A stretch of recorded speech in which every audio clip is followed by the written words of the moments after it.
grâce, organisée, comme vous le savez, grâce au dynamisme et aux efforts remarquables de M. Tamakloe Festus et de M. Nayante Lambert, deux personnalités de grande expérience au service de la communauté togolaise ici en Allemagne.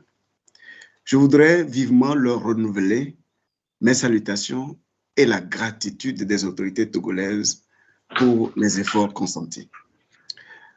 Permettez-moi également, avant de poursuivre mon propos, de saisir l'occasion de cette rencontre pour féliciter et remercier, au nom de l'ambassade, du personnel de l'ambassade du Togo à Berlin, que j'ai l'insigne honneur de représenter ici, de remercier donc tous les panélistes qui ont accepté d'apporter leur contribution en vue de la réalisation et du succès de ce webinaire.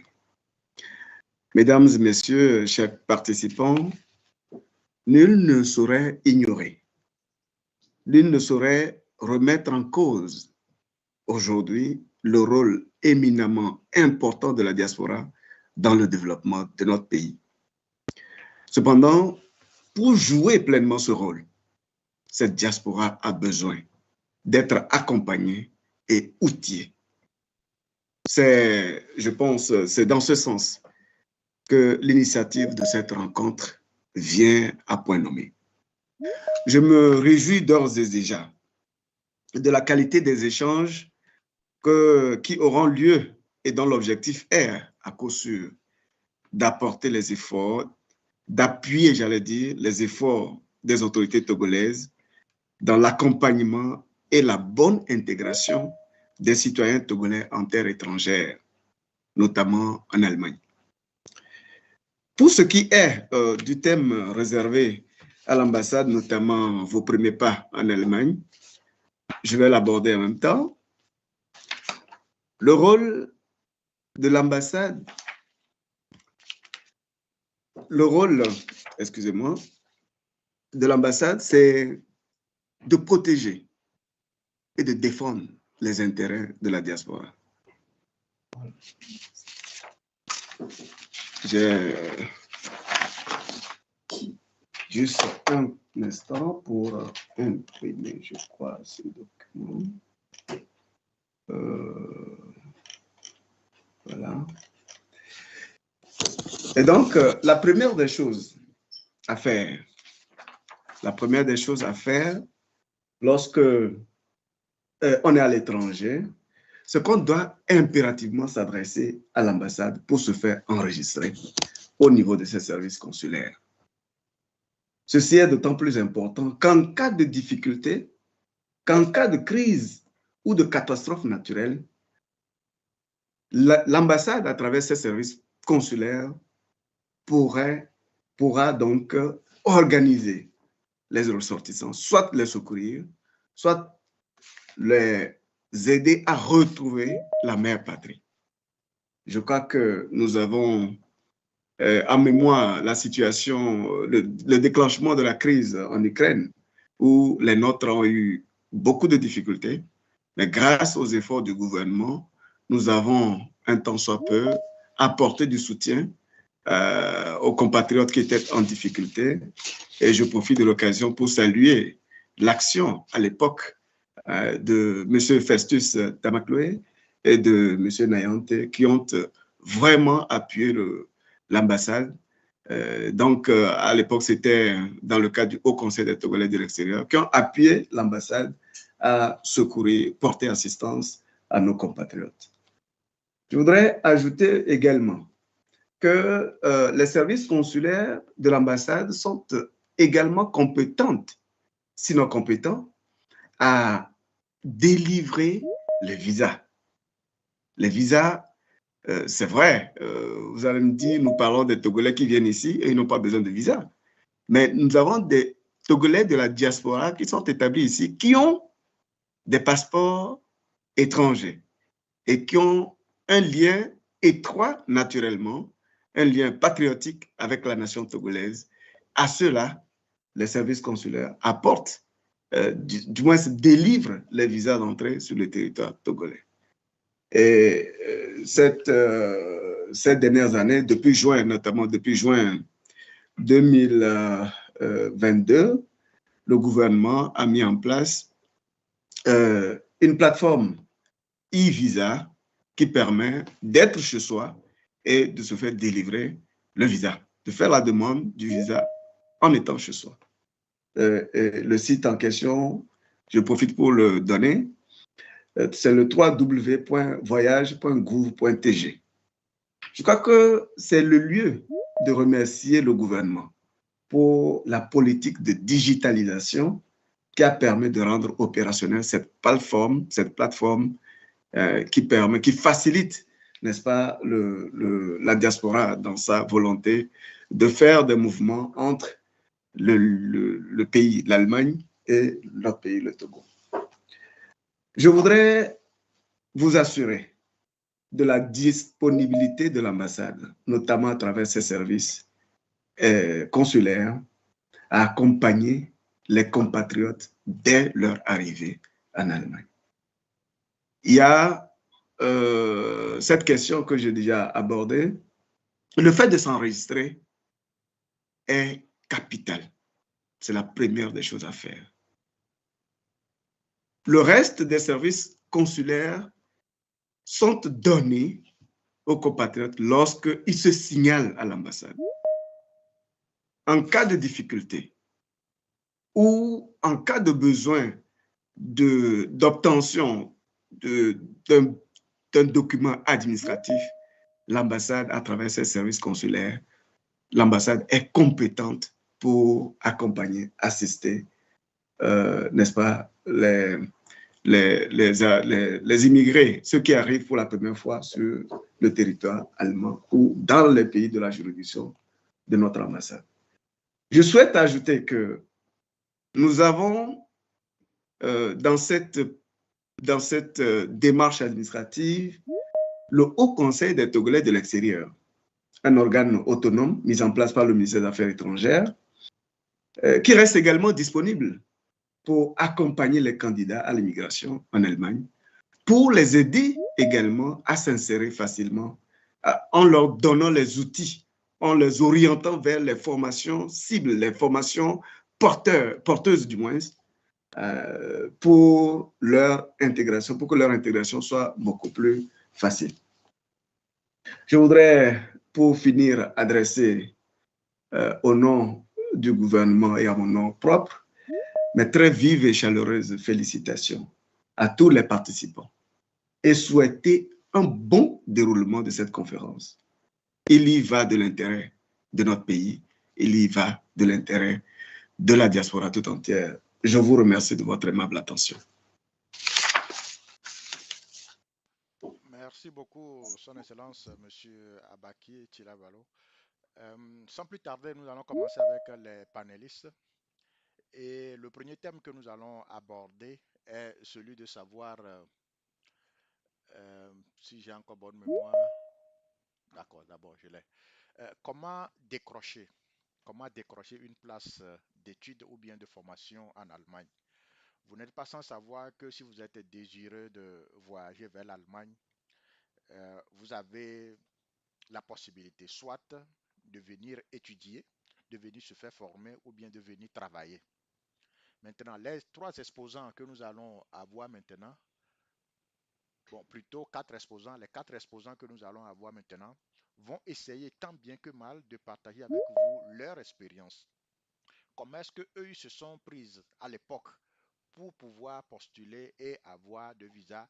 Comment est-ce qu'ils se sont démerdés et passés par les mailles, les rouages de l'ambassade jusqu'à venir ici en Allemagne? Sans plus tarder, nous allons donner la parole à M. Balouki Antoine pour son exposé. Monsieur Balouki, vous avez la parole. Votre micro semble être toujours éteint. Voilà, je l'ai ouvert, c'est bon? Oui, c'est bon. D'accord. Vous voulez partager votre écran ou bien... Oui, je le partage. Technicien le fait. D'accord, allez-y alors. J'ai partagé l'écran, d'accord. Un instant. Voilà. Je passe donc... C'est bon? Vous Vous pourrez l'avez? éventuellement appuyer sur le F5 pour que ça soit en plein écran pour une meilleure Oui. visibilité. D'accord, d'accord, d'accord. Le F5, voilà. Tout seul ou bien avec un autre, Non, non, avec seulement F5 seulement. le F5, d'accord. Non, ça ne donne rien. Peut-être que je vais juste prendre la fonction. Vous êtes dans le PDF. J'étais le PDF. Alors, il faut appuyer sur le F11, je pense. Le F11. F11. Si je ne vois rien, je ne sais Si pas. le F11 ne marche pas, le F12, dans le cas contraire, vous allez essayer de l'agrandir tout juste un petit peu. Et puis Je crois que c'est bon. C'est passé. c'est le F12 C'est ou bien F12. le F12, F12. d'accord. F12. F12. Voilà. C'est Les bon? anciens réflexes. Ok, Monsieur Effectivement. Balouki, vous avez la tribune à Voilà. vous seul. Merci, Monsieur Festus, encore une fois pour cette invitation. Merci à vous. Eh bien, il n'y a pas trop de mots d'introduction à dire encore. Je passe juste à l'essentiel. D'accord? Est-ce que le son vient bien? Il n'y a pas d'écho? C'est bon? Je vous écoute Vous très m'entendez? bien, 5 sur 5. Merci, encore une fois. Voilà. Bon, évidemment, je ne suis pas venu ici en Allemagne comme étudiant. Je suis venu pas d'autre chemin. Cela dit, en tant qu'assistant social, je travaille dans ce domaine à aider également des jeunes, même des jeunes qui ne sont pas forcément africains. On travaille avec des jeunes de tout genre. Donc, je suis passé par mes études en tant qu'assistant social et pédagogue social à aider également d'autres à faire ces démarches-là pour obtenir effectivement donc, des places d'études. Mais dans mon cas personnel, j'ai fait reconnaître, hein, étant déjà en Allemagne, mais diplôme du Togo, même si j'avais fait donc une maîtrise en lettres modernes et puis une licence en philosophie. C'est comme ça que j'ai fait reconnaître ce diplôme ici en Allemagne, tout juste dans le cadre de cette loi que je vais effectivement vous exposer maintenant. En Allemagne, pratiquement tout est réglé par des lois. Ce n'est pas vraiment un secret encore à répéter. Tout ce qui se fait pratiquement se fait dans le cadre d'un cas juridique. Bon, si ce qu'on fait comme demande ne correspond pas à une loi existante ou à une juridiction quelconque, c'est toujours difficile de se retrouver. Donc, à ce point de vue, je dirais que l'essentiel, c'est de connaître la loi en vigueur ici en Allemagne. Qu'est-ce qui permet vraiment à un étranger de pouvoir émigrer en Allemagne pour y étudier, pour y travailler, ou maintenant se faire former. C'est des choses différentes. Donc, il y a une nuance entre se faire former, qu'on appelle l'Ausbildung, et puis étudier, qui est le studium. Donc, tous ces éléments sont réglés par des lois précises. Et dès que quelqu'un venant d'Afrique, du Togo en particulier, bien sûr, a besoin ne vient pas directement du Togo avec un visa étudiant obtenu à l'ambassade, avec son bac ou autre chose. Bon, c'est plutôt dans ce cas précis. Et je crois que ça qui concerne la plupart des gens ici, c'est des gens qui ont certainement déjà étudié, qui ont déjà fait une expérience professionnelle et qui voudraient effectivement entrer en Allemagne pour faire valoir ces compétences-là. En tout cas, dans mon cas précis, c'est ce type-là qui me concerne. Donc, comme je le disais, effectivement, c'est des lois. Et la première loi en ce domaine-là a été adoptée en 2012. Elle vient d'être remplacée par celle qui est adoptée en 2023. Je vais y revenir. En 2012, c'est celle sur laquelle moi je me suis appuyé. Eh bien, c'est en fait fondamentalement pour obtenir une place d'études ou se faire former dans une entreprise ou travailler. On a déjà un diplôme au pays. Eh bien, on a adopté une loi, ce qui n'était pas le cas avant, de reconnaissance donc des diplômes étrangers. Et je crois que c'est vraiment quelque chose qui est assez nouveau. C'était pas comme ça avant. L'Allemagne avait son propre système et puis ne reconnaissait pas toujours comme ça tout ce qui venait d'ailleurs. Donc, cette loi de 2012 permettant donc, comme je l'ai dit donc, dans le titre, un cas juridique pour reconnaître ses qualifications académiques et professionnelles en Allemagne. Donc, cette loi-ci, les équivalents de diplômes venant de l'étranger permettait à toute personne, indépendamment de sa nationalité, de son titre de séjour, donc le titre de séjour venait après, ou du pays d'origine, de faire reconnaître son diplôme obtenu dans son pays et de travailler en Allemagne. Jusque-là, il y avait des pays de choix. Ils avaient choisi peut-être tel pays d'Amérique latine, tel pays d'Asie ou tel autre pays d'Afrique du Nord. Bon, c'est des couloirs très resserrés. Mais avec cette loi, à l'époque déjà, on a ouvert la porte à des diplômes obtenus en Afrique noire, comme nous disons.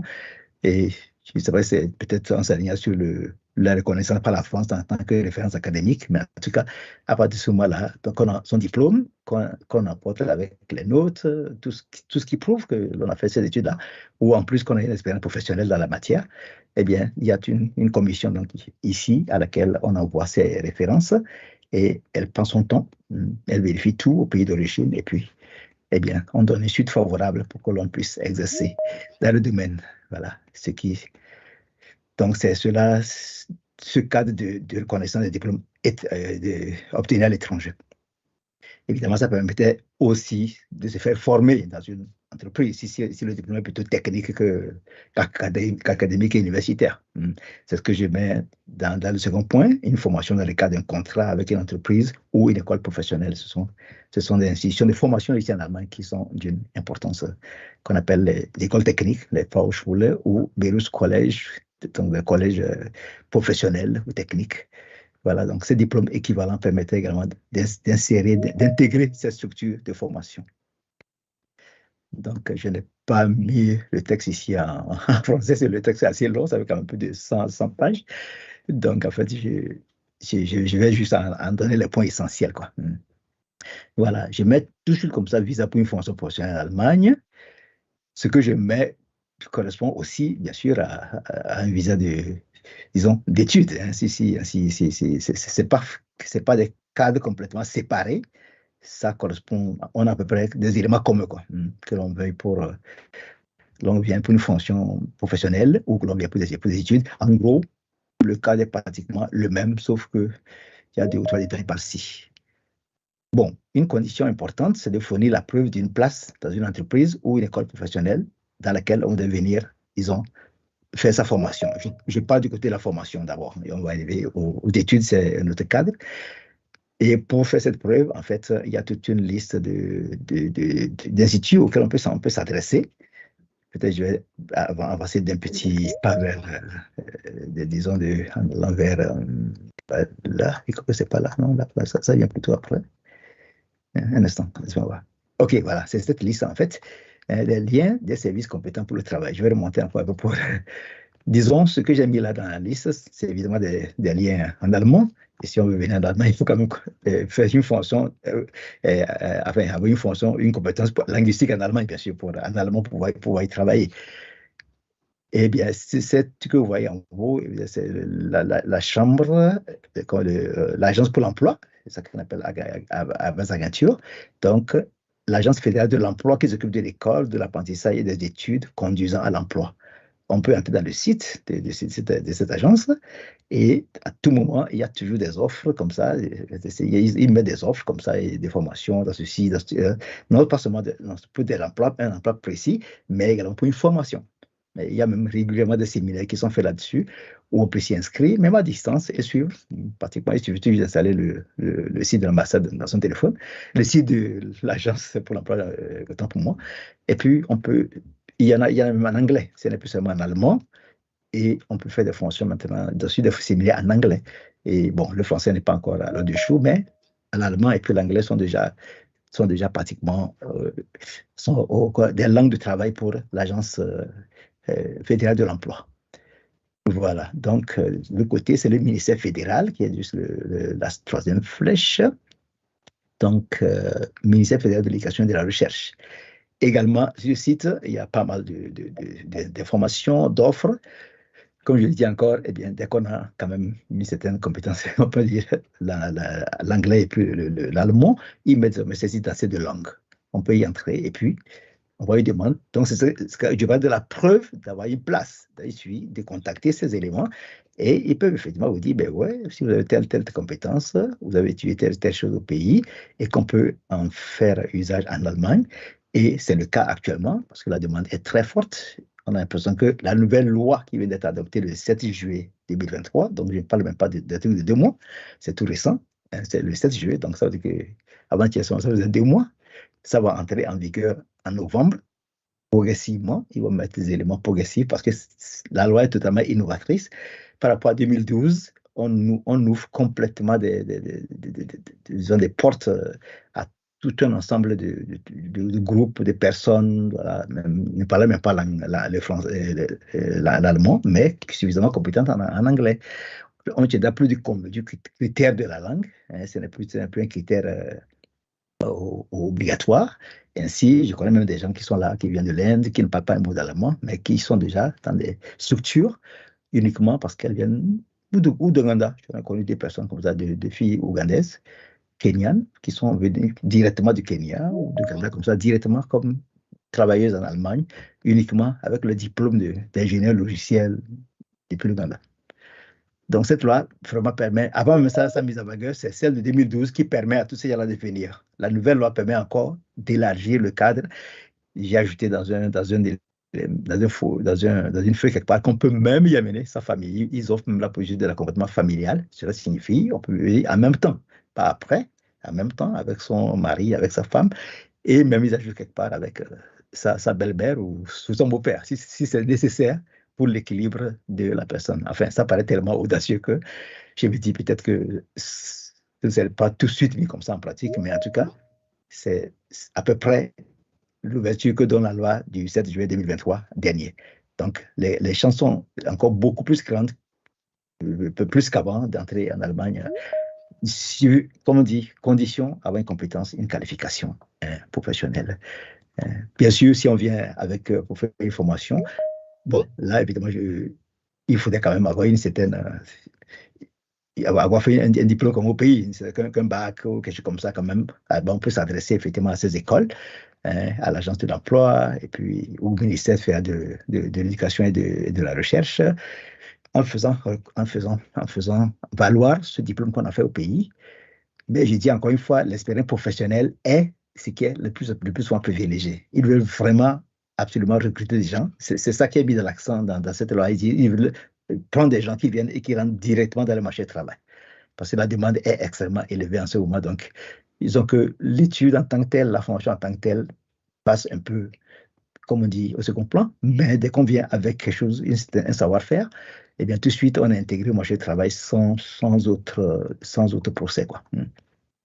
Voilà, les conditions générales qui sont demandées, effectivement, quand on vient pour, en gros, voilà, c'est avoir le niveau de langue, je l'ai dit tantôt, mais bon, avec toutes les différences qu'on peut introduire maintenant avec la nouvelle loi, disposer de ressources financières suffisantes pour ses besoins. Ça, c'est en général quelque chose qui est valable pour tout le monde. Quand on vient, on a besoin. Il n'a pas besoin que les gens viennent toucher le social, bien vivre des actions sociales, qu'ils aient les moyens, ne serait-ce que par l'ouverture d'un compte bloqué sur lequel on dépose un certain montant. Mais à la vérité, ce n'est pas avec ce montant qu'on a déposé qu'on vit. Enfin, c'est une formalité pour y entrer. Ben, quand une fois qu'on est dans les pays, il y a plein de possibilités de faire un job quelque part, de gagner de l'argent pour pouvoir vivre, quoi.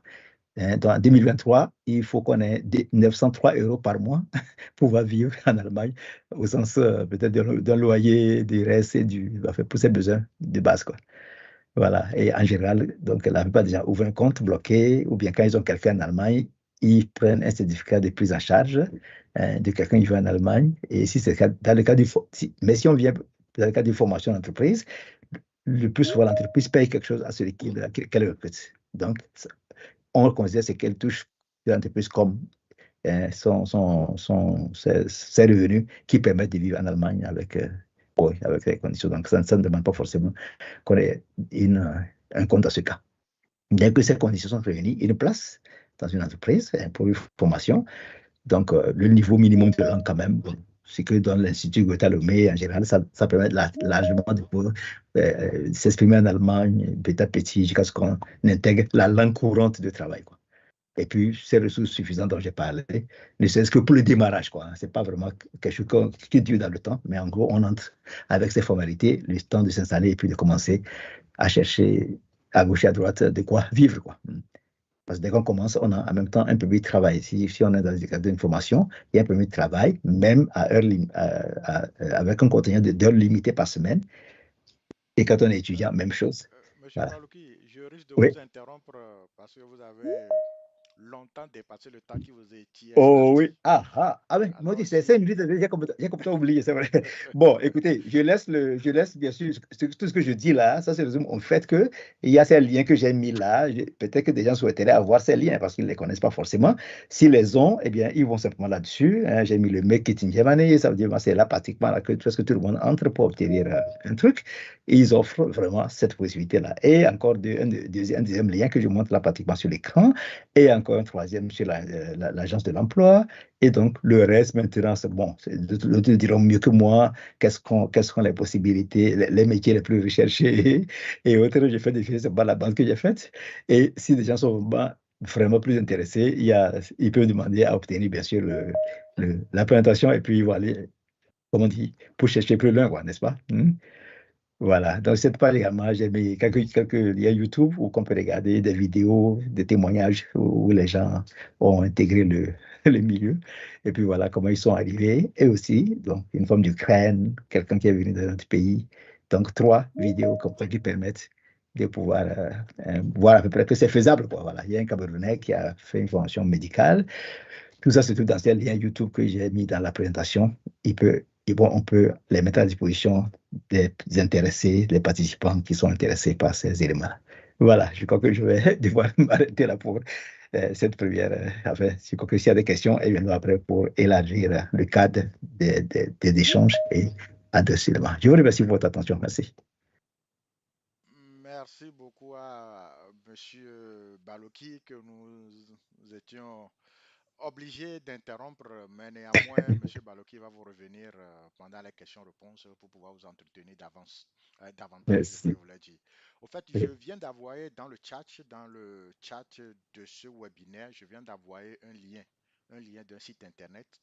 Ce site internet va contenir toutes les présentations, je dis bien toutes les présentations avec Voilà. tous les liens, sans censure.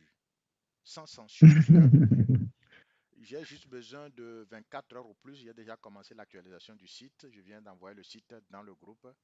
Alors, revenez sur le site de temps en temps. Il y aura toutes les informations. Même le webinaire là est en train d'être enregistré et sera également partagé là-bas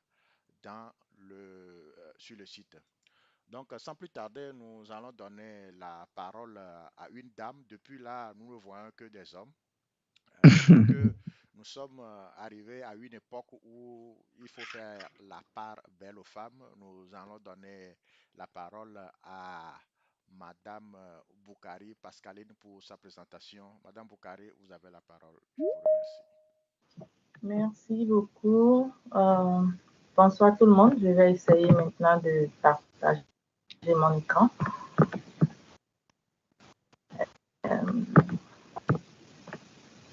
Ok. Vous pouvez me dire si vous l'avez, s'il vous plaît. Avez-vous mon écran? Allô? Pourquoi je n'entends rien? Allô? Nous n'avons pas encore votre Je demande si vous l'avez. Je ne l'ai pas encore. Il y a quelque chose qui est partagé, mais je ne sais pas si c'est votre écran, mais il me semble que c'est toujours la présentation de M. Baloki. Monsieur Baloki, est-ce que vous pouvez vous déconnecter du share du partage? Exact. Tout à fait. J'ai tenté de couper ma présentation, mais je ne sais pas comment ça parlait d'aller. Est-ce que je suis... Bon, maintenant, je pense que ça s'est coupé. C'est parti? C'est parti? D'accord. Très bien. Merci alors. OK. Maintenant, avez-vous mon écran? Madame Boukari, on voit maintenant votre écran. Essayez d'appuyer peut-être sur F5 ou bien F12. F12 pour... voir le plein écran.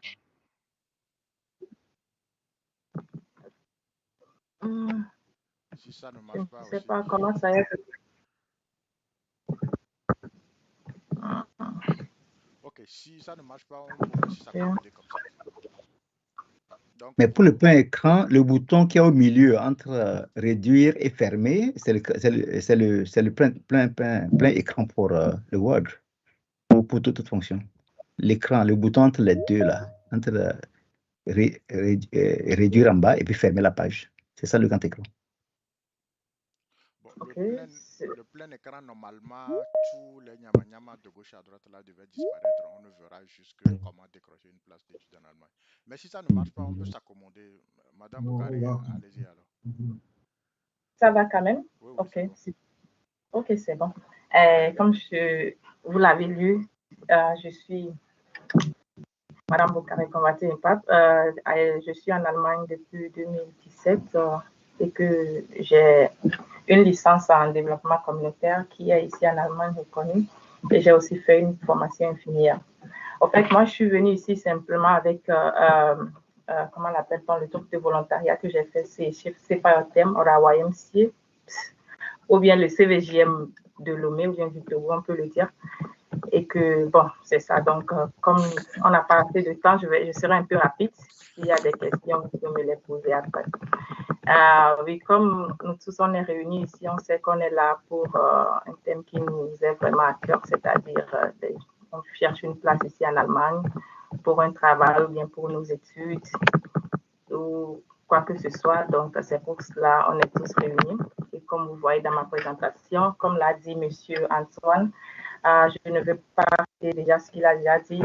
C'est vraiment important déjà de savoir que pour venir ici en Allemagne, il faut premièrement avoir le diplôme de langue et avoir beaucoup de connaissances sur ce que l'on veut faire précisément, c'est-à-dire s'informer autour de ce que l'on veut faire et aussi avoir un contact vraiment avec la DAD, c'est-à-dire en français on dit Office allemand d'échange, universitaire par exemple, c'est comme ça on peut le dire en français. Et maintenant, pour les formations ou bien les études ici en Allemagne, il y a les liens que j'ai cherchés.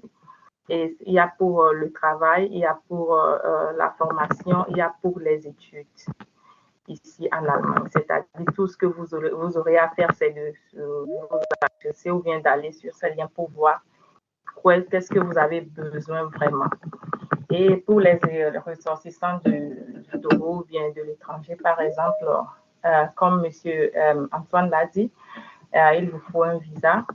C'est la première des choses. Mais avant d'avoir ce visa-là, il faut savoir qu'il y a beaucoup de documents que vous devez, vous devez chercher ou bien vous devez avoir sous la main, c'est-à-dire la place de la formation. Sans ça, vous ne pouvez pas avoir votre visa. Et aussi, il faut que le bureau de travail en Allemagne ici donne son accord que vraiment vous êtes en capacité de faire ce travail. Et aussi, vous devez avoir, par exemple, vous devez montrer un document qui prouve que vous pouvez minimum vivre ici en Allemagne par mois avec, vous avez des moyens pour vous financer personnellement avec 832 €. OK, c'est le minimum qu'on peut le dire. C'est-à-dire, ça dépend des villes dans lesquelles l'on se trouve. Parce que, par exemple, si nous prenons le loyer, c'est vraiment différent. Les loyers sont vraiment différents par rapport aux villes. Il y a quelque part où les loyers sont très chers, d'autres part, c'est plus moins cher. Donc, minimum, OK, les choses sont très chères, mais avec 832 €, on peut quand même survivre pour les premiers mois, selon mes informations. Oui, et aussi avoir vraiment une adresse, trouver un lieu de résidence. Sans ça, vous ne pouvez même pas avoir votre visa. Et aussi avoir une assurance maladie parce que ce sont les BABA pour que, comment l'appelle-t-on, l'ambassade puisse s'assurer que vous pouvez vraiment vous en sortir ici en Allemagne et que vous avez aussi la chance, si vous êtes déjà là en tant qu'étudiant ou bien en tant que si vous êtes en train de faire votre formation ou bien quoi que ce soit, vous avez aussi la chance de pouvoir travailler minimum 10 heures par semaine pour que vous puissiez un peu gagner de l'argent. Et en plus de ça, si c'est que vous êtes étudiant, ici je ne l'ai pas mentionné, mais c'est que de nos jours, vous êtes obligé d'avoir au minimum une caution de 10 236 € que vous devez déposer et que l'ambassade de l'Allemagne au Togo ou bien de votre pays doit s'assurer que vous avez payé ça et que votre école aussi doit vous délivrer un document d'inscription, ce qui prouve que vous viendrez ici en Allemagne pour faire des études ou bien si c'est pour le travail, vous avez besoin d'un contrat de travail. Si c'est pour la formation, vous avez besoin d'un contrat de formation, par exemple. Ouais. Donc, bon, comme je l'ai dit, d'abord, avant de venir ici en Allemagne, il faut vraiment réfléchir de qu'est-ce que je veux faire. Pour que c'est ça même qui est l'essentiel au niveau au niveau de l'ambassade. Ils vont vous demander pourquoi vous êtes là, qu'est-ce que vous voulez faire. Si c'est pour les études, c'est pour combien de temps après, qu'est-ce que vous voulez faire après votre étude ou bien après votre formation, qu'est-ce que vous voulez faire après. Il faut avoir un plan vraiment bien défini, déterminé. Vous savez pourquoi vous êtes ici en Allemagne. Ça, c'est très important. Et par ces liens, vous pouvez voir, il y a beaucoup d'opportunités, beaucoup d'idées qui sont dans ces liens-là que vous pouvez lire et voir pour vous orienter un peu. C'est très important. Et le troisième ou bien le quatrième point, bon, je ne vais pas répéter ça parce que M. Antoine a dit la même chose parce que ici, là, si nous prenons le cadre de la formation, c'est une formation qui est basée sur la théorie et la pratique. Il y a beaucoup de pratiques, vraiment que de théorie. Et que, bon, il y a des théories qui se passent, si nous prenons la formation, il y a des théories qui se passent seulement que 2 fois par semaine, 3 fois, ou bien des théories qui se font en bloc. Mais ce qui est sûr, c'est une dual formation, par exemple. Et qu'au cours de beaucoup de formations, vous avez la chance d'être payé au cours de votre formation. Ce n'est pas la même chose dans les études. Dans les études, vous êtes obligé d'aller à l'école, vous payez votre scolarité vous-même. Et pour travailler, comme je l'ai dit auparavant, vous avez 10 heures de travail par semaine pour pouvoir vous en sortir vous-même. De même, si vous êtes en formation aussi, vous avez la chance aussi de faire 10 heures de travail par semaine pour vous en sortir. Et pour mon avant-dernier point, je pense, les métiers qui sont actuellement recherchés en Allemagne sont, par exemple, les opérateurs mécatroniques. J'ai essayé d'écrire ça avec le truc en allemand, c'est pour cela. Il y a, comme vous l'avez lu, les techniciens frigoristes, les infirmières et les aides-soignants, les cheminots, les mécanistes de train et les conducteurs de train, par exemple, les électriciens, les mécaniciens et les installateurs pour sanitaire et chauffage, climatiseur. Il y a beaucoup d'emplois, mais par exemple, quand on est à l'étranger, ce sont les emplois qui, bon, avec ces emplois, si l'on cherche un travail avec ce métier, c'est un peu plus rapide d'avoir un contrat. Et aussi, par exemple, ce sont les liens, quelques adresses que vous pouvez contacter sur le net pour avoir encore plus d'informations pour le bureau du travail. Et donc, je pense qu'il y a encore d'autres choses qui ont été ici, mais je pense que ça va venir avec les questions. Je ne sais pas si je me suis en sortie avec la minute qui m'a été donnée. Mais je voulais aussi dire que, par exemple, si nous prenons le cas des études, il y a d'autres personnes qui auront à savoir et qui peut-être auront des questions comme si est-ce qu'on peut venir étudier ici si on n'a pas de diplôme à langue. Oui, on peut venir étudier en Allemagne si on n'a pas un diplôme en allemand, si seulement si on veut faire des recherches, par exemple, mais on doit avoir une spécialité, par exemple, en anglais. Il est possible de ne pas avoir le niveau d'études en langue comme le C1 ou bien le C2. Et puis, mais si on est en recherche, par exemple, de doctorat et tout là, on peut venir ici en Allemagne sans les cours d'allemand, par exemple. Et aussi, si vous venez ici en tant qu'étudiant, sachez qu'après votre étude de 3 ans ou bien 5 ans, ça dépend de ce que vous voulez faire. Juste après ça, vous avez encore 18 mois de rester sur le territoire allemand dans le cadre de chercher un autre emploi. Et les 18 mois, et l'État espère favorablement que vous aurez la chance déjà de trouver un autre emploi, sinon vous serez peut-être en obligation de quitter le territoire. Bon, c'est les 18 mois qui sont donnés. Monsieur, s'il vous plaît, je ne sais pas si le temps que vous m'avez accordé, ça va. Si je peux parler continuellement. En fait, vous avez déjà dépassé les 5 minutes réglementaires. Je vous laisse juste le temps de conclure. Ah, OK. Donc, c'est ça. Je suis à la fin de ma présentation. Je pense qu'ici, il y a encore des points sombres. Je donnerai les réponses dans les questions. Merci. Merci beaucoup, Madame Boukari. Nous allons continuer encore avec une dame, notre doctorante, qui va essayer de nous faire sa présentation dans le même sillage dans le même but, parce que le but essentiel pour lequel nous sommes réunis ici, c'est de vous donner toutes les informations requises sur comment est-ce que vous pouvez vous atteler afin de pouvoir trouver une place de formation, une place d'études et également trouver une place pour pouvoir travailler. Madame Vovonou, vous avez la parole. Je vous remercie. Oui, bonjour à tous. S'il vous plaît, vous m'entendez? Nous vous attendons 5 sur 5, madame. D'accord, super. Je vais essayer de partager mon écran.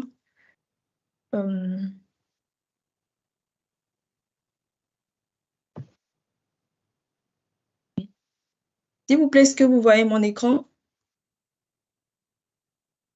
Oui, votre écran est visible. Merci.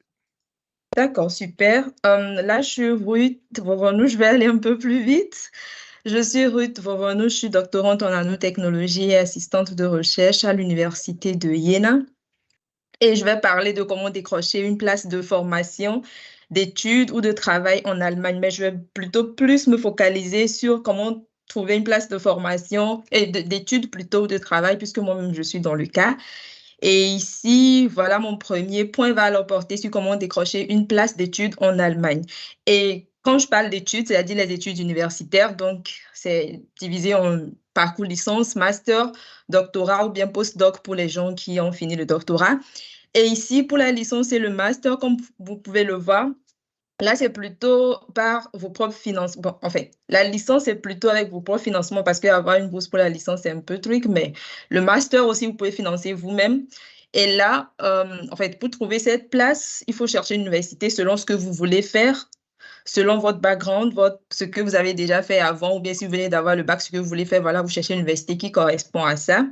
Maintenant, en fait, vous avez besoin d'un niveau de langue, c'est-à-dire allemand ou anglais, dépendant de l'université. Et le niveau, en fait, est défini aussi par l'université selon le parcours que vous voulez faire. Et il faut aussi traduire ces dossiers en anglais ou en allemand, comme je le dis, aussi en fonction de l'université. Et il faut soumettre maintenant votre candidature, soit en ligne, soit par poste, selon ce que l'université demande, bien sûr. Et ensuite, pour le doctorat et le master, vous avez la possibilité d'obtenir une bourse du DAD, voilà, du programme allemand pour voilà, l'échange, voilà, les programmes d'échange allemand pour les études et tout ça. Vous pouvez obtenir une bourse. Mais par contre, ça exige d'avoir au minimum 2 ans d'expérience professionnelle. La plupart du temps, c'est ça. Et votre niveau de langue aussi doit être un peu plus avancé. Ça dépend du programme. Si c'est en anglais ou en allemand, vous devez avoir un bon niveau. Et aussi, l'excellence académique compte parce qu'il s'agit d'une bourse. Et là, j'ai essayé de mettre le contact du DAD Lomé ici, que vous pouvez aller sur le site ou voilà, écrire aux responsables par email et essayer de demander, en fait, voilà, selon votre cas, ce dont vous avez besoin. Voilà. Et là encore, pour le doctorat, il y a aussi une autre possibilité, c'est-à-dire vous pouvez avoir un contrat de travail en tant qu'assistante de recherche. Et là, vous avez complètement un statut de travailleur ici en Allemagne. Vous pouvez aussi toutefois vous inscrire pour avoir aussi les bénéfices d'étudiant. Et c'est mon cas, par exemple, c'est ce que moi je fais. Donc, j'ai ce contrat. Et donc, pour décrocher ce contrat, il faut aller des fois sur le site des universités, c'est-à-dire le domaine, selon le domaine que vous avez fait ou sur les sites des laboratoires et tout ça. Vous allez, vous voyez les offres qu'il y a et tout ça. Ou soit vous pouvez aussi voir des offres sur ResearchGate ou sur d'autres réseaux de chercheurs. Et pour cela aussi, il faut avoir un bon niveau, soit anglais, soit allemand, selon le programme. Et la plupart du temps, pour les programmes scientifiques, c'est l'anglais. Déjà, ça va, ne vous demande même pas du tout l'allemand. Par exemple, pour mon cas, c'est l'anglais, en fait, qu'on demande. Et il faut aussi au moins une compétence professionnelle, c'est-à-dire si c'est une recherche scientifique, une compétence en laboratoire et tout ça. C'est important, ou soit sur le terrain, ou soit, voilà, quoi, quelque chose qui est en rapport avec le sujet pour lequel vous postulez. Et en fait, soit vous pouvez aussi contacter directement des professeurs et leur présenter votre projet de recherche. Dans ce cas, c'est vous-même, après avoir été accepté par un prof, vous financez vous-même ou bien vous cherchez une bourse après. Mais j'avoue que ça, c'est un peu compliqué. Voilà pourquoi j'ai mis cette émotion ici. C'est un peu compliqué. Et voilà, donc la plupart du temps, c'est la bourse et le contrat qui est conseillé. Ensuite, je vais parler de comment décrocher du travail en Allemagne. Là, en fait, d'abord, il faut un très bon niveau de langue. Comme je l'ai dit, soit allemand, soit anglais. Les deux aussi, c'est bon. Et il faut aussi faire valoir son diplôme, c'est-à-dire faire reconnaître son diplôme. Vous pouvez le faire depuis l'étranger. Sur Anabin, j'ai mis le lien ici. Il y a aussi M. Eya Salam Kambia, j'ai mis son numéro parce qu'il l'a déjà fait, je le connais, il l'a déjà fait, donc il peut aussi vous renseigner. Il faut avoir un très bon CV, c'est-à-dire un travailleur hautement qualifié. Et il faut candidater directement la plupart du temps sur LinkedIn, c'est-à-dire sur Stepstone, Indeed ou Connexion Emploi. Bon, ce n'est pas souvent facile, mais voilà quoi, vous essayez. Après, vous demandez le visa. Je pense que ce truc de visa sera détaillé après. Et une autre possibilité d'avoir du travail en Allemagne, c'est aussi de passer par le programme Africa Camp. C'est un programme ensuite, de bourse, je vais parler de comment... En fait, c'est un programme qui a été mis en place par GIZ. GIZ, qui est l'agence allemande internationale allemande qui travaille avec des pays et tout ça. Maintenant, ce programme est normalement dédié pour des futurs leaders d'Afrique. Et ça vous permet de développer votre compétence en leadership. C'est un programme d'1 an. Et aussi d'avoir de l'expérience dans des entreprises de haut niveau en Allemagne que j'ai citées ici. Par exemple, vous pouvez voir Voigt, vous pouvez voir d'autres Bosch et tout ça. Et pour cela, il faut avoir un diplôme universitaire, c'est-à-dire minimum la licence, soit le master, soit le doctorat, avoir un bon niveau d'anglais, pas d'allemand requis, mais un bon niveau d'anglais, avoir 2 à 5 ans d'expérience professionnelle, être âgé de moins de 35 ans. Et ici, j'ai mis aussi le lien pour ceux qui veulent plus d'informations pour candidater ou bien plus comprendre ce que c'est. Et là, je vous mets encore un guide durant le processus. Par exemple, si vous avez commencé la candidature parce que vous répondez à ces prérequis, vous avez commencé la candidature, que vous êtes un peu perdu, vous pouvez toutefois contacter M. Emmanuel Vovonou ou bien moi-même, Madame Ruth Emmanuel Vovonou sur LinkedIn. Pour ceux qui sont sur LinkedIn, vous pouvez nous retrouver là-bas et nous contacter pour vous guider peut-être. Et là, ici, je mets juste un petit guide pour que ce soit décrocher une place de formation, d'études, de travail en Allemagne. Si vous êtes totalement perdu parce que vous ne savez pas du tout par où commencer et tout ça, la bonne nouvelle, c'est qu'il y a des gens qui sont vraiment des gens légaux, certifiés, qui font un bon travail, qui peuvent vous guider. J'ai mis des références ici, au moins 2 références. Vous pouvez voir le coach Kojo Joël Humpé, que plusieurs peuvent connaître déjà sur TikTok et YouTube et tout ça, qui a créé la chaîne Voyager en Allemagne. Il y a ses contacts ici, WhatsApp, email, son site, il y a tout ici que vous pouvez voir. Il y a aussi M. Théophile Toume, le responsable de l'Institut, le bâtisseur. J'ai mis aussi son numéro et ses numéros et son email ici. Vous pouvez toutefois les contacter pour qu'ils vous accompagnent, vous donneront les informations et tout ça, quoi. Alors, j'ai fini ma présentation. Je vous remercie de votre attention et vos questions. Je serai vraiment ravie de les recevoir à la fin. Merci. Merci beaucoup, notre docteur en devenir, notre docteur en herbe. Merci beaucoup pour la brillante présentation, comme à l'accoutumée. Alors, nous allons passer la parole au plus jeune des panélistes. Nous avons un jeune panéliste parmi nous. Il est le plus jeune, c'est notre cadet. Il est arrivé il y a juste 3 ou 4 mois ici en Allemagne. Donc, je l'ai introduit dans la liste des panélistes, afin qu'il puisse nous apporter des informations fraîches de celui qui a le plus récemment possible parmi nous postulé à un visa.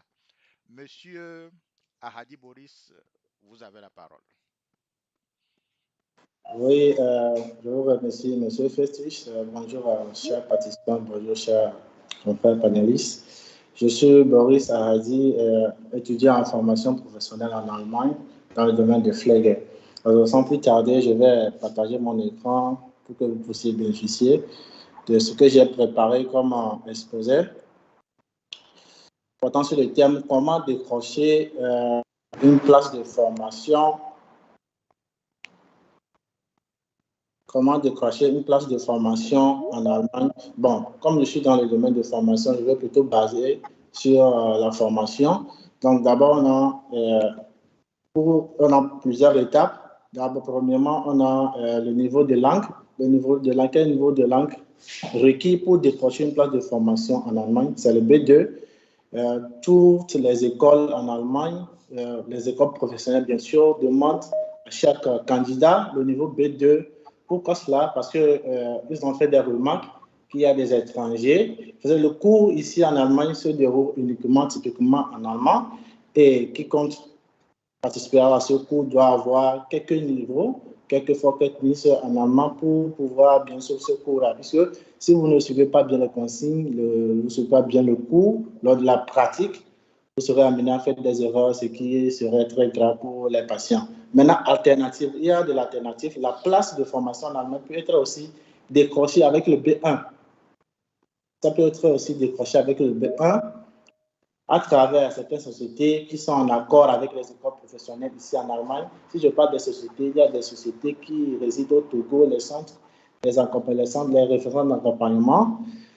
Donc, il y a ces sociétés-là, mais c'est un peu coûteux aussi, puisqu'il faut payer pour pouvoir se faire aider à avoir une place de formation en Allemagne. Donc, il y a ces sociétés-là. Donc, après la présentation, on aura une séance de questions, donc vous pouvez toutefois demander d'après cette société-là. Là, on passe à la constitution des dossiers pour le BV. Bon, ici, je vais également introduire quelques trucs que je n'ai pas mentionnés ici à cause du temps imparti. Pour la constitution des dossiers, pour pouvoir décrocher un contrat, il y a, pour la constitution des dossiers, on a attestation relevée du bac 2, traduit en allemand, puisque lors de l'interview, on demande toujours d'après l'habitoire, tout ça là. Donc, il y a un CV bien détaillé en allemand avec photo. Bon, souvent, le photo, c'est pas nécessairement, c'est pas trop nécessaire, mais moi j'exige, de par mon expérience, j'exige. Je conseillerais plutôt qu'on mette une photo sur le CV format allemand. Il y a beaucoup de formats également, puisque j'avais vu un format la fois dernière d'un ami, d'un camarade, ça n'a pas été bien fait. Donc, format allemand. Une attestation prouvant que vous avez une fois fait ce boulot, traduit bien sûr en allemand, puisque vous devez prouver à cette école-là que vous avez une fois au moins essayé, parce que toutes vos compétences que vous avez eues ici avant de venir en Allemagne, vous allez toutefois recommencer à zéro, mais au moins, il faut prouver que vous avez une fois essayé ça et ça va vous donner une éligibilité aussi à l'ambassade. Et un casier judiciaire ne dépassant pas 3 mois, traduit aussi en allemand. Une attestation médicale prouvant que vous êtes en forme pour ce boulot, puisqu'il y a aussi des gens qui ne sont pas très inaptes aussi. Et de par ce que j'ai fait comme formation en Pflege, donc il faut aussi être en forme bien que ça. Donc on demande une attestation et le pass vaccinal. Le pass vaccinal, il y a certaines écoles qui demandent, certaines écoles qui ne demandent pas, mais c'est très nécessaire de le faire également. Et j'ai mentionné, j'ai dit attitude à adopter pendant l'interview avec le praxis, c'est-à-dire, pendant l'interview avec l'école, jugeant votre dossier, décidant que, ils vont essayer de vous connaître, voir ce que vous allez dire. Donc, il y a des attitudes à adopter, ce qui va leur convaincre que non, vous êtes vous êtes prêt pour cette formation, cette place. Il y a regarder dans les yeux de l'intérieur. C'est très important, puisque ça fait partie de la culture allemande. Une fois que vous faites l'interview et vous ne regardez, si vous regardez la physionomie de l'interview, ce qui montre que vous dites la vérité.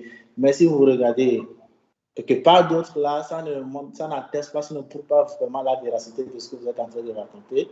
Et aussi être capable de faire des phrases correctes en allemand. J'ai fait une erreur ici, j'ai dit en allemand, c'est en allemand. Donc il faut être capable de faire des phrases correctes. 1-2 phrases, sujet, verbe, complément, c'est très important, puisque ici, ce que je suis en train de voir, c'est vrai qu'il y a des étrangers, il y a beaucoup d'étrangers qui sont venus ici en Allemagne sans avoir beaucoup de connaissances dans la langue, mais je préférerais que nos camarades, ou bien nos camarades, nos amis, aient beaucoup de connaissances. Bon, du moins, une petite connaissance dans la langue, c'est très important. Pourquoi je dis cela? Ça va vous aider à bien suivre le cours et à dire à bien écouter, à comprendre ce que les gens essaient de vous véhiculer. Parce qu'une fois à la pratique, vous serez en face, vous serez devant le patient, donc vous serez amené à comprendre ce que le patient est en train de dire. Et si le patient vous dit qu'il a mal au ventre et vous comprenez qu'il a mal à la tête, là c'est un autre problème aussi. Donc il faut vraiment avoir beaucoup de connaissances dans la langue et être capable d'exprimer librement ses motivations. Parce qu'on va vous demander qu'est-ce qui vous motive vraiment à faire ce boulot-là. Qu'est-ce qui vous motive? Qu'est-ce qui vous motive à vouloir faire la formation en Allemagne et non pas au Togo également, puisqu'on a des formations au Togo. Pourquoi vous voulez faire uniquement en Allemagne et vos capacités? Qu'est-ce que vous êtes capable de faire? Poser des questions concernant le centre. Il faut poser des questions aussi, puisque vous Vous ne pouvez pas rester que l'école vous pose des questions, non. Vous pouvez aussi poser des questions pour démontrer, en fait, que vous êtes capable d'exprimer, en fait, vos désirs. C'est un peu ça, ça fait partie de l'interview. Je n'ai pas mentionné, bon, il y a quelques sites de places de formation. Il y a astubi.de, atubio.de, Demani Make It. Il y a ces sites que vous pouvez toutefois consulter pour voir les liens, les offres d'emploi. Il faut juste cliquer sur les contacts et envoyer des mails. Vous aurez des réponses. Je n'ai pas mentionné les trucs d'ambassade parce que je me suis dit, si vous allez sur le site de l'ambassade de l'Allemagne au Togo, il y a des dossiers requis pour pouvoir trouver un termin là-bas à l'ambassade, des rendez-vous. Maintenant, parmi ces dossiers, donc, si vous avez bien conseillé le dossier pour décrocher le contrat, là, ce qui veut dire que vous êtes déjà sur le bon chemin. Maintenant, qu'est-ce que vous allez faire à l'ambassade? À l'ambassade, il y a deux étapes. Ça part pour les étudiants et les non-étudiants, les immobiliers, en fait. Donc, les étudiants qui n'ont pas encore eu la licence, mais ont décroché un contrat. Si vous allez à l'ambassade, automatiquement, ils vont vous renvoyer d'aller avoir la licence avant de postuler pour la formation. Que ce soit le au pair ou le volontariat, ils vont toujours demander une preuve de licence si vous êtes étudiant. Maintenant, si vous n'êtes pas étudiant, vous faites votre boulot, mais vous êtes intéressé par la formation, peut-être, bon, nous sommes en année 2023, il y a des gens qui ont eu le bac depuis 2014-2018 et veulent faire la formation. Maintenant, ils ont eu le contrat cette année. Maintenant, vous n'êtes pas étudiant, vous n'avez pas étudié. Qu'est-ce que vous avez fait après le bac? C'est une question très importante, très cruciale qui se pose à l'ambassade. Donc, il va falloir réunir des preuves chronologiques. Après le bac, ce que vous avez fait, que ça concorde à peu près de ce que vous avez. C'est un peu ce que j'aimerais partager avec vous aujourd'hui. Merci pour votre attention. Je suis à la fin de ma présentation. Merci. Merci beaucoup à M. Maurice pour sa brillante présentation. La chose la plus importante ici que j'ai retenue, que je tiens vraiment à partager, à marteler et à remarteler à nos camarades ou bien à la jeunesse ou bien à tous ceux qui veulent postuler pour avoir une place d'études, une place de formation ou bien une place de formation. Il a dit une chose très très importante. Il a dit que lors de l'interview, vous devriez regarder celui qui est en train de faire l'entretien, vous devez le regarder en face. Nous autres Africains, nous sommes habitués à ne pas regarder les gens en face. Mais pour une fois dans votre vie, pour que votre interview puisse réussir, vous êtes tenu à regarder le monsieur qui est en train de vous interviewer en face. C'est très important. Il a aussi un point qu'il a peut-être oublié de mentionner, mais qui m'avait dit, est que ils vont vous poser la question de savoir si vous avez une famille en Europe. Même si vous en avez 10, 20, 30 familles, il faut dire non, que vous n'en avez pas. Pourquoi? Parce qu'ils vont penser que parce que vous avez une famille ici, lorsque vous allez venir, vous n'allez pas vous démerder, mais que vous allez devenir paresseux. Donc, ce sont quelques astuces très, très, très, très importantes dont vous devrez savoir, dont vous devez être armé, être outillé avant de se lancer dans de pareilles aventures. Donc, je ne vais plus monopoliser la parole. Je vais passer la parole à deux jeunes autres dames qui vont nous entretenir sur leur expérience. C'est-à-dire, ils vont aborder le thème « S'inspirer de l'expérience de ceux qui ont osé ». Donc, sans plus tarder, nous allons donner la parole à Madame Diaye Sabi pour sa présentation. Madame Diaye, vous avez la parole. Bonsoir tout le monde. Comme M. Festus a déjà dit, je m'appelle Madame Sabi Diaye. Je voulais dire à nos jeunes qui sont au pays et qui désirent venir un jour en Allemagne pour se former ou bien pour étudier, on dit de gauche à droite souvent que disons, l'Africain ou bien l'étranger n'a pas la chance que si vous venez ou bien vous allez aller nettoyer les toilettes. Moi, je voulais dire à tout un chacun que c'est pas vrai. C'est pas vrai. Comme les frères viennent de dire, il y a des procédures à venir. Si moi, je suis venue en tant que femme mariée, étudiante femme mariée, et mon mari m'a donné l'occasion de ne pas être femme au foyer. Et je vous dis, ça n'a pas été facile, mais aujourd'hui, je peux dire Dieu merci parce que j'ai fait 2 formations professionnelles ici en Allemagne, étant femme mariée et mère au foyer. Ça veut dire que si vous venez en tant que jeune, vous avez plus de chances. Comme on l'a dit, l'Allemagne, c'est la langue. C'est la langue. Ceux qui auront l'occasion d'apprendre la langue au pays, ne vous amusez pas avec la langue. Parce que ici en Allemagne, d'abord, pour être accepté, pour avoir ta valeur en tant qu'étranger, et comme nous tous on le sait, la peau noire, on hésite toujours. Quand on te voit, on te regarde 2 fois avant de t'accepter. Mais quand tu ouvres ta bouche et tu parles l'allemand grammaticalement et avec de bonnes orthographes, là, on te donne ta valeur. C'est pour vous dire, ne vous amusez pas. Et ne croyez pas que, comme on dit, l'Europe, c'est l'Eldorado. C'est pas ça. Avant que ça ne devienne ce paradis que tout le monde pense, c'est que l'homme doit donner plus de 300%. Donc, sur ce, je ne vais pas monopoliser la parole. C'est pour vous dire, même une femme au foyer étant mère et, disons, femme mariée, j'ai pu réussir à faire 2 formations. Je suis technicienne en pharmacie. C'est une formation qui n'est pas facile parce que ici en Allemagne, eux, ils disent être pharmacienne, si quelque chose se passe, c'est toi. Disons, comment dire, haftet. Monsieur Festus, vous pouvez me dire ça en français? Vous êtes responsable. Responsable. Responsable. Vous êtes genau. Parce que le docteur, lui, il prescrit. Lui, il peut dire quand il prescrit, il a fait une erreur. C'est toi qui donnes. C'est comme si c'est toi qui mets ce médicament dans la bouche de la personne. Ça veut dire que c'est une formation vraiment qu'il faut avoir la tête posée. Et j'étais au foyer, je l'ai fait, ça veut dire que vous venez, vous pouvez tout faire. Vous pouvez être un jour tous des docteurs, des ingénieurs, et j'en passe. Donc, prenez ça au sérieux et faites les efforts pour bien comprendre la langue. Et comme le frère l'a dit, M. Festus aussi l'a dit, quand on vous interviewe, pendant l'interview, regardez dans les yeux. Le blanc, nous, on a un respect. Quand quelqu'un est âgé ou bien supérieur à toi, quand il te parle, tu baisses les yeux. C'est le contraire ici.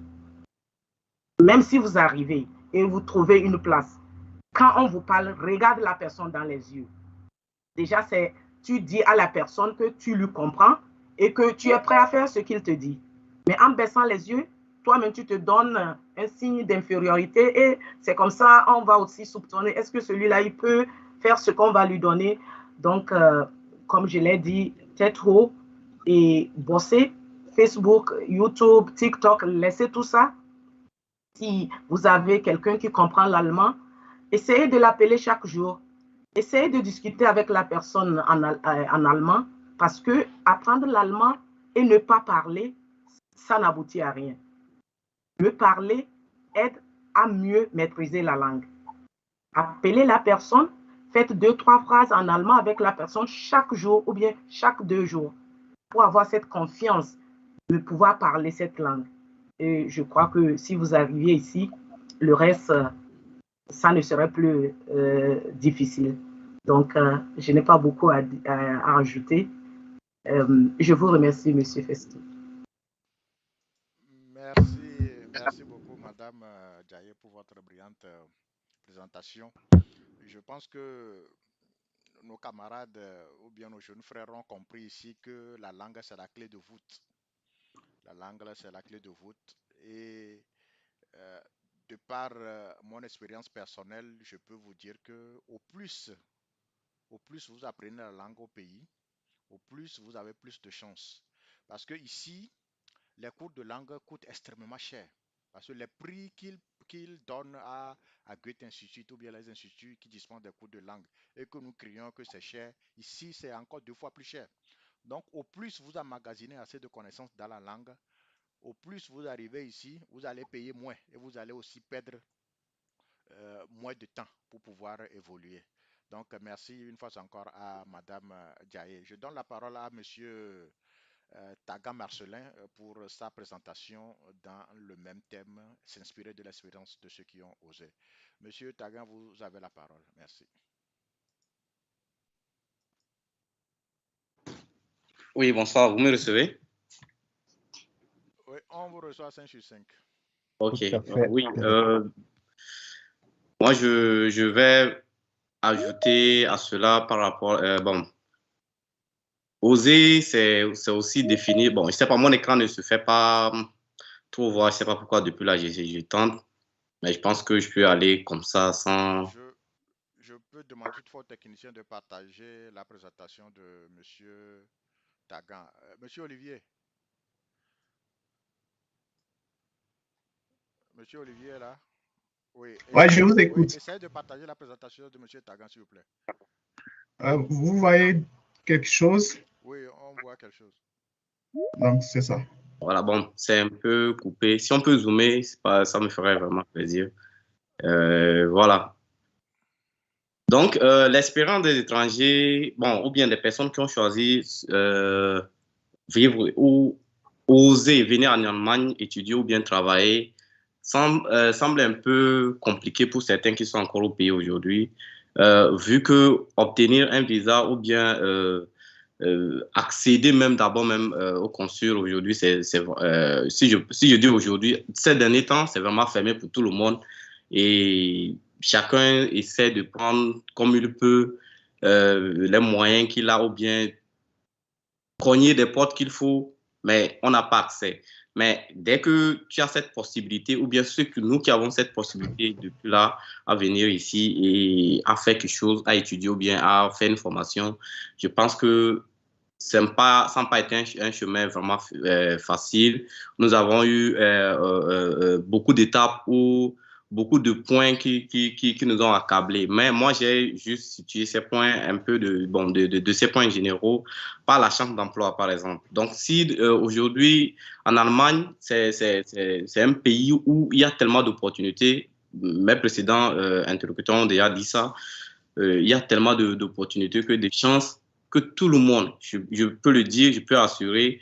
Par exemple, moi, si je prends mon exemple personnel, c'est quoi? J'ai fait une formation au début comment on dit, en informatique. Après, j'ai eu l'occasion, je me suis dit, bon, ça ne me suffit pas, il faut faire quelque chose d'autre encore. J'ai eu à faire encore une formation ajoutée, comment dirais-je, en logistique et transport. Et là, aujourd'hui, ainsi de suite, j'ai continué. Je ne me suis pas juste seulement, je ne m'arrête pas là parce que je me dis, je suis encore jeune, je peux mieux faire, je peux accéder à plus d'opportunités si je ne m'y arrête pas. Parce que je tente toujours d'oser. Là, on dit c'est difficile. Je pense que le Togolais, je peux le dire, le Togolais réussit.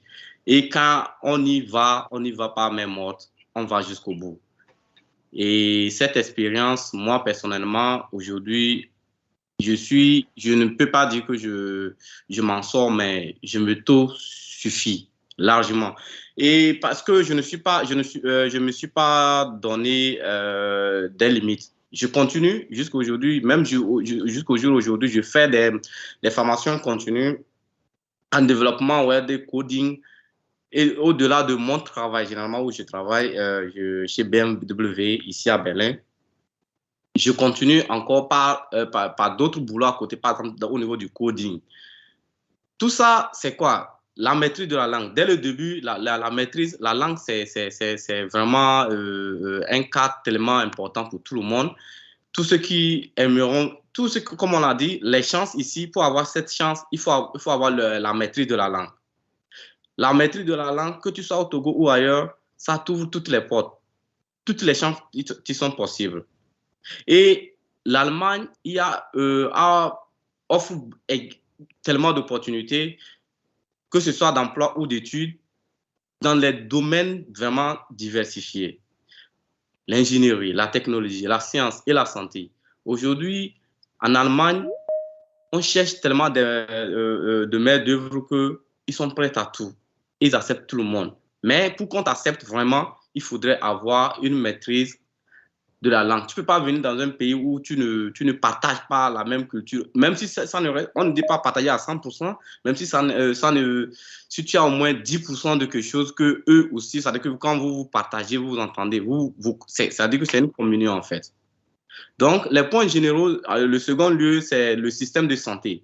Quand tu viens ici déjà, tout le monde est, dès que tu mets le pied en Allemagne, tu es automatiquement considéré que quelqu'un qui, si tu tombes malade, tu es pris en charge. Si tu n'oses pas, tu ne trouves pas. Le logement, c'est très important, et c'est varié. Et c'est des points où tout le monde, ça touche. C'est difficile. Par exemple, si nous sommes dans les grandes villes comme ici à Berlin, c'est très difficile de trouver un logement à Berlin. Mais tout le monde a droit. Tout le monde a un toit sur la tête. Même si c'est difficile, on s'y partage le peu qu'on y est. Donc, la langue qui revient toujours dans tout propos que j'ai entendu tout le début de ce webinaire, c'est la langue, la maîtrise de la langue. C'est l'outil de communication le plus important dans n'importe où on s'y trouve. Aujourd'hui, j'ai remarqué aussi un truc. On se base sur dire que c'est l'allemand, il faut obligatoirement comprendre l'allemand. Ce n'est pas simplement l'allemand, mais je trouve que la langue la plus parlée au monde aujourd'hui, c'est l'anglais. Et par exemple, chez moi, je connais des travailleurs tellement qualifiés, mais qui ne comprennent pas un mot allemand. C'est un handicap, certes, mais dès que vous maîtrisez l'anglais aujourd'hui, je pense que vous pouvez discuter avec n'importe qui. Vous pouvez voyager, vous pouvez aller n'importe où. L'anglais seulement aujourd'hui. Moi, je travaille avec une structure de la place à Berlin ici, qui simplement ne recrute pas seulement que les personnes qui parlent l'anglais. Je peux vous donner le site web, c'est factory.de, je vais l'écrire après. Aujourd'hui, eux, ils recrutent à l'international. Il suffit que tu sais t'exprimer en anglais et tu es qualifié dans le domaine où eux cherchent. L'anglais est tellement important. Et je pense que le Togo le gouvernement togolais est en train de mettre ça en place pour que l'allemand soit aussi enseigné dès le bas âge, dès les cours primaires. Donc, je trouve ça vraiment important que des langues soient vraiment intégrées au bas âge. Au début, dès que nous arrivons ici, la langue, c'est une barrière. Ça nous bloque tous et c'est un handicap pour tout le monde. Donc, je pense que le Togo a le français ici n'est pas togolais. Quand tu parles français, c'est difficilement que tu puisses voir 1 ou 3 Allemands qui parlent le français sur 10. C'est très dur, c'est rare. Et tu ne peux pas communiquer avec une personne dans une autre langue que vous ne vous comprenez pas. C'est comme c'est un langage de sourds, vous êtes en train de vous dire. Donc, la culture et l'intégration. Donc, l'Allemagne a une riche histoire culturelle et offre de nombreuses opportunités de s'impliquer dans la vie culturelle locale. L'intégration peut être facilitée en participant à des cours d'intégration et en s'engageant dans les activités locales. Donc, ici, il y a tellement d'activités que l'on peut faire et s'ouvrir, c'est-à-dire ou bien avoir plus d'opportunités juste en communiquant avec les autres. Donc, le système éducatif vient s'ajouter. L'AYAM a un système éducatif solide, y compris des universités de renommée aujourd'hui mondiale. Les étudiants étrangers même peuvent étudier en Allemagne, mais ils doivent souvent maîtriser l'allemand. Donc, c'est ça la langue. La langue vient à tout point. La diversité. La diversité en Allemagne est de plus en plus, c'est-à-dire que c'est plus divers même, avec une population d'origine ethnique et culturelle variée. À Berlin, je prends toujours le cas de Berlin parce que je vis à Berlin. À Berlin, ici, je peux dire que c'est la multiculturalité. Tu vas trouver presque tous les pays du monde, c'est-à-dire que toutes les nationalités y sont. Et tu ne peux pas communiquer aujourd'hui en te focalisant seulement que le français. Le français, tu vas trouver un peu du monde français ici, mais c'est très limité. Ça ne nous permet pas, par exemple, d'avoir des chances dans des entreprises ou bien dans des universités. Certes, ici, les universités enseignent en anglais, mais ils sont plus aussi adaptés au système allemand et qui favorise aussi un peu la langue allemande. Donc, moi, je prierais plutôt à s'adapter ou à apprendre, à mettre l'accent un peu sur la langue, l'anglais et l'allemand. Ça nous aiderait à oser et à réussir aussi. On réussit, on n'ose pas si toi-même tu n'es pas dans le besoin. Aujourd'hui, au Togo, il y a tellement d'opportunités. Moi, j'ai fait l'université de Lomé et je sais l'handicap qu'on a eu, nous tous là-bas. Et c'est qu'on on a passé des moments un peu durs, très durs, surtout au côté des langues. Moi, je n'ai pas fait la langue, j'ai fait le droit. Et c'était aussi un peu complexe à comprendre le système. Mais ici, le système est est tellement libre et compréhensible. Ça dépend en fait du niveau de tout un chacun à s'appliquer, à se donner et à comprendre qu'est-ce que tu veux faire, qu'est-ce que tu envisages pour ton futur. C'est très, très, très... Bon, moi, pour terminer, je ne vais pas trop tarder. L'expérience des étrangers ici en Allemagne dépend de la situation individuelle de chacun. Donc, les attentes et les capacités à s'adapter à un nouvel environnement. Beaucoup de gens trouvent que vivre en Allemagne est une expérience ultime, mais il peut y avoir aussi des défis, beaucoup de défis à relever, surtout au début. Quand tu viens au début, il faut souffrir. Et souffrir, c'est quoi? Tu auras besoin de la langue qui est le premier barrage, et le logement, et ainsi de suite. Il y a beaucoup de choses que je n'ai pas pu énumérer, mais tout le monde peut avoir sa chance ici si tu oses. Merci à vous. Merci beaucoup, monsieur. J'ai un peu d'interférence, je vais diminuer le volume. Alors, merci beaucoup, monsieur Tagan, pour votre présentation. Nous allons donner la parole à madame Kafu Amerignato, qui sera le dernier panéliste dans ce sous-thème qui consiste à dire, à s'inspirer de l'expérience de ceux qui ont osé. Madame Kafi Amerignato, vous avez la parole.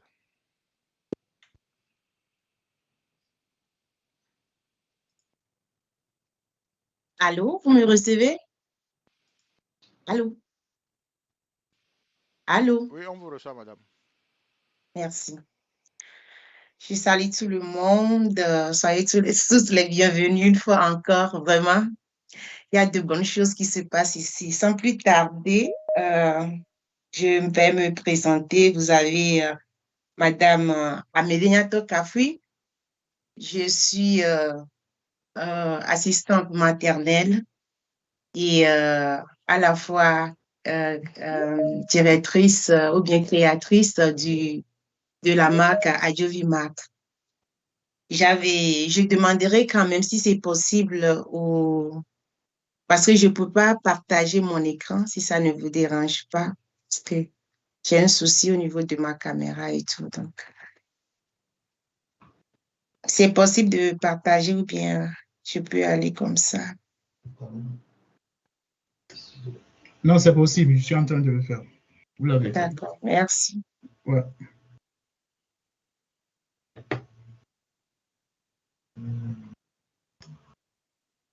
Vous voyez? Voilà, ça marche. OK. Comme je l'avais dit tantôt, vous avez devant vous Madame Kafi Amidiniato, je suis la créatrice de la marque Adjovimac, créatrice et présidente de l'association Souris et Vie et responsable d'une crèche basée ici en Allemagne. Et voilà, je suis très heureuse de me retrouver sur cette chaîne ou ce plateau pour partager mon expérience de vie avec nos jeunes afin de les motiver pour une vie meilleure, car notre jeunesse est notre relève de demain. Et sans plus tarder, je peux toutefois vous dire que je suis venue ici, mon titre de visa, c'est le regroupement familial. C'est le regroupement familial. Donc, nous pouvons tous comprendre, et à mes sœurs qui sont peut-être dans ce cas, et nous savons tous que pour faire le regroupement familial, le chemin a été déjà tracé. Oui, le chemin a été déjà tracé. Mais quand nous venons en tant que, avec ce titre, femme au foyer ou bien je viens dans un foyer, il y a beaucoup de choses qui t'attendent déjà sur le terrain vu que tu viens dans un milieu où tu dois besoin de temps pour apprendre également la langue et aller haut et bas, répondre aux besoins de la famille et voir si tu vas rester à la maison. J'ai beaucoup aimé la présentation de notre maman tout à l'heure, qu'elle a pu gérer la maison et avoir par la chance un mari qui lui a permis de faire quand même les formations et pouvoir aussi sortir de la maison pour ne pas rester dans la maison. Moi aussi, je veux m'appuyer sur cette présentation pour dire à tous mes sœurs ou bien mes frères qui vont venir par le titre regroupement familial, de prier tout d'abord que le mari soit un mari compréhensible ou bien cette femme qui soit une femme vraiment compréhensible pour que arriver déjà qui nous donne le temps de s'intégrer d'abord. Puisque tous ceux qui sont passés, on a quand même un mot de passe qui est de maîtriser la langue allemande. C'est la langue qui libère en fait. C'est la langue qui libère en fait. Donc, c'est ce que je vais dire tout d'abord par l'introduction et brosser un peu de mon parcours. Donc, si on peut prolonger un peu.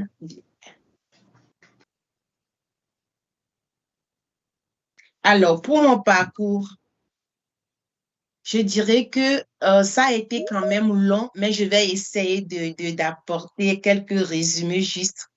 Je suis arrivée avec le niveau, pas même B1, oui, je pense, le titre de ce niveau dans le temps, on disait Start Dutch. Là, tu auras à faire le A1, le A2, mais je me rappelle passer parce que ici, j'ai repris le B1 parce que le niveau que j'avais au niveau de la langue, c'était resté à l'aéroport Niassy. Mais quand je suis arrivée, je ne comprenais rien. Donc, il va falloir reprendre tout à zéro. Donc, j'ai repris la langue, j'ai essayé de m'intégrer, de m'intégrer. Après la formation, quand j'ai repris le B1, donc j'ai essayé de me rendre. Et bon, ce qui m'a aidé aussi est que en toute chose, mon mari, il m'envoie dans les services. Va à Rathaus, va ici, va te renseigner ce qu'on peut faire, ce qu'on peut faire. Donc, moi, tous mes infos, je les reçues à Rathaus. Voilà, je veux faire ceci et cela. Donc, qu'est-ce qu'il me faut? Pour le moment, j'ai le niveau B1. Donc, qu'est-ce que je peux faire? Donc, le niveau de la langue, la manière dont je m'exprime, ils m'ont demandé, qu'est-ce que tu peux faire? Il y a cette formation, il y a ça et ça. Moi-même, j'ai choisi à faire la formation sur auxiliaire de vie. Pourquoi? Dans l'intention d'essayer de converser en fait avec les les personnes âgées et acquérir de bonnes expressions parce qu'ils sont âgés, ils auront quand même les bonnes grammaires, les choses pour pouvoir en fait m'en sortir dans mon niveau de langue. Donc, seule chose que j'ai fait, j'ai suivi cette formation en tant qu'Altepflegerin. Donc, j'ai travaillé dans ce domaine, pas longtemps quand même, mais je commence par penser parce qu'il y a la famille aussi là-bas. Il y a la famille aussi là-bas à gérer et chacun de nous, ceux qui ont peut-être fait cette formation, sauront que il y a des plans des plans qui changent. Il faut travailler la nuit, il faut travailler dans la matinée. Et moi, je suis là, parallèlement, en train de fonder une famille, il y a les enfants là-bas et le mari de son côté, lui aussi, il travaille. Donc, il faut voir comment gérer toutes ces choses. Donc, j'ai essayé de revoir les choses, dire que, OK, il va falloir laisser encore cette formation et chercher à faire d'autres choses. Donc, moi-même, j'ai déjà eu un appel de s'occuper des enfants, chose que je fais déjà au pays avant de voyager. Donc, je me suis lancée. Je suis aussi repartie à Rathaus ou bien Famille Centrum. Voilà, je suis partie à Famille Centrum pour se faire renseigner. J'ai parlé avec les DINS là-bas et ils vont dire, OK, tu peux le faire. Donc, il va falloir augmenter ton niveau de langue vu que c'est de toi que les enfants vont apprendre en fait. Donc là, j'ai laissé tout tomber. Je suis encore repartie et pour faire baisser mon niveau de langue. Donc là, j'ai fait le B1 et bon, le B2. Donc avec le B2, ça m'a permis d'avoir la formation en tant que Kindertagespflegerin. Alors cette formation, normalement, ça dure jusqu'à 3 ans. Moi, qu'est-ce que je l'ai fait? Vu que j'ai déjà fait le Altenpflegerin, bon, ils m'ont dit de commencer avec le Tagesmutter. Donc pour la formation de Tagesmutter, je l'ai fait avec 1 an. Donc de là que je peux faire Weiterbildung. Donc, j'ai commencé par 1 an, j'ai terminé les 1 an. Donc, là où je faisais la formation, même eux, mais ils ont un kita privé qui est là. Donc, automatiquement, ils m'ont embauché là-bas.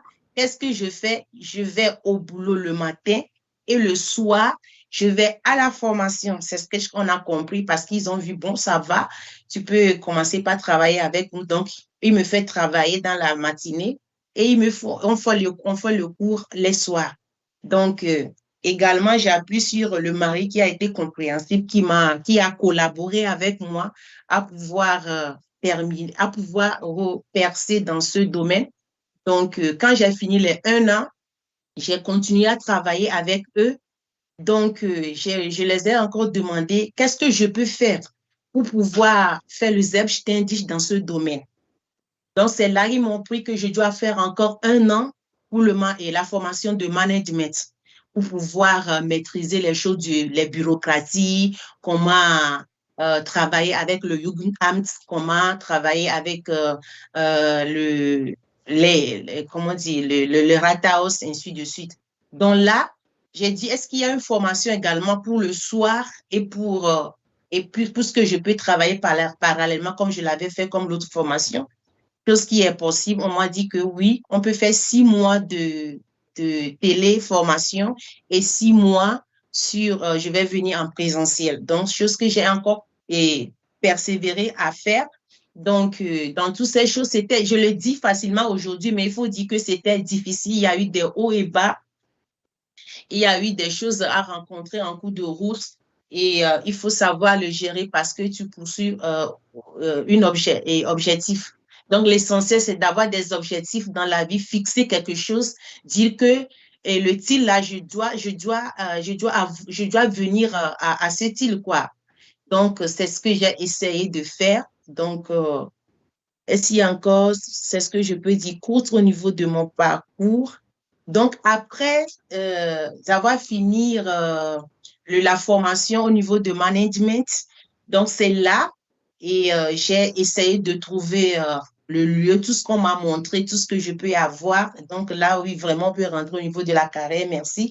Donc, je m'appuie sur ça que je vais toujours à la mairie, je vais toujours au Family Central. C'est pour nous dire en fait que moi, je ne me suis pas laissée informer sur la rue ou bien demander, tu sais, je vais faire ça. Parce qu'il y a des gens, des fois, ils découragent. Pourquoi? Parce qu'il y avait eu ces expériences aussi. Je dis, par exemple, moi, je vais prendre un lieu pour pouvoir faire mon Tagesmutter ou bien faire mon Tagesflegerin. L'autre dit, toi, tu peux faire ça. Tu sais, ces gens, ils sont racistes. Est-ce qu'ils vont permettre leurs enfants de venir chez toi, de faire ceci?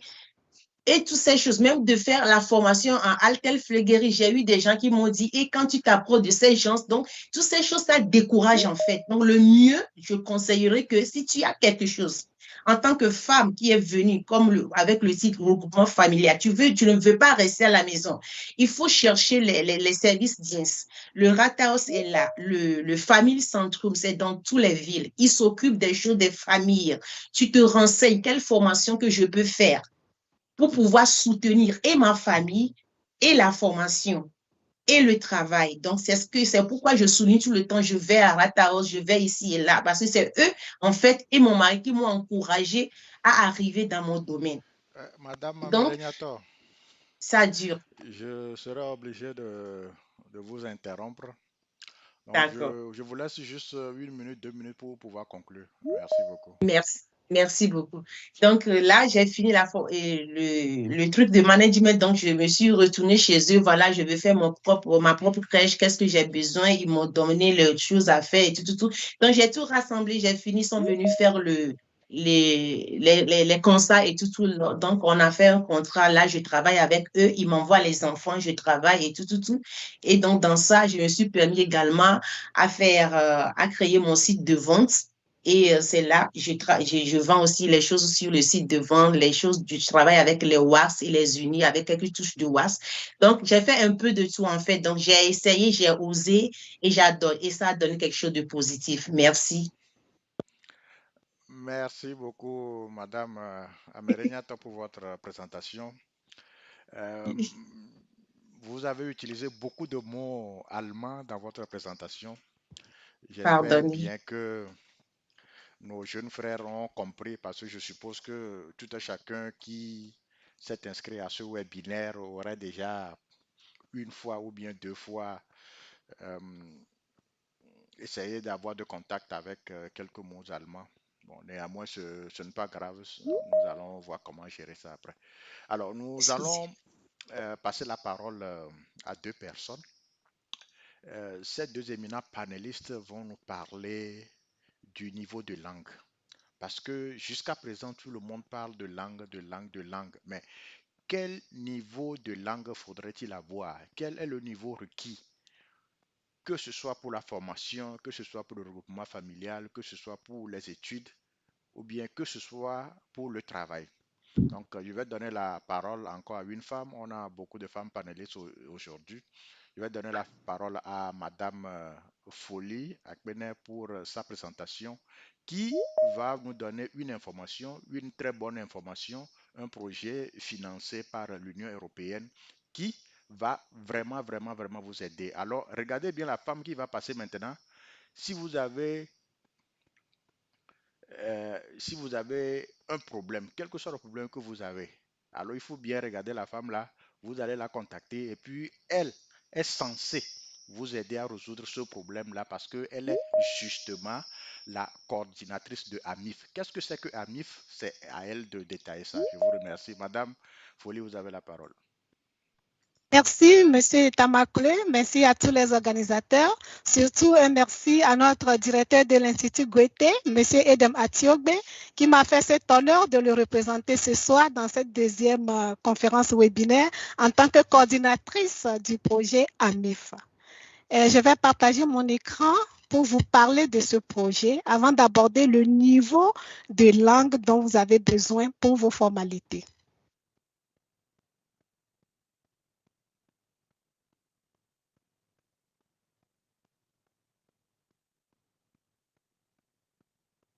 Et voilà. Est-ce que vous voyez mon écran, s'il vous plaît? Oui, nous voyons votre écran, madame. OK. AMIF. Qu'est-ce que donc AMIF? AMIF veut dire Fonds Asile, Migration et Intégration. Ce projet AMIF est un instrument de financement de l'Union européenne qui soutient le développement politique européen en matière de migration et d'asile.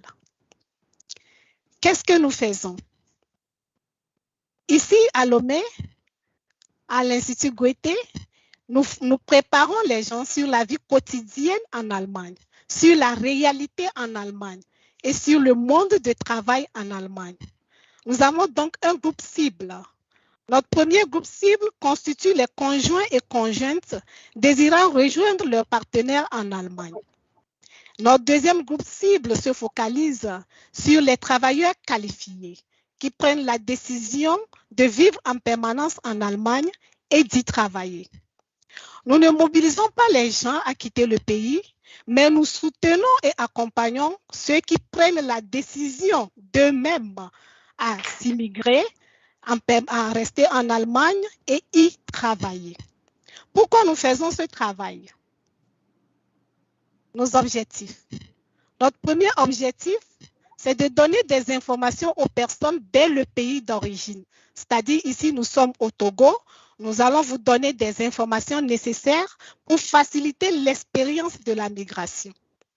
Notre second objectif, montrer aux gens à quoi ressemble la vie quotidienne et la vie professionnelle en Allemagne, afin qu'ils ne migrent pas avec de fausses attentes.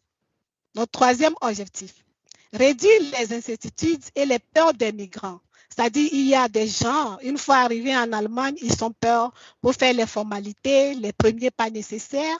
Et nous, notre tâche est de les préparer ici afin de réduire ces incertitudes et les peurs et leur fournir des stratégies pour la vie quotidienne dans la société. Quatrième objectif, aider les personnes à apprendre l'allemand par des offres de conseils et de cours de langue. Ils doivent apprendre jusqu'à l'obtention du certificat de langue nécessaire pour le visa. Donc, nous les accompagnons. Je vais aborder tout à l'heure les niveaux de langue minimum qu'il faut afin qu'ils puissent atteindre leurs objectifs. Et notre cinquième point, c'est accompagner les personnes depuis le pays d'origine en passant par les préparatifs jusqu'à l'arrivée en Allemagne. Il inclut les moments d'attente, c'est-à-dire au moment où ils ont déposé déjà le visa, le moment d'attente, qu'est-ce qu'ils doivent faire? Nous avons des ateliers de formation et des formations pour occuper ces personnes-là en leur donnant le nécessaire qu'il faut. Maintenant, je vais aborder les niveaux de langue, les certificats du Goethe Institut. Les certificats de Goethe Institut sont renommés dans le monde entier et reconnus comme qualification linguistique par les employeurs comme par les établissements de l'enseignement supérieur de nombreux pays. Nous avons donc 6 niveaux de langue qui correspondent aux compétences du cadre européen commun de référence pour les langues CE-CRL. Nous avons donc le niveau A1, le niveau A2, le niveau B1, le niveau B2, le niveau C1 et le niveau C2. Pour ceux qui veulent faire au pair, vous avez besoin du niveau A1. Chez nous, ici à l'Institut Goethe, le niveau A1 est réparti en 2 étapes. Il y a le A11, 2 mois de cours, le A12, 2 mois de cours. Et vous allez passer l'examen de Goethe Certificat A1, le certificat de langue niveau A1. Et dans certains cas, il y a certaines familles et agences qui exigent que leur au pair ait le niveau A2. Pour le regroupement familial, le niveau de langue exigé est le niveau A1. Après ces 4 mois de cours, ils vont passer l'examen de certificat de langue Staatsdeutsch A1 pour avoir leur diplôme. Pour ceux qui veulent suivre la formation professionnelle, nous leur recommandons d'avoir déjà dès le pays d'origine le niveau B2. Le niveau B2 est très nécessaire pour la formation professionnelle. Pour ceux qui veulent faire les études, pour les études, cela dépend donc de chaque établissement d'enseignement supérieur ou des universités. Chaque université a ses règlements d'adhésion. Il y a certains qui exigent le niveau B1, d'autres c'est le B2, d'autres c'est le C1, d'autres c'est le test DAF ou bien c'est le DSH. Vivre et travailler en Allemagne. Si vous avez donc pris la décision ferme de vivre de façon permanente en Allemagne, soit pour des raisons professionnelles ou privées, nous sommes là à l'Institut Goethe pour vous accompagner, vous suivre dans vos formalités, dans l'apprentissage de la langue, jusqu'à l'obtention de visa. Même une fois arrivé en Allemagne, nous avons des structures là-bas que nous pouvons vous recommander pour votre vraie intégration en Allemagne. Nos offres, comme je l'ai déjà dit, nous avons des séances d'information et des séances de formation. Dans nos séances d'information, nous allons vous donner des informations utiles pour le processus du voyage. Et dans les séances de formation, nous avons des ateliers comme l'interculturel. Nous allons vous apprendre des choses sur la culture allemande, sur la culture togolaise, la différence de culture, afin que vous évitiez le choc culturel une fois arrivé en Allemagne. Nous avons beaucoup de séances de formation et dans ces ateliers-là, nous avons un livret comme le livret, mon chemin vers l'Allemagne, plusieurs livrets dont nous disposons.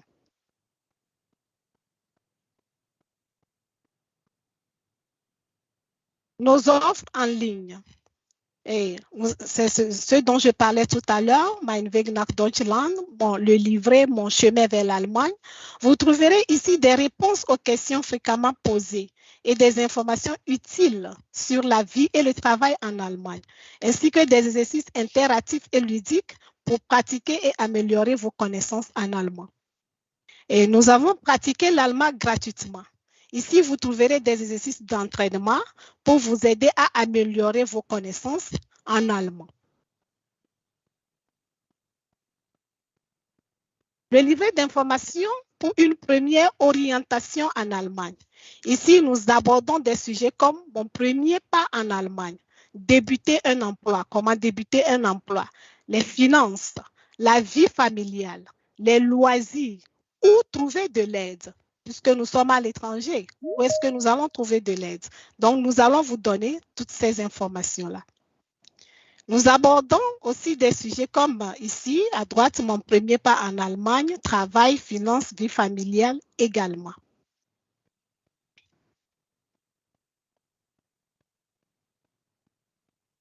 Nous avons des liens utiles. Nous avons par exemple Make It in Germany. C'est un portal pour professionnels. Tout ce qu'il faut savoir pour réussir en Allemagne et pourquoi cela vaut la peine de vivre et travailler en Allemagne. Nous avons Anabi, le portail d'information sur la reconnaissance des diplômes étrangers. Découvrez ici comment votre diplôme sera évalué au niveau de l'équivalence et si votre diplôme universitaire est reconnu. Nous avons Deutschland.de. Ce portail vous donne non seulement des informations sur l'Allemagne, mais aborde également des actualités nationales et internationales. Nous avons Pro Recognition. Commencez votre carrière en Allemagne avec des qualifications reconnues grâce au service de ce Pro Recognition. Et ici, nous avons entré sur le territoire et visa.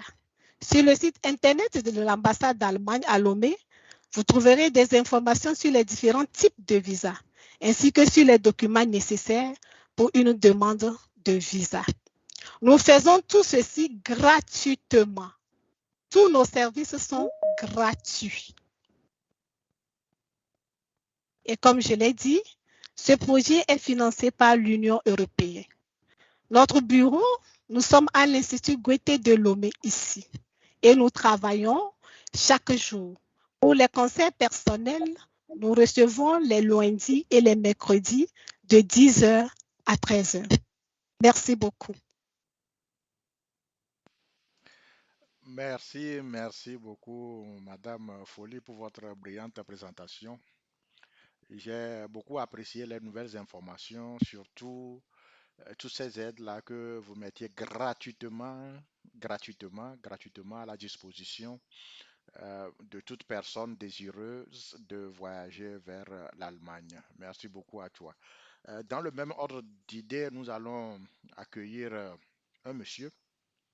Ce monsieur a étudié en Allemagne. Il est diplômé en, bon, je ne sais pas si je vais l'appeler en allemand. Bon, il est un traducteur agréé. Il est un traducteur agréé. Il gère également une école de langue.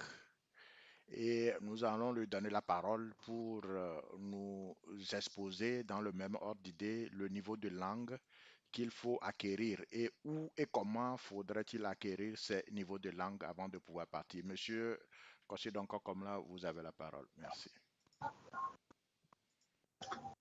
Merci beaucoup, monsieur le modérateur. Alors, je vais d'abord essayer de partager un document.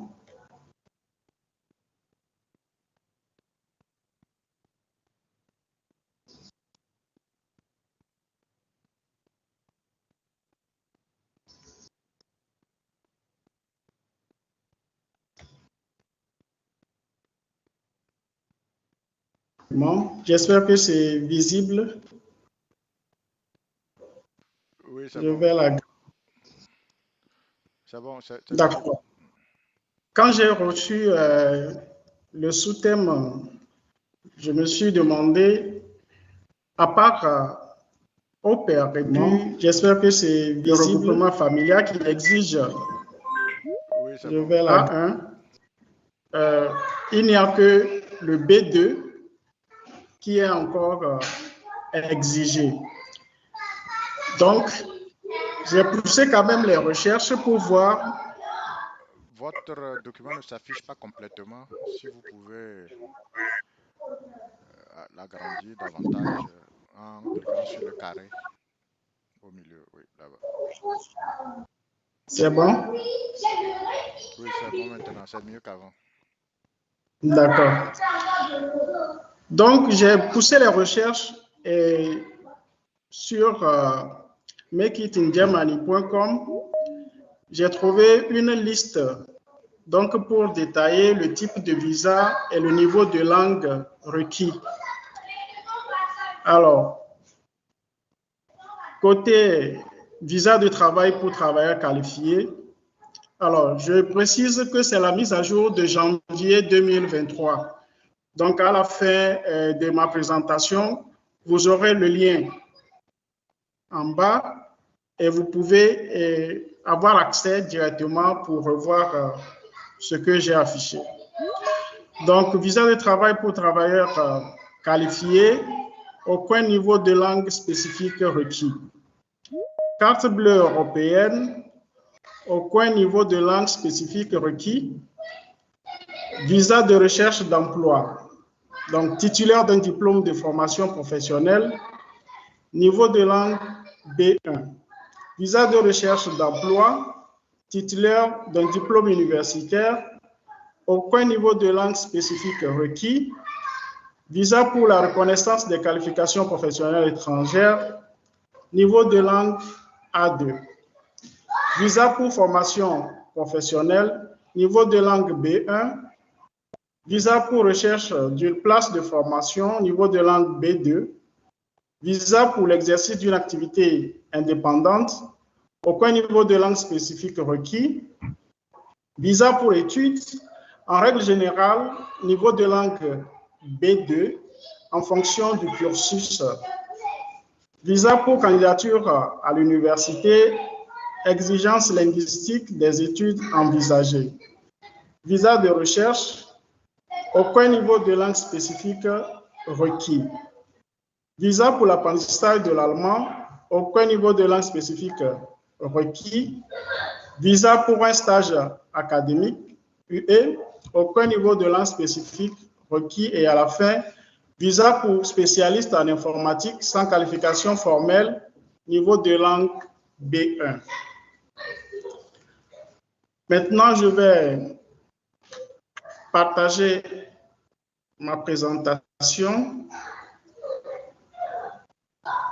Une seconde, s'il vous plaît.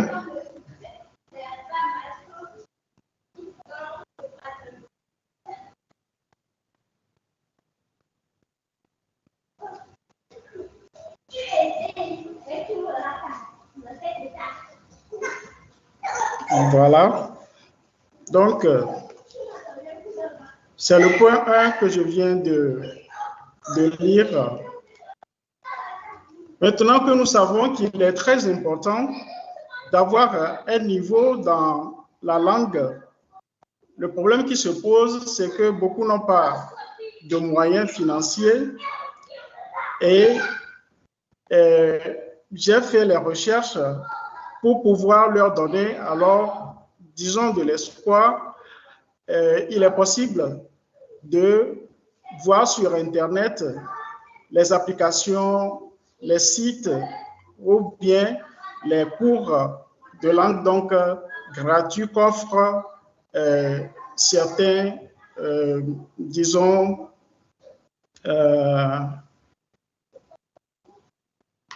bon, donc certains sites. Donc nous avons des applications comme Duolingo. Je préfère les énumérer compte tenu du temps. Babel, même Rise, BBC Languages.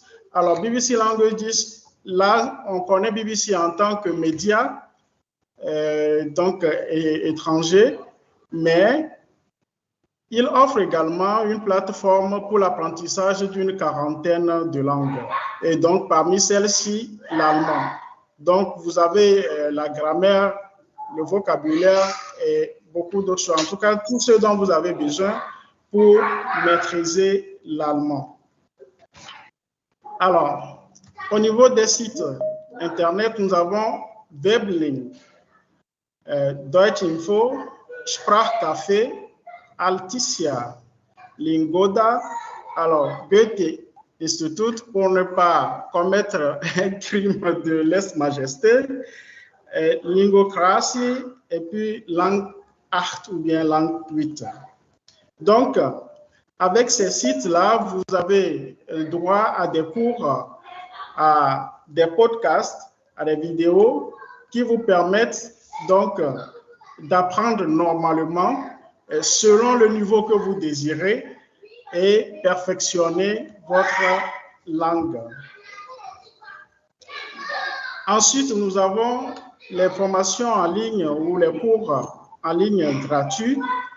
Donc, il y a Luxen qui est spécialisé là-dedans, tout comme Deutsch Perfect, Deutsch Academy, Deutsch Interactif, Audio Trainer et puis Deutsche Welle.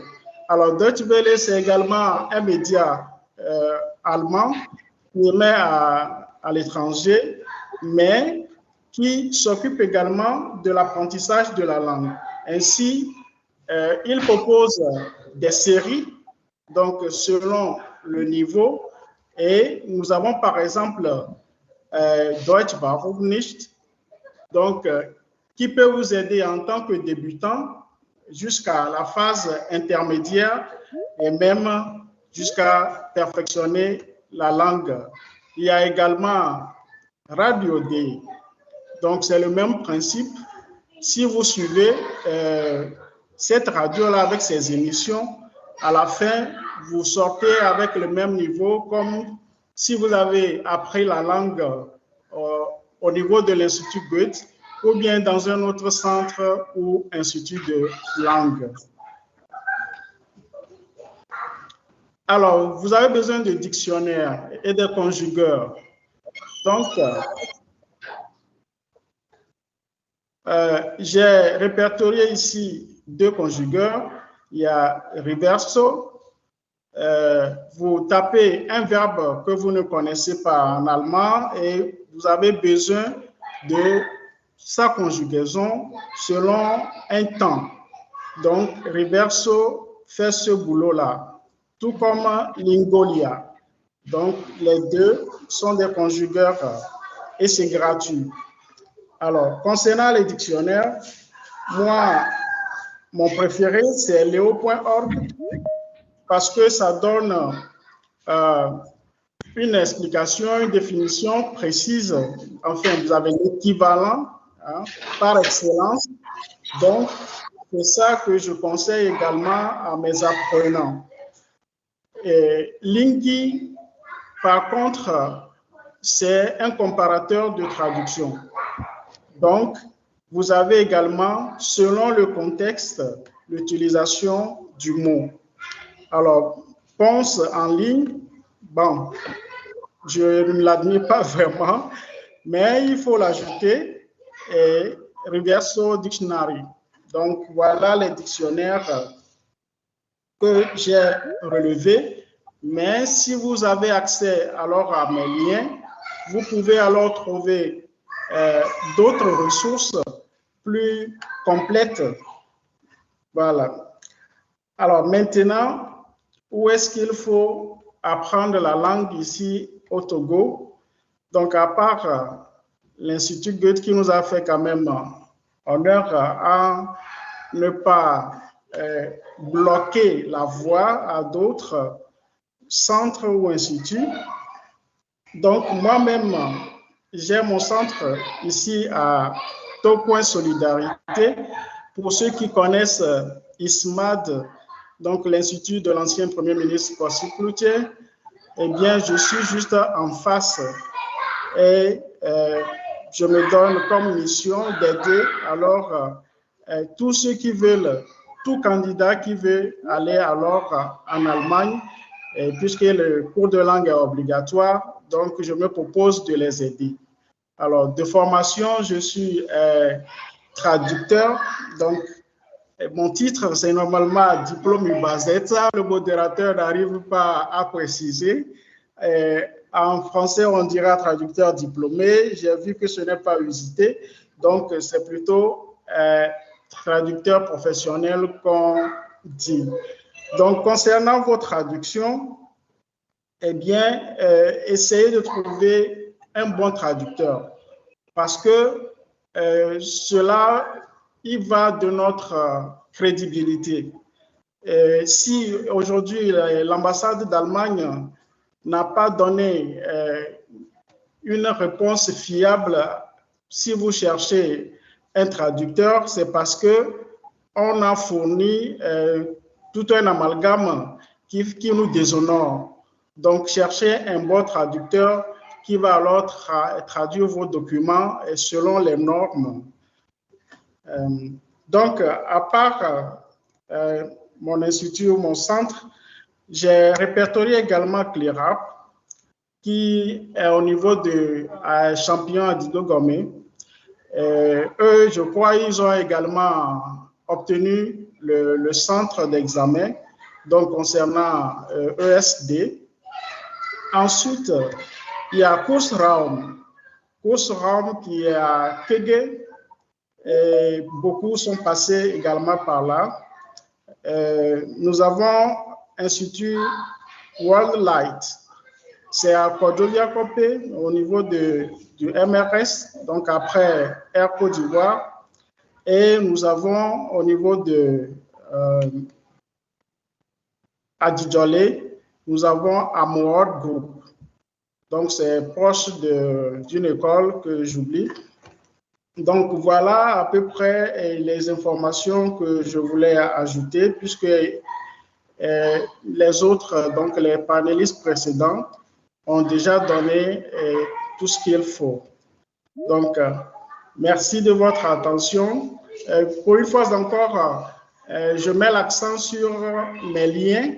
Donc, c'est là où vous trouverez vraiment la liste complète qui vous aidera, même si vous n'avez pas l'opportunité de faire les cours dans les centres où il faut payer, vous pouvez quand même arriver à vous former et faire les examens à Goethe. Donc, en bas, vous avez les liens ici. Et donc, voilà de quoi vous avez besoin. Alors, je vous remercie.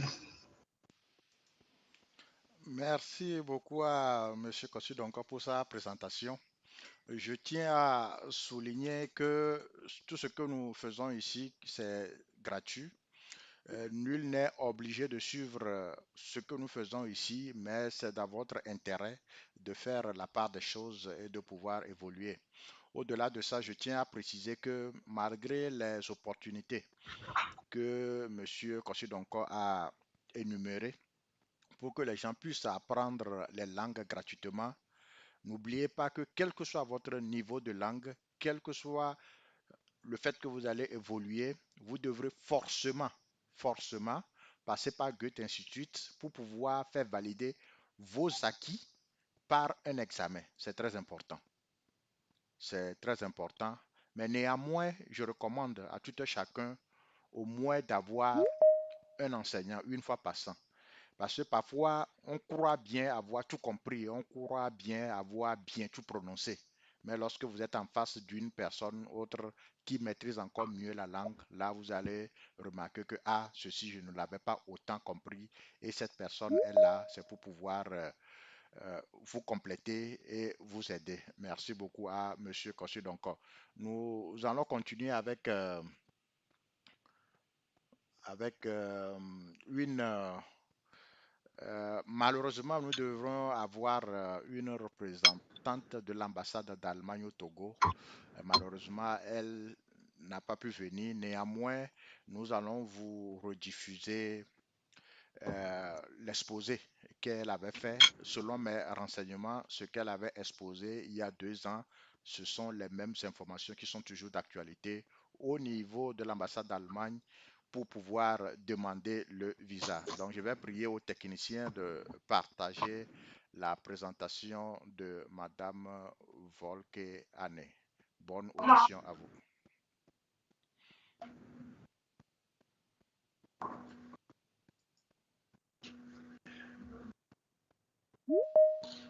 Monsieur le technicien, vous êtes prêt?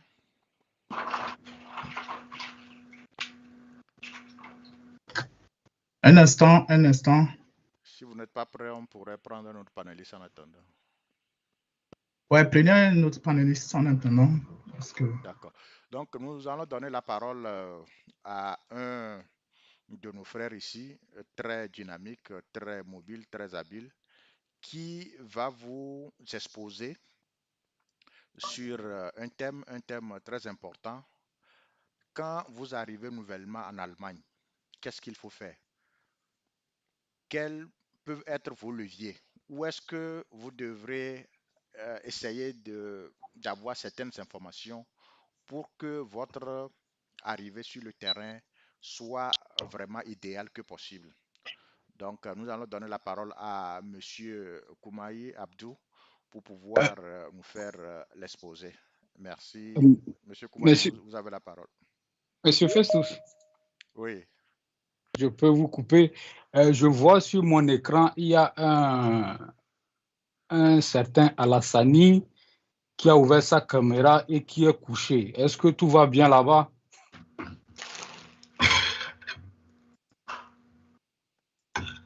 Ok, c'est bon. Merci. Ok, Monsieur Koumaï, vous avez alors la parole. Merci. Ok, merci Monsieur Festus. Avant de commencer, je vais essayer de partager en même temps mon écran avant les salutations et la présentation. Je vais m'y lancer en même temps directement. Un instant.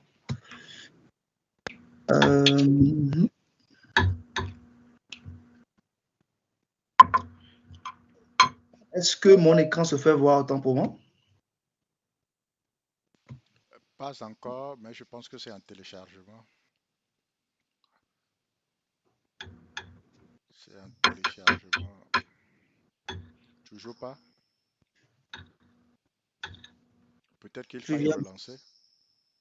Ok, je viens de le lancer, mais bon, un instant, je vais encore le refaire. Bon, dans le cas contraire, si vous n'avez pas fait de modification, j'ai la présentation que vous m'avez envoyée. Ok, vous pouvez le partager. Sinon, je vais encore essayer un instant. D'accord. Un instant.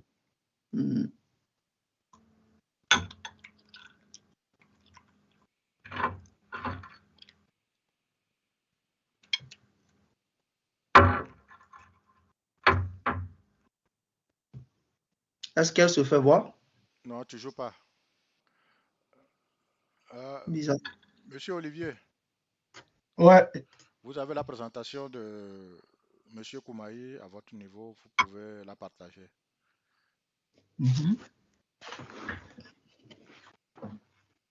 Attendez. Quel est le souci?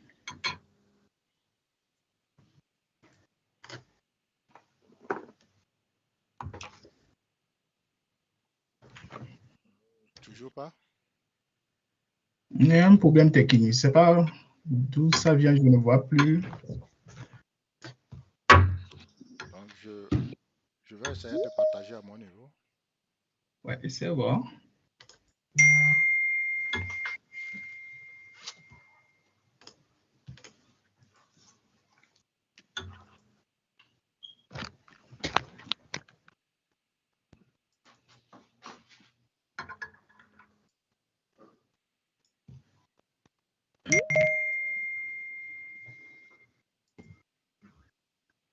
Bon, est-ce que la présentation se fait voir? Ouais, ça va. C'est arrivé à l'écran? Oui, c'est arrivé. Ok, Monsieur Koumaï, vous avez alors la parole. Ok, bon, malheureusement, je ne vois pas moi-même la présentation, mais bon, je pense que je vais essayer de le défiler avec moi-même ici pour pouvoir suivre le fil de mes arguments. Est-ce que ça va? Donc, je ne vois pas le partage d'écran chez moi ici. C'est bizarre. Non, j'étais là tout le temps. On veut ce que vous êtes en train de partager. Voilà. Ok. Donc, je vais essayer de défiler moi-même ici pour que je puisse suivre le fil de mes arguments. J'espère que tout le monde est en train de voir l'écran. Tant pour moi. Le partage d'écran. Parfait, c'est bon. On le voit tous. Hein. En fait, je le vois chez moi. Hein. Je vois. OK, c'est clair. OK, bonjour à tous. Je suis honoré d'être avec vous aujourd'hui en tant que panéliste pour discuter d'un thème très sensible dans notre génération qui est l'immigration. Je m'appelle M. Koumaï Abdou Kabirou, je suis gestionnaire de formation en licence. Je suis ici infirmier d'État et gestionnaire de personnel infirmier ici en Allemagne. Je suis aussi le président de l'association des Togolais résidant en Allemagne qui s'appelle ATRA. C'est une association togolaise ici enregistrée en Allemagne. Et je suis aussi un jeune entrepreneur. D'abord, je tiens à remercier les organisateurs de ce webinaire pour cette opportunité passionnante de pouvoir partager avec vous nos idées et nos expériences que nous avons vécues ici en Allemagne. Donc, le sujet que nous allons aborder aujourd'hui concerne en fait l'immigration en termes de travailler, étudier, se faire former en Allemagne. Mythe ou réalité, parce que c'est une question.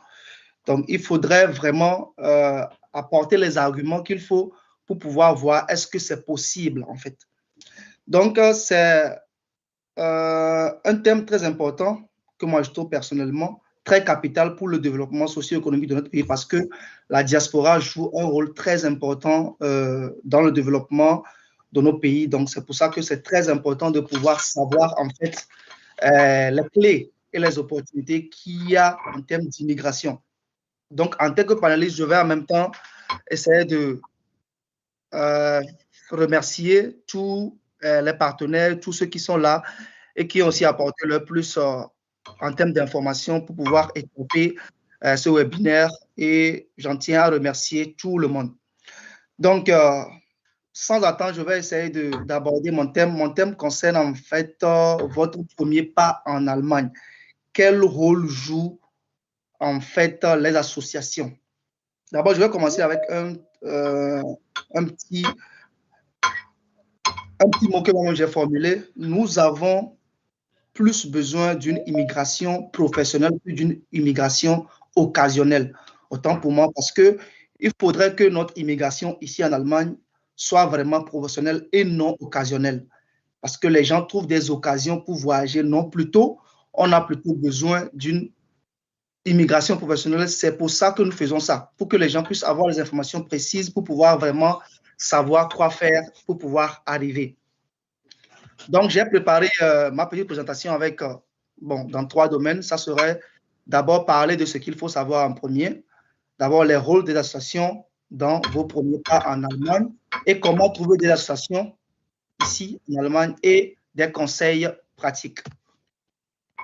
Ce qu'il faut savoir en premier, c'est que quand vous arrivez en Allemagne, c'est que vous rencontrez un nouveau système parce que vous quittez du Togo et le Togo a un système différent de celle de l'Allemagne. Donc, c'est pour ça qu'il faut savoir que vous êtes là dans un nouveau système qui a ses conditions et ses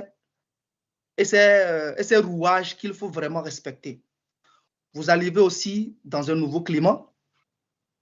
Je vous informe ici qu'ici en Allemagne, vous pouvez avoir peut-être même 4 temps dans une seule journée. Il peut y avoir la neige, il peut avoir la pluie, il peut avoir en même temps le soleil, il peut avoir du vent dans une seule journée. Donc, il faudra vous préparer pour ça, en fait, de pouvoir rencontrer ce choc climatique ici aussi en Allemagne. Vous allez arriver dans un nouvel environnement. Les maisons, les constructions, elles sont vraiment différentes. Les routes, c'est vraiment différent de là où nous quittons. Une nouvelle communauté avec de nouvelles cultures. Les Allemands ont leur culture ici que nous allons venir rencontrer et c'est un choc. Il faut s'y préparer et vraiment s'informer. Et il y a un nouveau mode de vie que vous allez maintenant ici avoir. Quand vous rencontrez des choses nouvelles, vous avez besoin d'aide en fait pour que vous soyez vraiment guidé. C'est là que je vais aller sur ma prochaine présentation qui est le rôle des associations dans vos premiers pas en Allemagne. Il y a plusieurs structures qui vous aident vraiment à pouvoir être installé ici ou bien pouvoir vous orienter ici en Allemagne, mais les associations jouent un rôle vraiment important. D'abord, en termes d'accueil, les associations jouent un rôle de bienvenue. Dès que vous arrivez, les associations peuvent vous accueillir. Si vous vous enregistrez le plus tôt possible, les associations peuvent s'organiser pour vous accueillir en termes d'accueil ou bien de bienvenue, en termes de salutation ou bien dans les premiers contacts ici en Allemagne. Ils peuvent vraiment vous aider. Et dans la solitude, si vous arrivez ici, si vous ne connaissez personne, les associations peuvent vous aider à vraiment ne pas vous sentir seul, parce que c'est comme une communauté qui est regroupée et aide en fait. Deuxièmement, en termes d'information, les associations vont vous aider à décrocher même des informations pour vos visas. Il y a des associations ici qui aident les gens à pouvoir vraiment se préparer à comment avoir le visa, à comment pouvoir préparer leur arrivée ici, et quand ils arrivent, ils seront aidés. Donc, en termes d'information, les associations peuvent aussi vous aider. En termes d'information administrative, quand vous arrivez ici, quelles sont les démarches à faire? Quelles sont les premières choses à faire en termes de documents pour pouvoir vraiment vous installer ou bien commencer une vie ici en Allemagne? Les associations vraiment sont là pour vous aider dans le cadre social et aussi dans le domaine technique.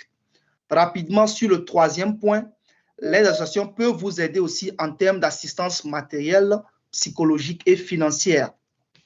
Si vous rencontrez certaines associations qui sont vraiment organisées, ils peuvent vous aider en termes de logistique. Quand vous arrivez ici, vous allez avoir un logement. Dans le logement, vous devez avoir des meubles et autres. Certaines associations qui s'organisent bien peuvent vous aider à acquérir ces trucs provisoirement. Parce que vous êtes là, vous n'avez pas des moyens financiers, peut-être à premier abord. Ils vont vous aider à pouvoir vraiment rassembler ces choses-là. Ils peuvent vous aider aussi psychologiquement, en vous aidant, en restant en contact avec vous, en discutant avec vous pour ne pas vous sentir seul si vous n'avez pas de famille. Pour vous donner des conseils, et certaines associations peuvent vous aider même financièrement. Si vous avez des problèmes financiers, s'ils organisent bien, ils peuvent faire des cotisations et vous aider à combler certains trous d'abord avant de pouvoir vous intégrer. Donc, c'est très important de s'informer sur les associations ici. Les associations servent aussi de guides. En quatrième point, ils servent de guides et de repères. Ils peuvent vous guider dans votre chemin à emprunter. Parce qu'ici, quand vous arrivez, il faut rapidement décider de quelle route vous voulez emprunter si vous n'êtes pas venu avec les moyens vraiment requis. Ils peuvent vous aider en termes de guide et en termes de repérage, en termes de communauté et de reconnaissance. Si vous êtes dans une association, on peut vous reconnaître que vous êtes un Togolais et vous appartenez à cette communauté. Les associations peuvent vous offrir cette reconnaissance-là. Donc, ce sont les rôles très simplement définis que j'ai essayé d'expliquer ici, mais pour aller encore au fond, à cause du temps, on peut, à travers les questions, pouvoir répondre et donner encore plus d'éclaircissement. Sur mon troisième point, je me suis basé sur comment trouver l'association, parce que si on parle d'association, il faudrait vous informer comment est-ce que vous allez trouver ces associations-là. Rapidement, en premier lieu, nous avons l'ambassade du Togo en Allemagne qui a des contacts. Si vous les contactez, ils peuvent vous fournir les associations qui sont dans vos villes respectives. Si vous arrivez peut-être dans le Bayern, ils peuvent vous fournir les associations qui sont en Bayern pour pouvoir vraiment rapidement entrer en contact avec eux et vous orienter. Il y a le HCTE, c'est le Haut Conseil des Togolais de l'extérieur. C'est une institution aussi qui est autonome, qui aussi aide l'ambassade à pouvoir aider les Togolais en Allemagne à pouvoir vraiment s'intégrer et s'orienter. Donc, eux aussi peuvent vous aider à pouvoir trouver les associations qui sont dans vos villes. Il y a les mairies des villes. Certaines associations sont enregistrées dans les villes respectives de leur région. Et quand vous allez aussi dans les mairies de ces villes, ils peuvent vous donner les coordonnées de ces associations-là. Et après, il y a les connaissances et les familles. Si vous arrivez ici, si vous avez des connaissances, vous pouvez les demander. Est-ce qu'il y a des associations ici dans la ville ou bien dans d'autres villes plus proches? Ils peuvent vous fournir leur nom et vous allez les contacter. Et pour finir, il y a les réseaux sociaux. Certaines associations sont sur les réseaux sociaux. Si vous les contactez, ils peuvent vraiment, ou bien si vous faites des recherches sur les réseaux sociaux, vous allez les trouver et pouvoir entrer en contact avec eux. Et mon quatrième point pour finir, ce sont les conseils pratiques que j'aimerais donner à nos jeunes ou bien frères et sœurs ou bien des personnes aspirant à venir en Allemagne. D'abord, la majorité des panélistes ont parlé de ça. Si vous remarquez que les gens parlent de ça, c'est que c'est vraiment important. Il faut maîtriser la langue. La langue, c'est la clé de tous les portes ici en Allemagne. Je ne vais pas trop faire d'arguments là-dessus, mais vous allez comprendre quand les gens parlent de ça. Deuxièmement, il faut que vous décidez rapidement de votre statut en Allemagne. C'est très important. Ne pas venir et chercher maintenant quoi faire. Non, non, non, non. Il faut rapidement décider de votre statut. C'est pour ça qu'il faut avoir une vision avant de quitter votre pays. Avant de quitter, il faut avoir une vision. Est-ce que je veux venir ici faire ça, ça, ça, ou bien juste venir faire la vie? Avoir une vision et ça vous permettra de pouvoir rapidement décider de votre statut. Et le troisième point, respecter les lois dans le pays. L'Allemagne est l'un des pays ou bien le pays le plus réglementé ici en Europe. Ils sont vraiment dans les règles et lois ici vraiment strictes et il faudrait vraiment vous attenir à les respecter. Être ouvert et tisser rapidement des relations, ça vous permettra de rapidement trouver les informations qu'il faut pour pouvoir avoir des tuyaux. Cinquièmement, chercher un moyen de divertissement contre le stress. L'Allemagne, l'Europe, ce n'est pas l'Eldorado. Moi, je le dis comme ça. Quand vous venez, vous allez rencontrer beaucoup de choses et vous allez avoir des stress. Mais il faut trouver des moyens de divertissement pour pouvoir vous divertir et ne pas trop vous stresser.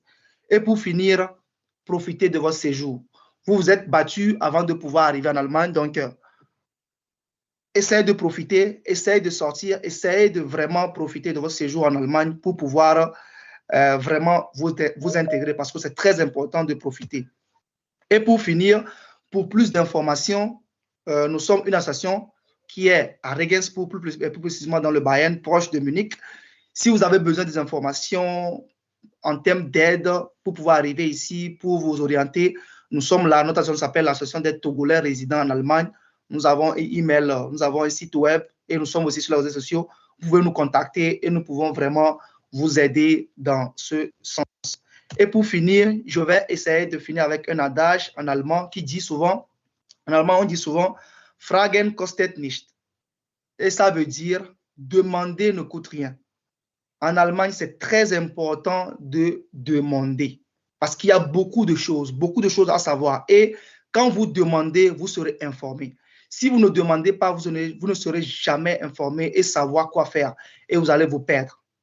Donc, je vais finir avec ces mots et je remercie tout le monde d'avoir pris le temps de pouvoir rester là et suivre et profiter des informations que nous avons. Si vous avez des questions, nous serons là à pouvoir vous aider et à vous répondre et vous aider dans votre...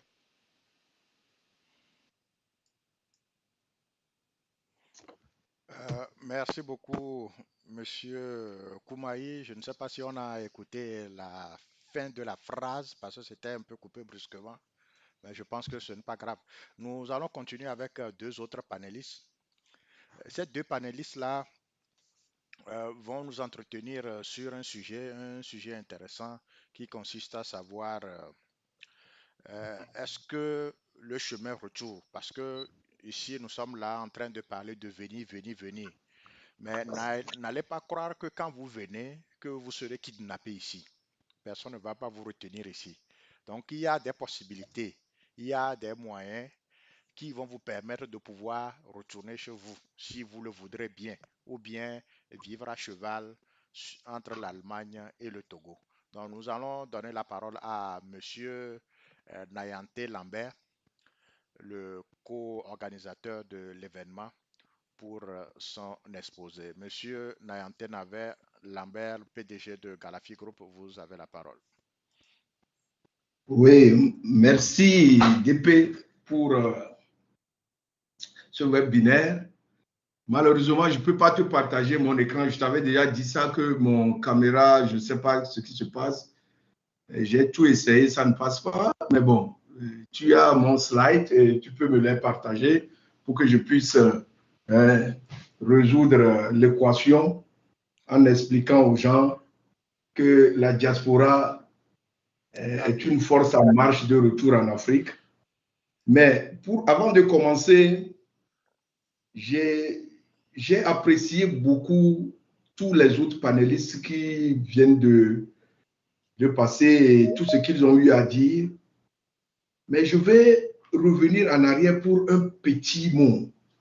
Le petit mot, nous parlons aujourd'hui de s'immigrer en Allemagne, se faire former et étudier et se faire former.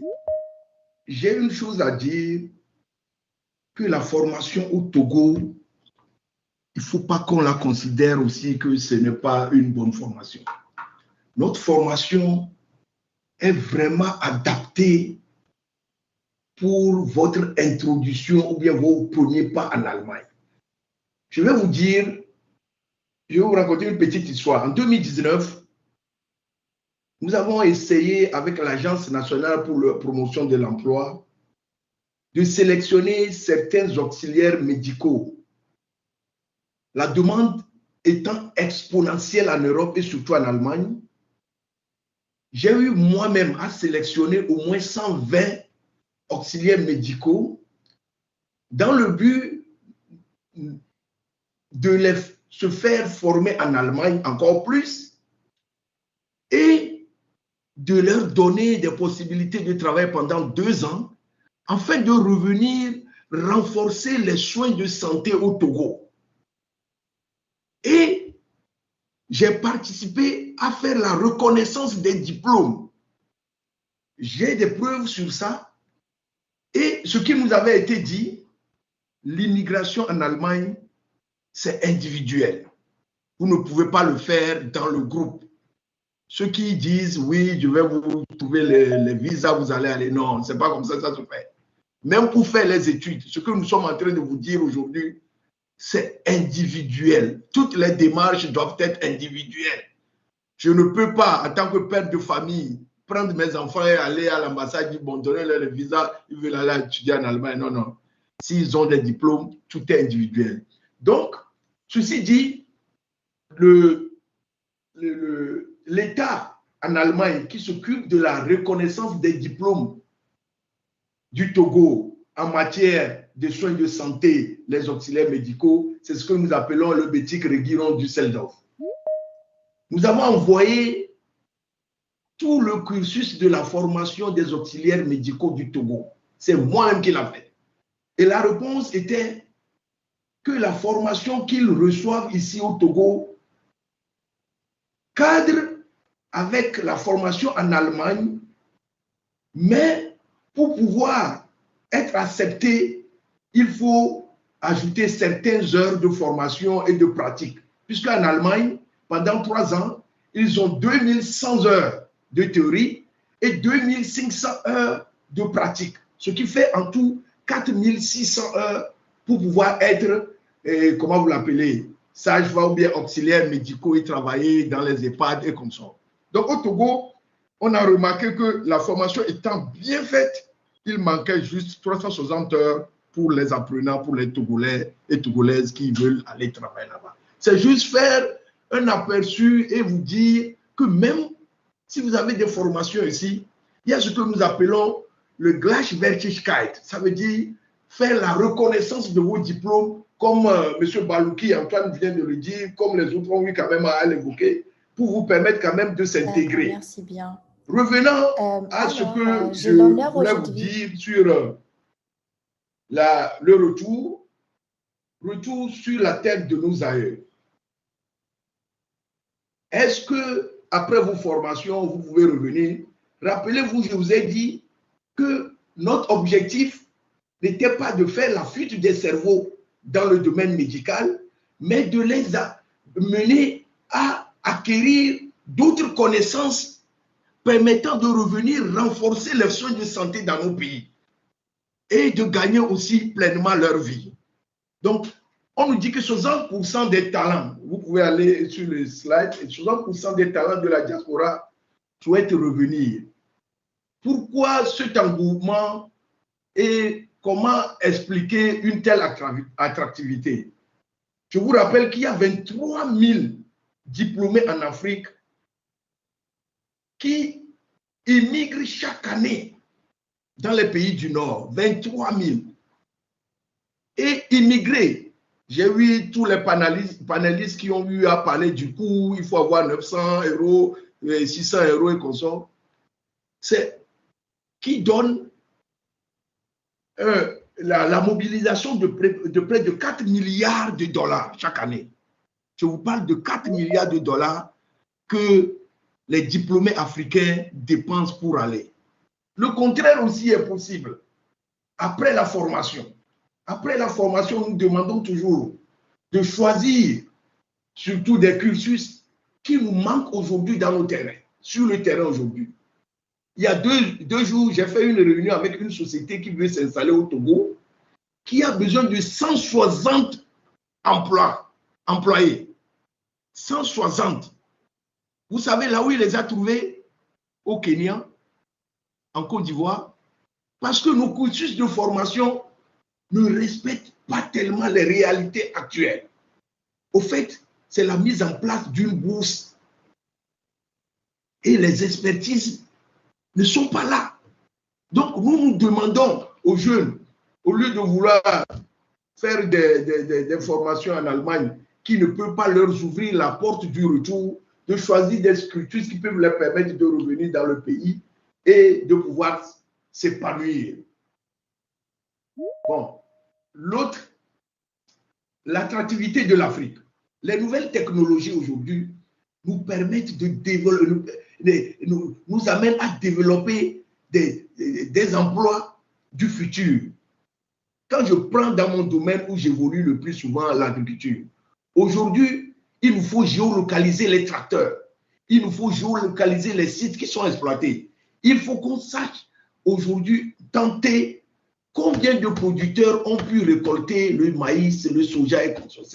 C'est des métiers d'avenir que nous appuyons, nous encourageons les jeunes à embrasser et à aller se faire former pour de telle sorte qu'à venir et développer leur continent. La prise de décision dont je parle du chemin retour, si tu peux aller sur le chemin de retour, prise de décision.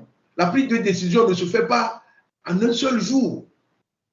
C'est des idées qu'on mûrit, qu'on se dit, OK, je suis ici, mais l'objectif final, je ne veux pas moisir en Europe, je ne veux pas terminer dans une maison des retraités ici, où c'est des gens qui vont venir me nettoyer. Vous savez, c'est bon, mais je veux être chez moi. Donc, la prise de décision doit se faire dès le départ. Dire qu'après la formation, je vais saisir des opportunités. On peut entreprendre. On peut entreprendre dans le privé. Pour la plupart des cas, les gens, il a suffi une seule fois qu'ils fassent le voyage pour savoir que j'ai envie de rester dans le pays. Il y a certains métiers qui ne se téléguident pas. Oui, oui. Vous pouvez revenir et les opportunités à saisir, non seulement dans votre pays. Aujourd'hui, nous parlons de la CELECAF, l'ouverture du marché commun africain. Un vaste marché qui dépasse le marché de l'Europe, le marché des États-Unis. Et dans ce domaine, nous cherchons des spécialistes dans la logistique. J'ai vu quelqu'un me parler de la logistique. Nous n'avons pas de spécialistes de la logistique. Je dis, mais aujourd'hui, les gens pensent qu'acheter 2-3 camions et transporter le ciment de A à Z, ça veut dire la logistique. Non, c'est une science plus vaste. Comment assurer la chaîne des froids des produits? Comment livrer des choses et des denrées périssables de Lomé vers Abidjan ou de Lomé vers Ibadan? C'est le challenge qui est aujourd'hui en Afrique. C'est un marché de plusieurs milliards. L'ouverture du marché commun africain. Donc, moi, je dis aux jeunes qui se déplacent, qui vont aller se faire former en Allemagne, d'avoir à l'idée qu'ils vont revenir demain reconstruire leur pays. Ce n'est pas seulement s'adresser à l'État. Parce que vous pouvez vous installer, qu'est-ce que vous voulez faire? Une des raisons que nous disons le plus souvent, c'est que dans le contexte de la mondialisation, nous devons aussi créer un cadre juridique et politique qui permette quand même aux pays, nos pays-là, de bénéficier des travaux de la diaspora, de la connaissance de la diaspora. Ouais. Bon, il y a des États qui ont essayé, qui essaient, qui sont en train de le faire aussi. Je prends l'exemple du Ghana, de l'Érythrée, de la Tunisie, du Maroc, qui ont créé des projets de mobilisation et de connexion de leur diaspora, surtout dans les sciences et dans les technologies. Je te dis, aujourd'hui, dans ces pays-là, je ne vois aucun jeune qui a fini ses diplômes en Europe ou bien en Allemagne, là où vous voulez, rester. On leur donne des salaires pour permettre, parce qu'en Afrique, il faut tout refaire. Je vous donne un autre exemple. Aujourd'hui, nous parlons des voitures électriques. Mais vous voyez quelles sont les universités ici qui enseignent à la technologie de la mise en place d'une voiture électrique? Vous n'en voyez pas. Les gens pensent que nous aurons toujours des voitures à moteur avec où les burins et les marteaux sont là pour les réparer. Non. Aujourd'hui, il faut que nous saisissons ces opportunités et faire un retour volontaire des jeunes dans leur pays après les études. C'est ce que moi, j'encourage à faire. L'Europe, aujourd'hui, peu à peu, je reçois beaucoup d'Européens qui nous demandent, qui veulent s'installer en Afrique, qui veulent s'installer chez nous. Pourquoi nos jeunes ne peuvent pas le faire? Donc, nous vous encourageons quand même à aller se faire former, mais se faire former dans des domaines d'avenir, dans des domaines qui peuvent vous permettre de faire le chemin de retour pour venir s'installer. Il y a d'autres, pour des raisons familiales, ils ont des enfants, ils ont des femmes qui sont des binationaux, qui ne peuvent plus, qui ne veulent pas se déplacer. Bon, ils ont le plaisir, c'est leur choix. Mais l'évidence, l'objectif final, c'est de participer à la construction de nos pays par des programmes que les gouvernants vont mettre bientôt en place pour nous permettre d'évoluer. Par exemple, on peut faire des programmes dans l'élaboration, dans les programmes des mécanismes pour contribuer à cette réalité de retour, c'est le retour de cerveau, que moi j'appelle d'habitude l'option de retour. Vous voyez? Donc, voilà ce que je peux vous dire aujourd'hui sur la présentation. D'abord, j'aimerais dire que la République fédérale d'Allemagne a un intérêt particulier dans... Merci beaucoup, Monsieur Nayante, pour la brillante présentation, surtout sur les conseils pratiques que vous avez donnés aux uns et aux autres pour pouvoir organiser un retour ordonné et un retour effectif des cerveaux. Aujourd'hui, certes que nous sommes là, c'est pour dire que comment arriver en Allemagne. Mais je le disais tantôt, lorsque vous allez arriver ici, l'Allemagne ne va pas vous kidnapper. À moins que vous-même, vous trouvez des voies et moyens pour pouvoir rester ici pérennisé. Donc, le but premier de ce webinaire, c'est vous donner les informations pratiques à pouvoir utiliser cette opportunité-là à venir, découvrir d'autres choses, apprendre d'autres choses et rentrer au pays avec plus de connaissances, plus d'aptitudes, plus d'appétence et plus de compétences. Donc, nous allons passer la parole à M. Kwegouni Kalim qui va aborder dans le même sens que M. Nayante. M. Kwegouni Kalim, vous avez la parole. Merci, Monsieur Festus. Je partage d'abord mon écran. J'espère que ça va. Oui, ça va. OK. Merci beaucoup. D'abord, avant tout, j'aimerais sincèrement et personnellement te remercier, Festus, pour tout ce que tu fais, continue de faire et tout ce que tu as fait pour cette soirée. Je remercie aussi tous ceux qui t'ont soutenu, Monsieur Nayante, le technicien. Merci beaucoup pour cette soirée. J'aimerais aussi remercier les autres panélistes pour leur participation, leur contribution pour cette soirée. Et aussi les participants, merci pour nous avoir assistés, Et je souhaite à tout le monde, tout ce que nous sommes en train de faire ici, sans la santé, il n'y a pas ça. On ne pourra pas s'asseoir ici et faire ça. Je vous souhaite beaucoup de santé, santé à vos familles, parce que si ta maman est malade, tu ne pourras pas être ici. Si ton enfant est malade, tu ne pourras pas être ici. Donc, je vous souhaite beaucoup de santé. Et avec la santé, lorsqu'on peut se réveiller le matin et sur son pied, tout est possible. Alors, je vais commencer et continuer dans le sens de M. Nayante pour dire le chemin inverse est-il encore possible après les études en Allemagne? Je réponds aussi oui, que ce chemin-là est possible. Moi, je prends ça dans le cas dans la perspective de quelqu'un, d'un étudiant qui a fini ses études en Allemagne et qui se dit, je veux retourner chez moi. Monsieur Nayante vient de montrer que 76% des étudiants ou bien de ceux qui sont des immigrés veulent retourner chez eux. Mais au même moment, il y en a peu qui retournent. Pourquoi? Alors, je me suis dit que ce retour doit être conditionné. J'ai pris seulement 3 conditions. La première condition, c'est vaincre son angoisse. La deuxième condition, c'est trouver le travail ou bien s'auto-employer. La troisième condition, c'est assurer son épanouissement personnel et jouer un rôle dans sa communauté. Je prends le premier.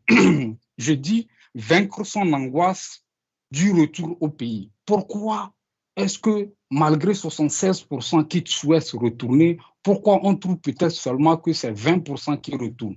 Parfois même dans certains pays, c'est 5% qui retournent. Parce qu'ils ont d'abord cette angoisse personnelle. C'est-à-dire qu'il se dit, oh, je vis en Allemagne depuis 5 ans, depuis 10 ans, je vais seulement chez moi au pays pour 3 semaines, je vois les gens sont différents, j'ai appris autre chose en Allemagne, les gens sont différents, il y a la poussière, est-ce que si je reviens, je pourrais encore vivre dans cette condition-là? Donc, c'est dominer cette peur-là, cette peur psychologique, c'est seulement un truc. Il faut se dire que oui, j'ai appris quelque chose et je peux apporter ces quelque chose-là. Dominer la peur de dire qu'il y a la poussière, il y a du désordre, c'est chez vous. D'abord, c'est chez vous, ce n'est pas quelque chose d'inconnu. Et donc, dominer cette peur-là, et on peut retourner quand on domine cette peur. La deuxième chose, c'est qu'on a l'angoisse envers la communauté. Chez nous, souvent, quand tu retournes, tu n'as pas de voiture, tu n'as pas de maison, tu te dis, ah, les gens te regardent, on te pointe, on dit, ah, il a fait l'Europe 5 ans, 10 ans, il est revenu sans voiture, sans maison. Et toi-même, tu te mets dans cette angoisse-là et tu dis donc, moi, je ne retourne pas parce que je n'ai pas de maison, moi, je ne retourne pas parce que je n'ai pas de voiture, je ne retourne pas parce que je n'ai pas une femme, je ne retourne pas parce que... Donc, il faut vaincre cette angoisse-là, se dire, moi, je prends la décision que c'est chez moi d'abord, c'est chez moi, je ne vais pas quelque part, c'est chez moi. Et ensuite, j'ai l'expérience que je peux apporter à mon pays. Donc, voilà la première, vaincre l'angoisse du retour au pays. La deuxième, c'est trouver du travail. Trouver ce travail, et ça, ce n'est pas facile. Il ne faut pas se mentir. Dans nos pays, il n'y a pas, comme en Allemagne, on vient, le premier jour, on commence par faire un job. Il n'y a pas ça chez nous. Et surtout, quand vous êtes diplômé, M. Nayante vient de le dire, nous avons souvent, quand on vient ici, on prend des diplômes qui ne sont pas adaptés à nos pays. Donc, il faut aller d'abord vendre sa compétence. Vendre sa compétence au pays et se dire que, bon, l'expérience, moi, je vais l'apporter à mon pays.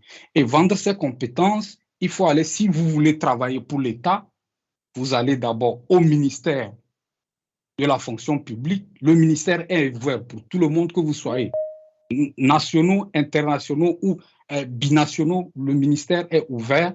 Vous pouvez vous inscrire là-bas et frapper à la porte. La deuxième condition, c'est qu'il faut activer son carnet d'adresse. Je parle de carnet d'adresse. Pourquoi je parle de carnet? Les gens vont au pays et il faut tisser ces petites connaissances-là. L'expérience, il ne faut pas aller parce que je suis venu, vous restez dans votre coin. Et il faut tisser les connaissances. Et vous avez beaucoup d'expérience que vous pouvez valider en faisant des connaissances. Et avec ça, vous pouvez vraiment trouver du travail. Il y a beaucoup d'opportunités. L'autre fois, moi, je lisais, mais le Togo, maintenant, a lancé ce qu'ils appellent le Togo, la feuille de route de Togo 2023-25. Où il y a, par exemple, on augmente, on fait des projets pour les TPME, les projets pour, au niveau vers la route, vers Thiévier, là, il y a un grand centre où on a créé, où on souhaite que les jeunes reviennent pour entreprendre. Donc, il faut activer vos carnets d'adresses. Ou soit vous créez soi-même des activités. Moi, l'autre fois, j'étais parti au pays et j'étais avec un collègue. Il m'a dit, Kalim, qu'est-ce qu'on fait? J'ai dit, ah, tu vois, moi, j'ai un plan pour l'agriculture. L'agriculture, aujourd'hui, il a commencé, il est vers Dacha et il a commencé petit à petit et s'il plaît à Dieu, ça va. Donc, s'auto-créer soi-même. Donc, le dernier point, je ne vais pas trop monopoliser la parole, assurer son épanouissement. Et chez nous, souvent, pourquoi on se dit que moi, c'est surtout cela. Pourquoi moi, je ne vais pas retourner chez moi? Parce que lorsqu'on retourne chez soi, on n'a pas ce logement, le logement manque. On se dit, oh, moi, je suis resté en Europe, je n'ai pas fait un logement. Et donc, il faut trouver un logement pour pouvoir s'épanouir, s'entourer d'une famille, surtout, c'est faire bénéficier sa communauté de ce qu'on a appris. Chez nous, il y a ce qu'on appelle le manque de civisme. Le manque, quelqu'un prend quelque chose, une ordure, il jette quelque part. Vous êtes en Europe, lorsque vous retournez chez vous, vous pouvez faire profiter de ces expériences-là à vos amis, à vos collègues, à vos familles. Et voilà un peu, surtout moi, sur le point sur lequel je voulais beaucoup insister, c'est l'angoisse du retour au pays. L'angoisse du retour au pays. Il faudrait qu'on essaye de se dire, le pays, c'est chez moi. Ce n'est pas quelque chose d'inconnu. Je peux retourner, je peux contribuer à ma communauté, je peux faire quelque chose pour mon pays. Merci beaucoup.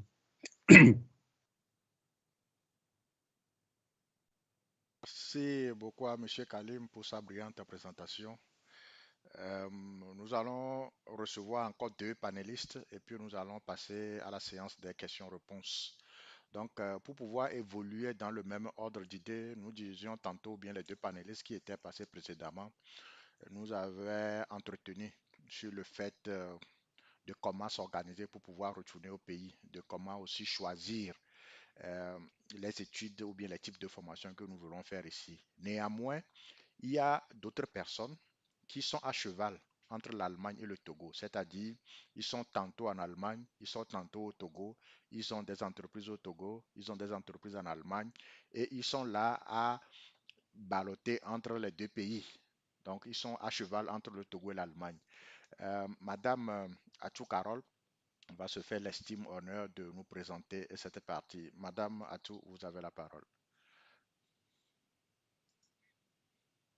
Merci, monsieur le modérateur. Merci beaucoup. Je vais partager l'écran.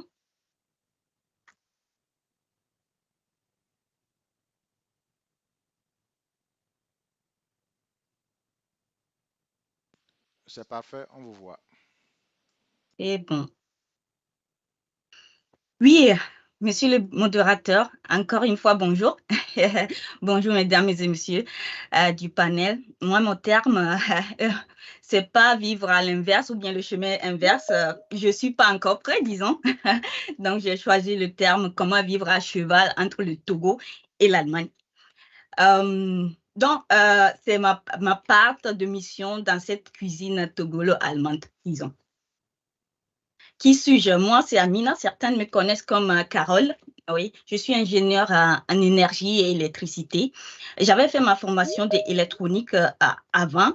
Après, j'ai fait mon bachelor en ingénieur automation et énergie. Là, je travaille comme spécialiste en technologie primaire et secondaire pour les soustractions et les projets on-share chez une société française, Vinti Énergie.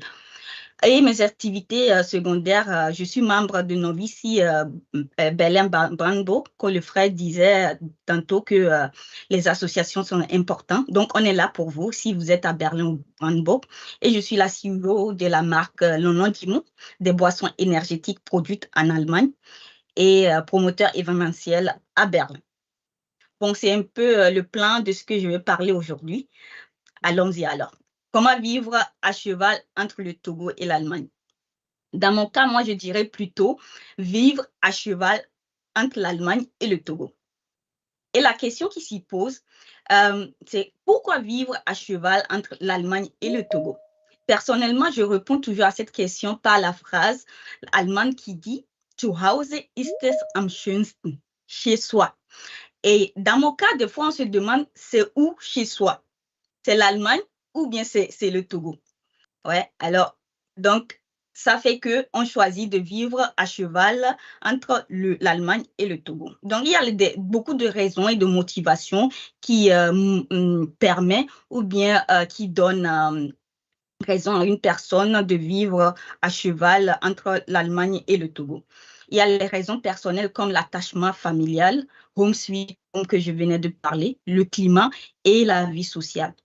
Mais aussi les raisons économiques. Par exemple, il y a aussi ici en Allemagne ceux qui vivent en Allemagne et vont travailler en Suisse ou à Luxembourg.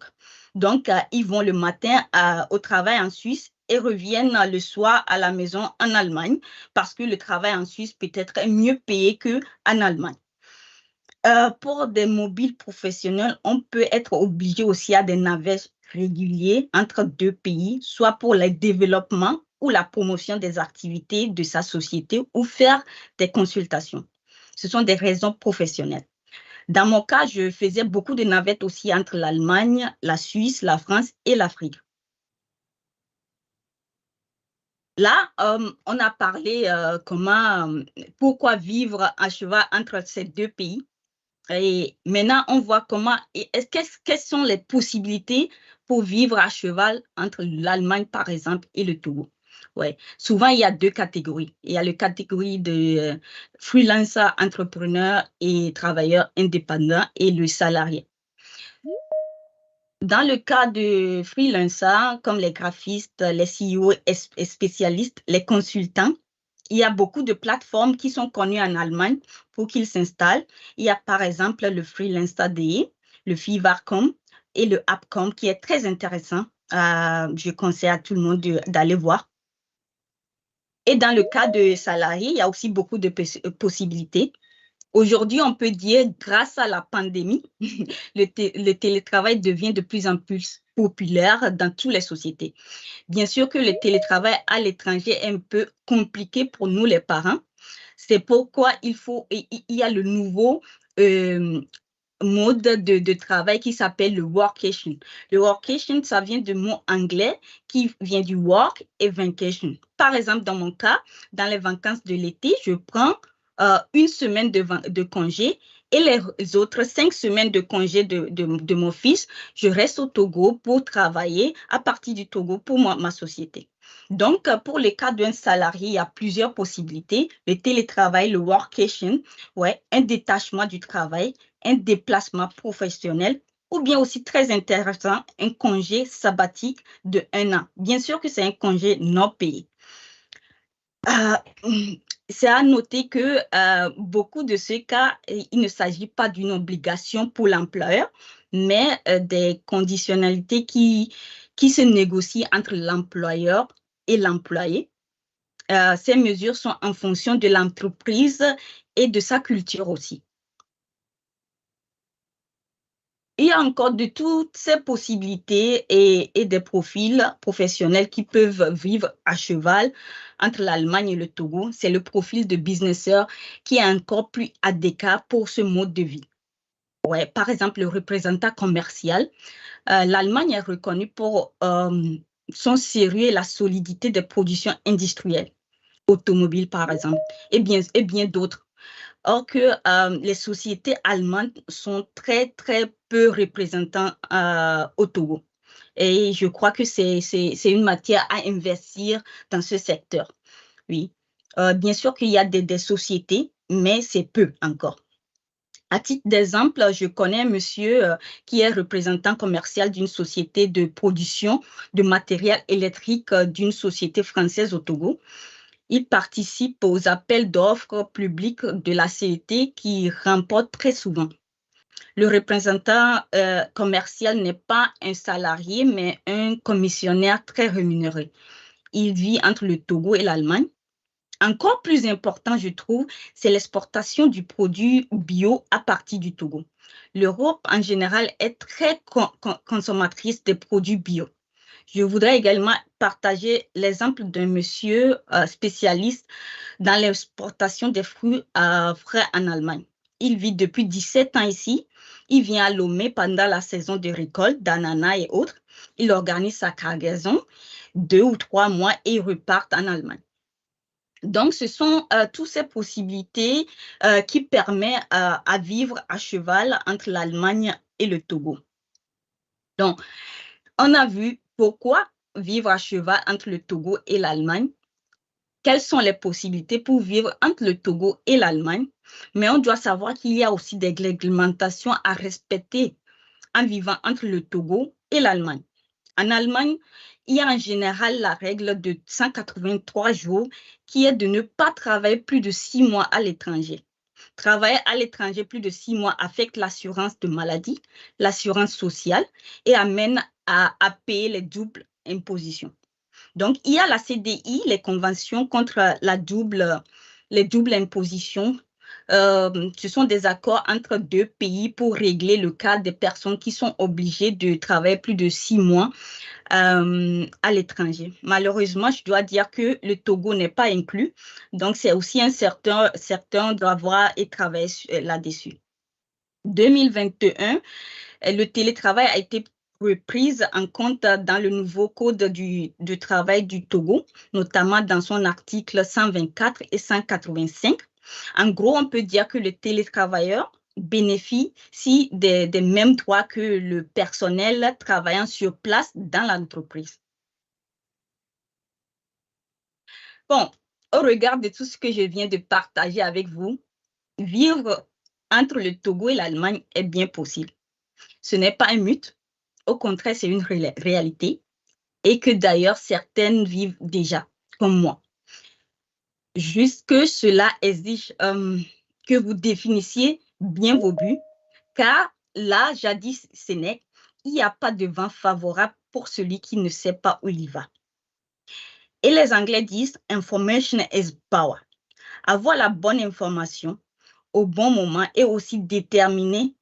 Et pour cela, soyez assez curieux. Fouillez, développez de bons réseaux. Soyez bien à cheval sur le choix du métier aussi et la société. Moi, je préfère toujours qu'on s'engage avec une société, une grande société, comme les BMW, les Mercedes ou les Schneider Electric. Ça dépend. Donc, il faut aussi savoir quelle société choisir et quel métier choisir pour pouvoir vivre à cheval entre notre pays et l'Allemagne.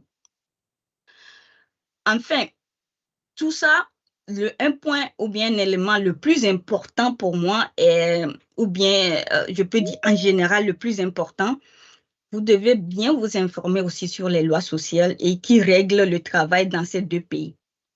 Au besoin, n'hésitez pas à recourir au conseil d'un avocat spécialiste du droit de travail pour tirer meilleure partie de la vie à cheval entre le Togo et l'Allemagne. Ici, j'ai pris le temps à voir certains liens utiles sur la CDI, l'assurance de retraite, qui est très important aussi en Allemagne parce qu'on travaille après pour avoir une retraite. Et si notre retraite est affectée par la vie à cheval, ça ne serait pas bien. Alors, et on peut s'informer sur la site du Deutsche Rentenversicherung et les plateformes qui recherchent d'emploi et ainsi de suite. J'espère que j'étais dans le temps.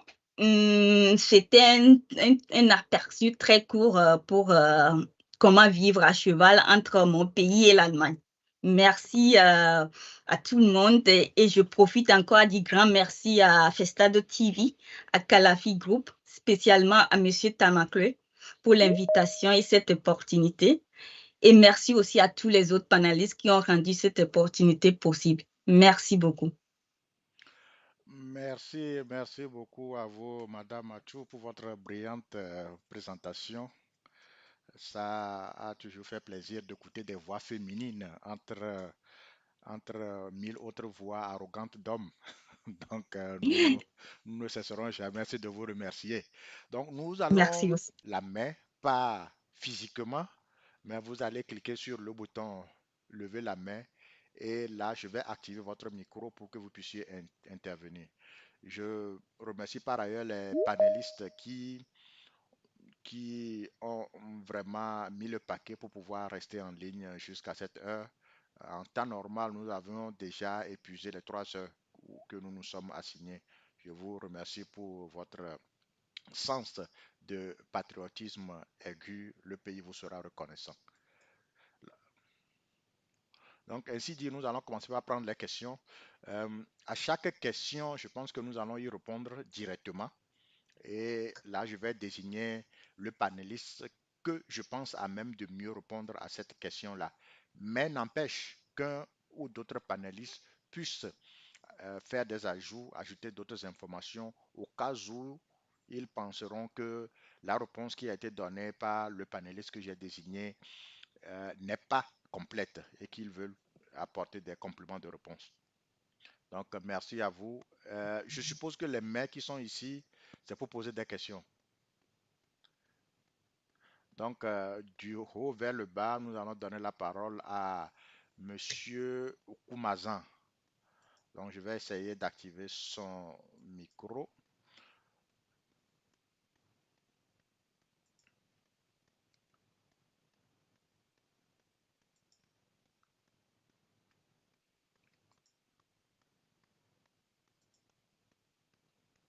Bon, Monsieur Koumazan, vous pouvez maintenant allumer votre micro et prendre la parole.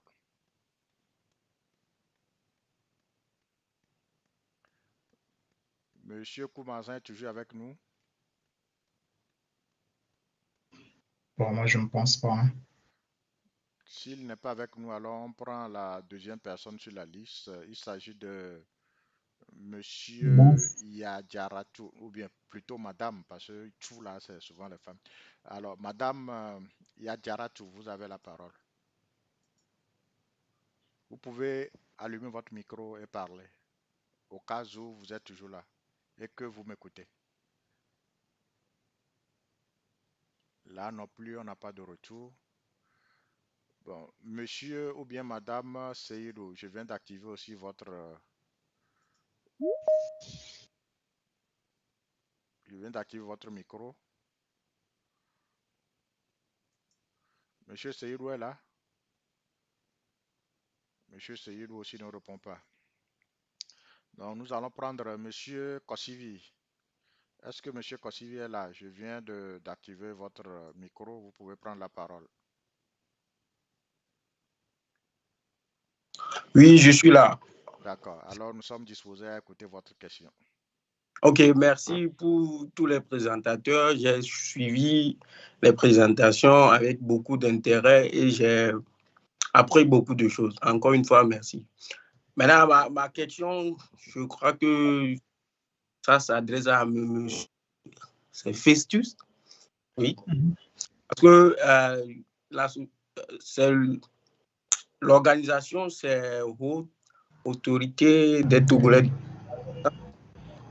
Au Conseil des Togolais de l'extérieur, vous voulez dire? OK, au Conseil. OK, autant pour moi. Au Conseil. Oui, parce que je crois que l'année passée, j'avais suivi le binaire.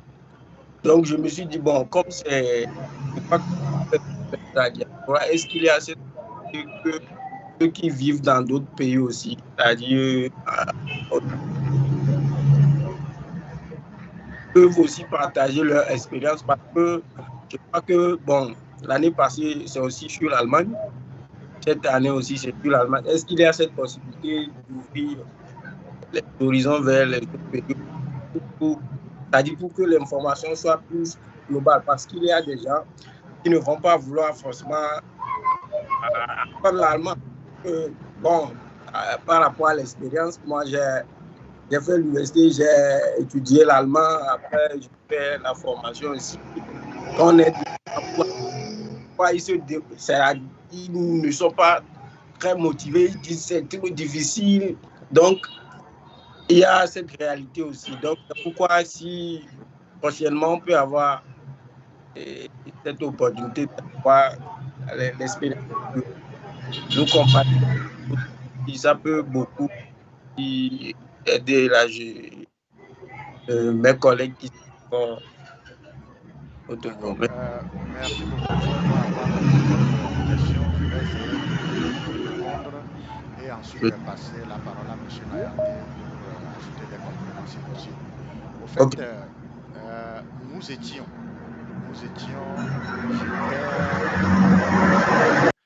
j'étais délégué pays du Haut Conseil des Togolais de l'extérieur représentant l'Allemagne avec mon collègue M. Nayante ici présent. Nous étions des délégués. Et la première édition de ce webinaire que nous avions organisé, exactement, c'était le 11 septembre 2021. Et nous l'avons organisé de notre propre initiative, c'est-à-dire que nous voulons partager nos expériences avec les uns et les autres, pas seulement les nôtres directement, mais aussi nous avons pris le soin de réunir beaucoup de panélistes, comme aujourd'hui encore, pour qu'ils puissent arriver à partager ces informations-là avec ceux qui désirent voyager vers l'Allemagne. Maintenant, si les autres délégués pays ne le font pas, je pense que c'est de leur propre gré ou bien qu'ils n'ont pas trouvé ça utile. Mais néanmoins, je vais essayer d'en parler avec les nouveaux délégués qui sont élus entre-temps et voir comment est-ce qu'ils peuvent relayer les informations pour que les autres qui sont par exemple aux États-Unis, au Canada, en France, en Belgique, en Suisse, en Espagne ou bien au Portugal peuvent aussi emboîter le pas. Mais au-delà, je vous dis que l'organisation de ce webinaire, ça coûte une fortune. Une fortune et c'est financé par nos structures, par Festado TV Production, dont je suis le head of, et le groupe Calafi, dont le PDG est Lambert Nayante.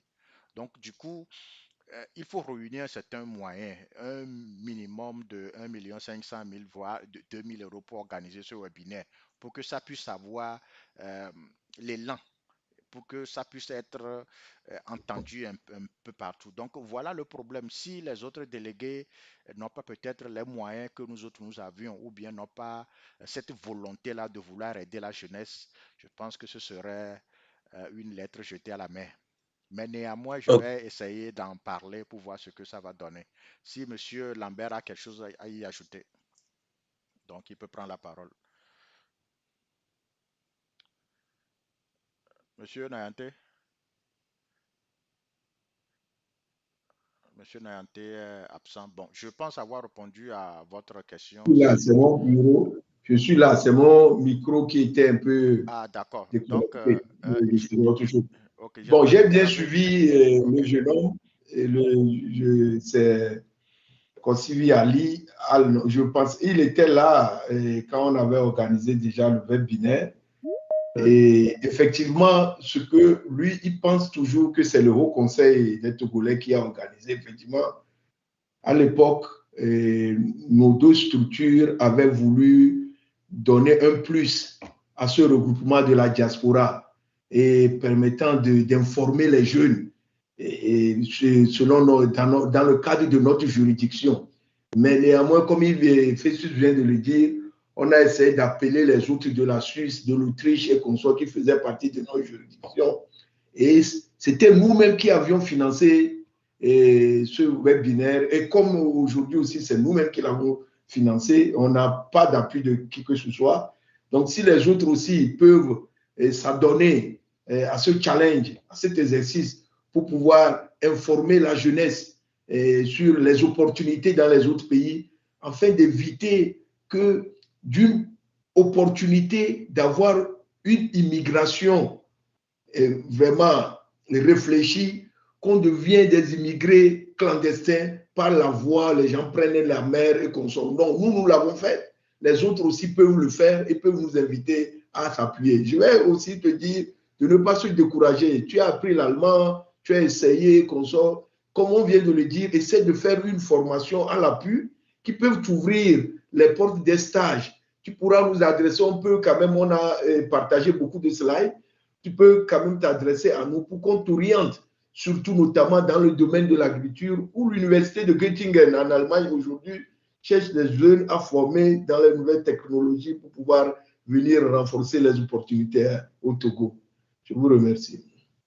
Merci beaucoup à M. Nayante pour l'apport. Nous allons malheureusement nous situer à une question par personne. Vous pouvez revenir après, le temps de laisser aussi la possibilité aux autres de pouvoir poser leurs questions. Il me semble que M. Koumazan ou bien Mme Koumazan s'est connecté entre-temps. Si ou bien elle m'écoute, elle peut activer son micro et poser la question. Dans le cas contraire, je vais passer la parole à une autre personne en attendant. Donc, sur ma liste ici, j'ai Madame Hadjaratou. Donc, je ne sais pas si elle est là, si elle m'écoute. Dans le cas contraire, je passe la parole à... Bon, celui-ci n'a pas mis son nom, il a juste mis Gas der Besprechung. Si la personne m'écoute, je vais activer son micro pour qu'il puisse l'allumer, prendre la parole. Gas der Besprechung. La personne ne réagit pas. Donc, sur la liste, je prends Bonjour, la personne. monsieur le modérateur. Allô, vous m'écoutez? Oui. J'essaie Merci de vous présenter parce que vous n'avez pas mis un nom crédible ici. Vous avez la parole pour J'essaie. poser votre question. D'accord, merci beaucoup. Moi, c'est monsieur Sébastien Placo. Il faut dire que je suis médecin au Togo et j'ai entamé les cours de langue pour pouvoir aller me spécialiser en allemand. Je tiens tout d'abord à féliciter tous les intervenants pour leur partage d'informations. Ma question est la suivante. En fait, de notre niveau, pour notre procédure, il faut avoir une caution pour pouvoir aller se spécialiser. J'aimerais savoir, est-ce au niveau de votre association, au niveau des associations qui sont en Allemagne pour les Togolais, est-ce qu'on peut trouver des personnes ressources qui peuvent nous peut-être aider pour les cautions, si possible? C'était ça, moi, ma question. D'accord. Merci beaucoup pour la question. Je vais donner la parole à M. Koumaï qui avait présenté l'opportunité qu'offrent les associations togolaises en Allemagne dans ce sens. Monsieur Koumaï, vous avez la parole. Essayez d'être bref.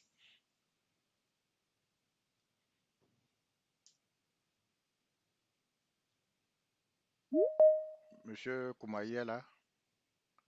Il est là.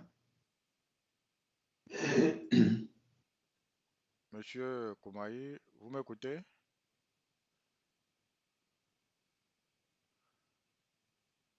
Monsieur Koumaï ne répond pas. Je vais donner la parole à Madame Achou, éventuellement, qui avait aussi parlé des associations et de leur soutien.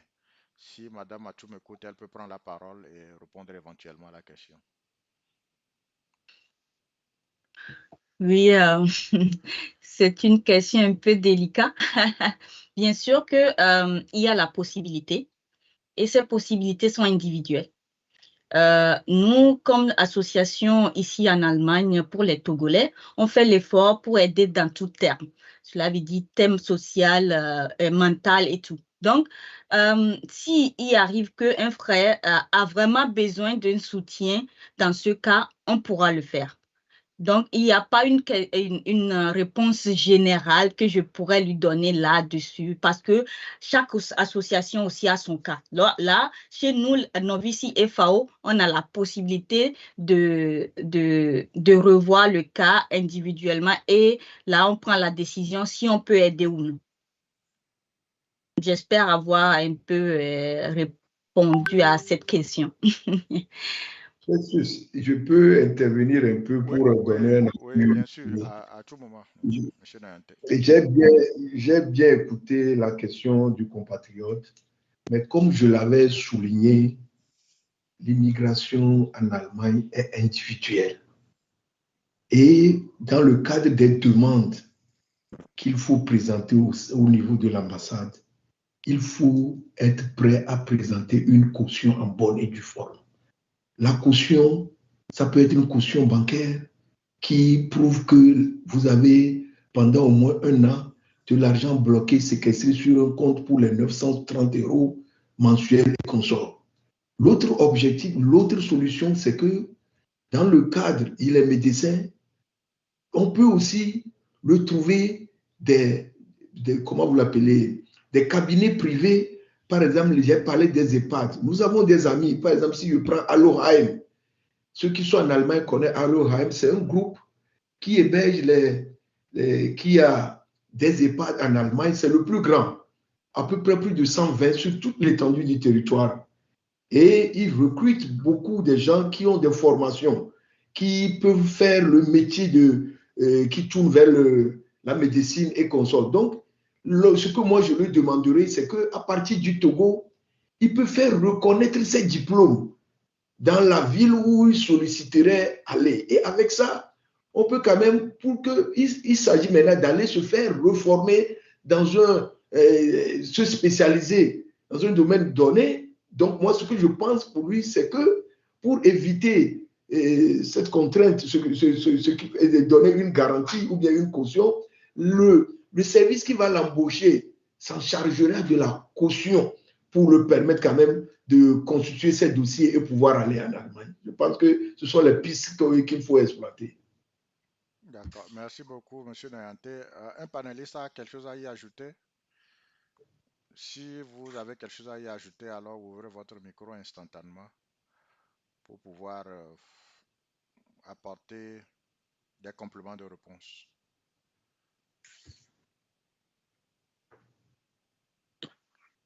Oui, bon, j'aimerais peut-être ajouter quelque chose sur les rôles des associations. J'en ai également une ici à Arc depuis pratiquement 18 ans. Bon, en gros, ce n'est pas directement l'association qui s'occupe en tant que telle de faire quelque chose, mais cela dit, quiconque arrive, depuis ces années que nous sommes ici, quiconque arrive, je dis vraiment la communauté catholique qui est la plus dominante ici à Arles, là où la ville où j'habite, des gens viennent pratiquement de tous côtés. Et quand ils arrivent, dès qu'ils peuvent contact avec l'association, tout de suite, ils sont pris en charge par ceux qui sont là. Bon, simplement, ne serait-ce que par les conseils, vous te dites, fais ceci, fais cela. Ce n'est pas strictement une démarche administrative concrète. Cela dit, nous sommes également tous des gens formés dans l'association que j'ai créée. Donc, si je peux faire quelque chose pour quelqu'un, je le fais.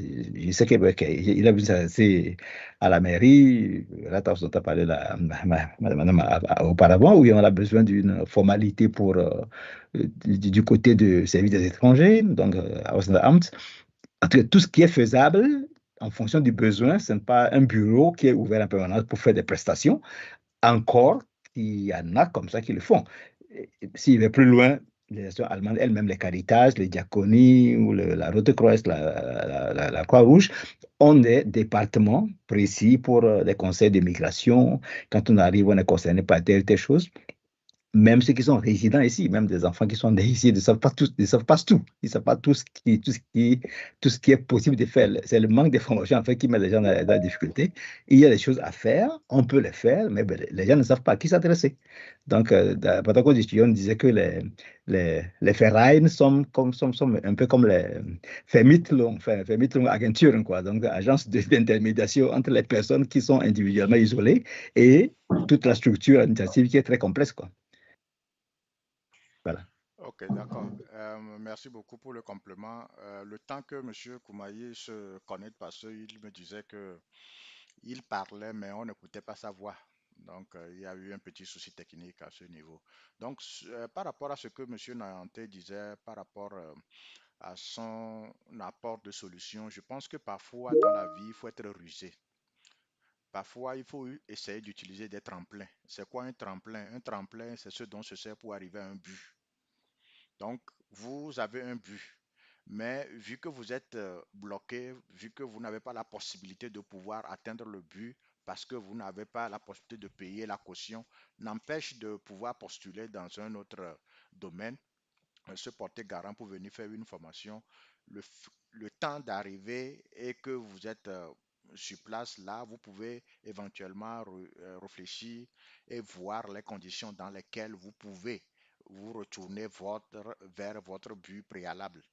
Donc, il y a aussi ces possibilités-là sur lesquelles j'aimerais attirer l'attention du compatriote qui a posé la question.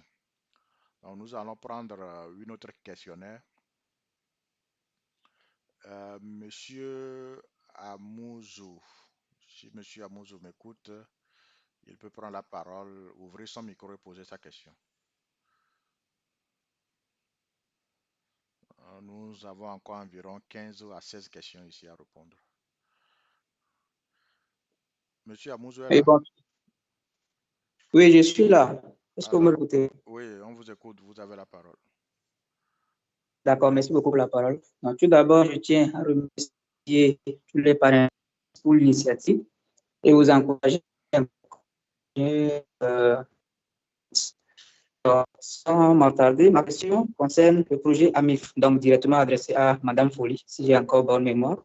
Exactement. Alors, j'aimerais savoir si le projet AMIF aussi octroie des financements ou bien c'est seulement des soutiens et des suivis pour les dossiers des personnes cibles. Alors, Madame Folly, des personnes cibles, pour les conjoints et les travailleurs.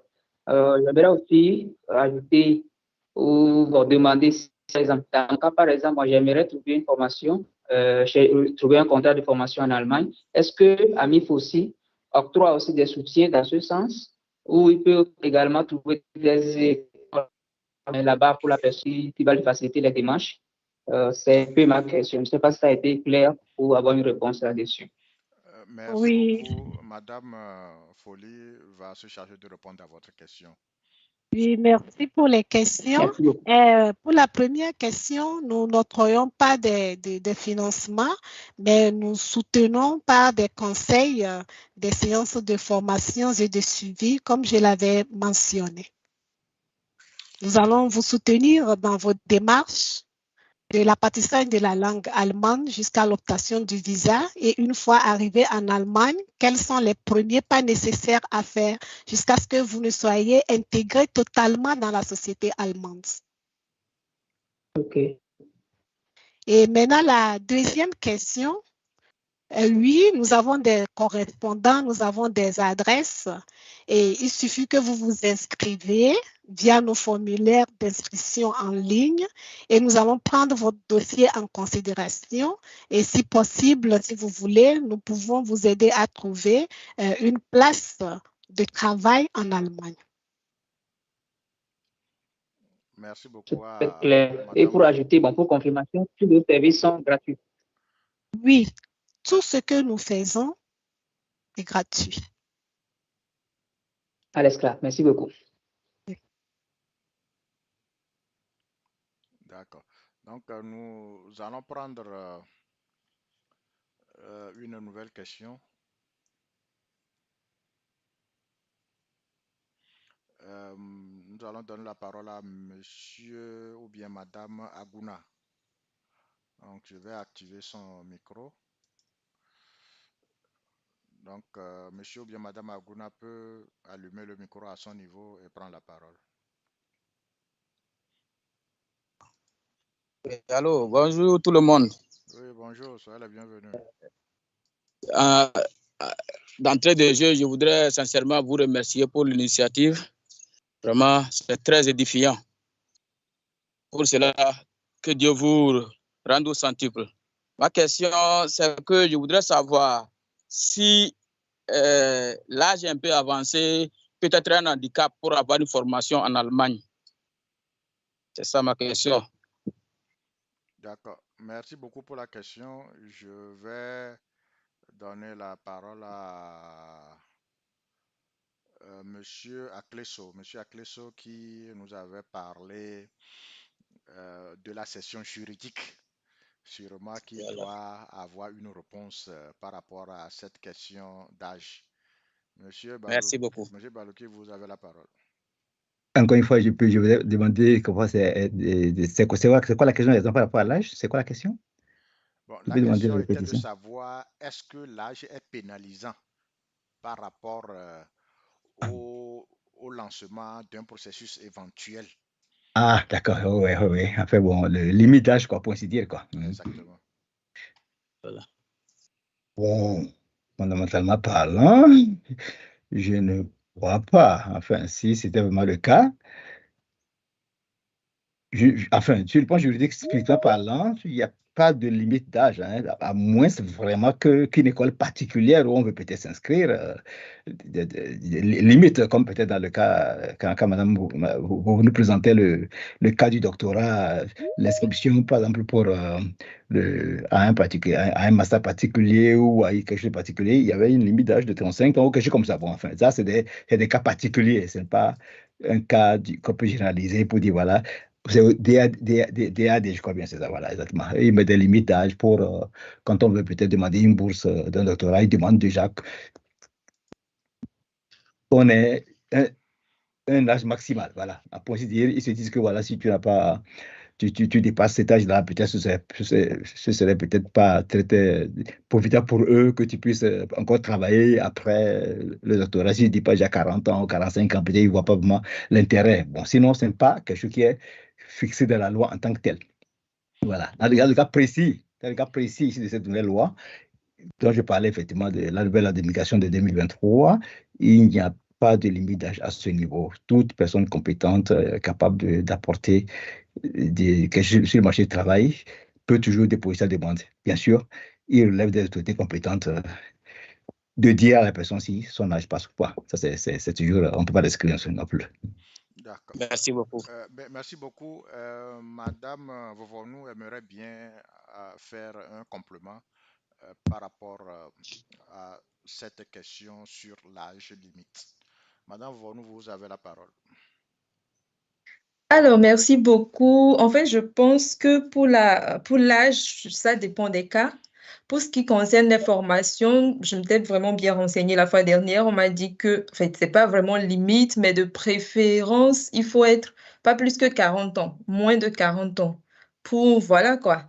Maintenant, ça dépend. Je ne sais pas si c'est que pour la formation que la personne demande, mais par exemple, dans ma présentation, j'avais donné, par exemple, pour AfricaComt, il ne faut pas dépasser 35 ans. Donc, je pense que la chose à laquelle vous voulez postuler, c'est à vous de vous renseigner. Peut-être que le centre peut aussi donner son exigence, même si c'est dans un centre de formation, ils peuvent dire pas plus que si. Donc, je pense que ça va dépendre de chaque centre voilà quoi. Mais pas plus que 40 ans, en fait, pour les formations, selon ce que j'avais eu comme information à une source vraiment fiable la fois dernière. Donc, D'accord. Merci beaucoup. Oui, merci à toi. Nous allons donner la parole à M. Alassani pour sa question. Si M. Alassani m'écoute, il peut activer son micro et prendre la parole et poser sa question. Merci.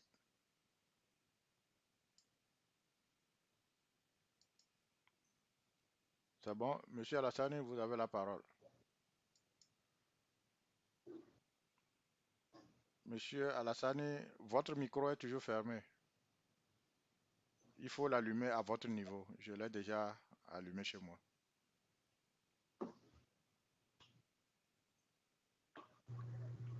C'est bon? Oui, c'est bon. On vous attend maintenant. D'accord. Bon. Bonjour.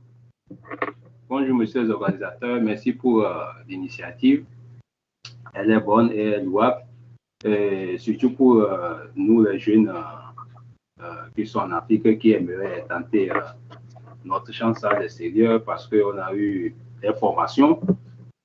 Et en Afrique, par exemple, je suis un infirmier d'État et j'ai beaucoup de questions, mais je vais aller plus rapidement sur une question pertinente aussi. Bon, est-ce que c'est une question? C'est, on va dire que un peu une déception. Et je ne sais pas si c'est M. Lambert. Et je me rappelais en 2019, il était venu au niveau de l'Agence nationale du programme d'emploi ANP au Togo, où en 2019, on nous a dit de déposer les dossiers, nous les infirmiers diplômés d'État, que c'est comme ça, il y a un de nos compatriotes qui aimerait aider des frères africains à trouver des contrats en Allemagne. Et en 2019, là, on nous a fait dépenser. Pas dépenser, c'est-à-dire qu'on a légalisé nos dossiers pour déposer nos agences en NPE. Mais après, on n'a plus eu de retour. Vous demandez à l'agence NPE, on vous dit que bon, c'est un coût. C'est bon. Et aujourd'hui, Dieu merci, monsieur Lambert, nous parle de ça aujourd'hui, que ce conseil a été bloqué à l'ambassade. Vous voyez? Et c'était une déception hein, pour la majorité de nous, c'est-à-dire que les gens qui ont été sélectionnés pour l'immigration allemande dans ce moment, c'était une déception pour nous. Et ça fait que c'est pourquoi j'aimerais dire que parfois, c'est vous, les gens de la diaspora, qui découragent vos frères même. Vous comprenez? Oui. Et parce que après... Oui, juste là, on attend votre question. Oui. Donc, j'aimerais demander pourquoi, c'est-à-dire que le dossier, ça a été bloqué, ou bien qu'est-ce qui s'est passé réellement? D'accord. Merci pour la question. Merci pour la question. Monsieur Nayanté, ici ici présent, va vous répondre. D'accord. Monsieur Nayanté, vous avez la parole. Comme j'ai été interpellé, je vais donc donner à notre compatriote les raisons de ce blocage. Vous vous rappelez que dans mon interview, je vous ai dit, dans mon intervention, que l'immigration en Allemagne est individuelle et ne pourra pas se faire collectivement. J'ai eu à vous le dire. Vous vous rappelez, vous étiez enregistré au niveau de la NPE, non? Avec une certaine, une dame qu'on appelait Soussou. Je ne sais pas s'il se rappelle de ça. Donc, c'est ce qui s'était passé à l'époque, c'était de passer à la reconnaissance des diplômes des auxiliaires médicaux, ceux qui ont été formés au Togo. Et dans cette démarche, vous parlez des dépenses. Si je vous dis combien moi-même j'ai dépensé pour pouvoir faire reconnaître les diplômes de Akofa Florence Soussou, qu'on avait pris comme, disons, l'élément cobaye pour pouvoir faire reconnaître tous les diplômes des Togolais qui ont fait cette formation afin de vous permettre de profiter de ce déplacement. Il s'est fait, on a tout fait. La dame a été reconnue comme telle qu'il manquait 360 heures pour pouvoir compléter le cursus pour la reconnaissance en Allemagne. Il posait la question qui se posait, c'était un blocage institutionnel. Institutionnel de la part, ce n'est pas seulement de la part de l'ambassade. L'ambassade n'a jamais opposé une interdiction quelconque. Et celui qui vous a dit ça vous a mal informé. À l'époque, le directeur général de NPE, vous pouvez le contacter aujourd'hui, M. Amoussou, qui est le responsable des migrations intercontinentales, va vous donner des éléments nécessaires. Vous allez vous rapprocher de NPE, on va vous dire que je vous ai envoyé des courriers pour expliquer la situation. Au fait, quelle est la situation au juste? Le Togo est inscrit dans le cadre de l'Organisation mondiale de la santé. Le Togo et d'autres pays, par exemple le Mali, le Bénin, et certains pays ont été choisis comme des pays qui manquent de main-d'œuvre dans le domaine de la santé.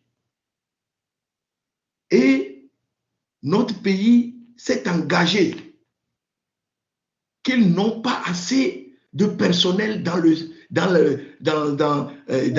la santé au Togo. Donc, à ce titre, pour faire immigrer un lot de personnel dans la santé vers l'Allemagne, il faut qu'on fasse sortir le Togo sur cette liste. J'ai la liste. Si j'avais le slide, je vais vous envoyer ça. Donc, le Togo fait partie. J'ai envoyé un courrier au directeur qui a envoyé notre courrier au ministre de la Santé à l'époque pour lui demander si on pouvait faire l'exception pour qu'on puisse vous amener. Je vous parle des choses avec des preuves à l'appui.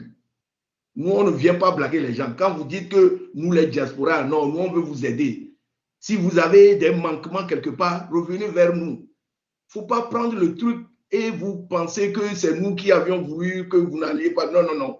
C'était ma propre volonté de vous aider. Je suis venu moi-même parce que je vous ai expliqué que je suis en relation avec la société qui a le plus d'EHPAD en Allemagne, les maisons des retraités ou bien des sages-femmes pour pouvoir recruter des gens. Ils avaient des pénuries. Ils cherchaient jusqu'à 2000 employés. Je vous parle sérieusement. Donc, la Tunisie, le Maroc, l'Égypte et tous ces pays ont fait sortir leur nom de cette liste de l'OMS qui dit qu'ils n'ont pas... C'est pourquoi vous voyez que beaucoup de Tunisiens ou bien des Marocaines, des autres pays là sont là. Même la formation que nous recevons au Togo dépasse ce qu'on fait en Pologne. Moi, je ne suis pas de la santé. Je suis agroéconomiste. C'est pour ouvrir dans le cadre de mes activités et de mes relations en Allemagne avec les industriels allemands que j'avais choisi, comme il y avait des pénuries, j'avais interpellé un de mes partenaires pour pouvoir vous aider. Donc, on n'a jamais reçu de réponse positive qu'on va faire sortir le Togo sur cette liste ou pas. Et je suis parti voir l'ambassadeur à l'époque. Et l'ambassadeur m'a donné la piste, ce qu'il m'avait donné. Il vient de quitter, c'est un nouveau ambassadeur qui est venu me dire, de dire aux gens d'aller individuellement. Malheureusement, la dame qu'on avait prise pour pouvoir faire les trucs n'a pas suivi. Tous les mails qu'on l'envoyait depuis le ministère de le BETIC régional pour reconnaître ses diplômes, elle devait suivre. Comme c'est individuel, elle n'a pas suivi. Donc, le dossier est resté comme ça, non pas parce que l'ambassadeur a refusé ou non pas parce que nous, on n'a pas suivi. Nous avons voulu vous aider. Et le truc, c'est institutionnel. Donc, si vous voulez continuer, vous allez faire ça individuellement. Vous allez envoyer la reconnaissance de vos dossiers individuellement. Vous allez faire l'immigration individuellement. Pas dans le cadre d'un groupe, ce que nous voulons faire à l'époque. Voilà ce que je peux te dire sur ça. Avec des preuves à l'appui. N'accusez pas la diaspora. N'accusez pas les gens qui veulent vous aider. Vous comprenez? Si quelqu'un nous dit, nous aujourd'hui, moi avec Vétus, ce qu'on fait, les gens nous accusent que nous voulons faire immigrer les gens. Non. Si quelqu'un dit que nous n'avons rien fait, dommage. Et la vie est très difficile pour les non-voyants. Donc, c'est ce que je peux dire. Merci beaucoup. Merci beaucoup. La vie est très difficile pour les non-voyants. Ça, c'est un adage spécial. Merci beaucoup. Nous allons prendre la prochaine question. Comme dit, une question par personne. Et si on a encore le temps, on pourrait refaire le tour. J'espère que M. Alassane a été satisfait. Dans le cas contraire, nos contacts sont là et vous pouvez toutefois revenir vers nous. Donc, Monsieur Eugène Douma, je pense l'avoir déjà eu, non? Bon, je vais ouvrir son micro. Monsieur Douma, si vous êtes là, vous prenez la parole pour poser votre question. Ok, merci beaucoup pour les présentations. Moi, je vais aller droit au but. J'espère que vous m'écoutez. On vous écoute 5 sur 5.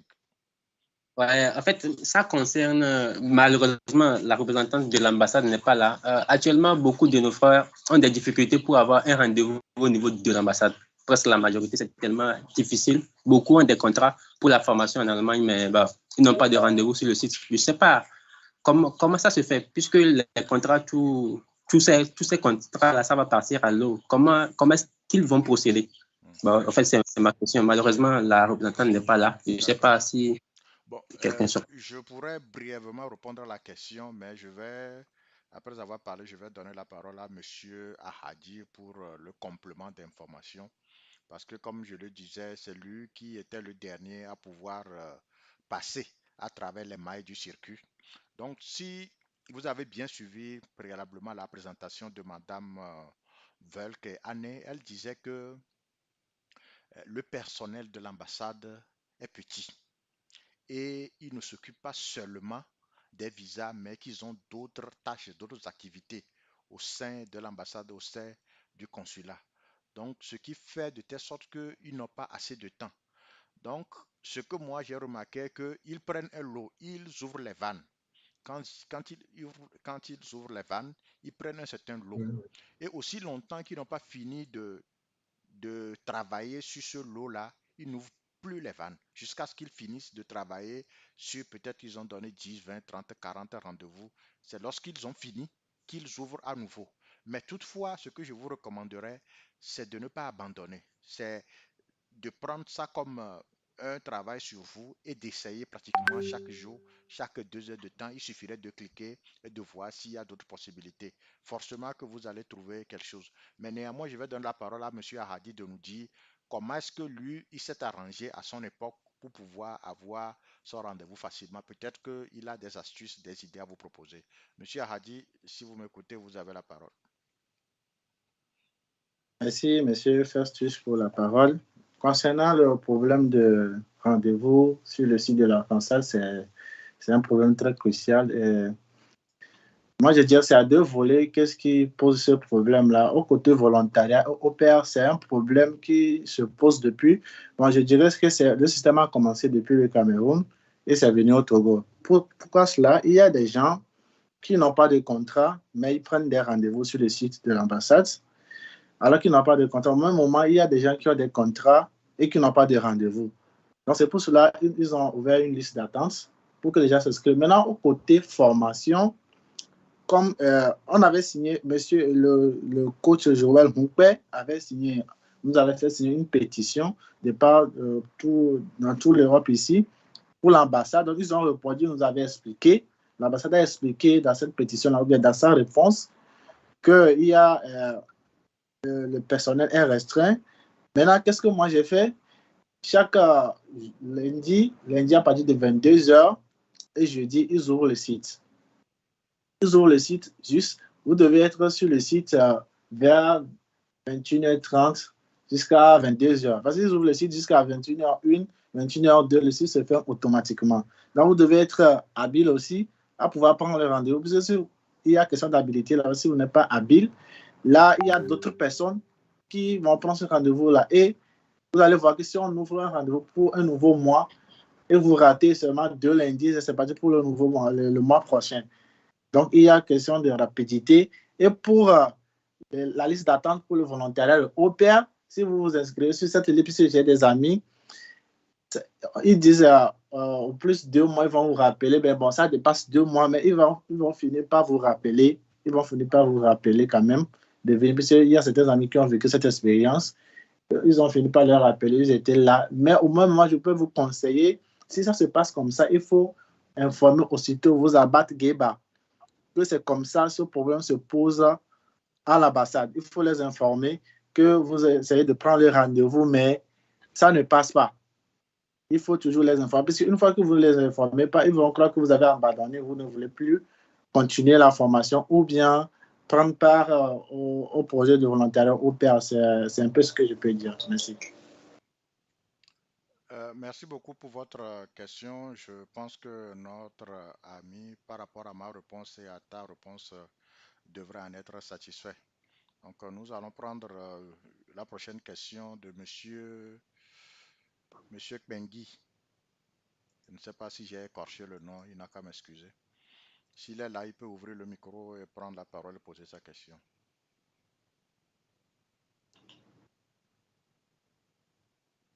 Monsieur Kbengi est là. Donc, s'il n'est pas là, on prend monsieur ou bien madame Bayodé.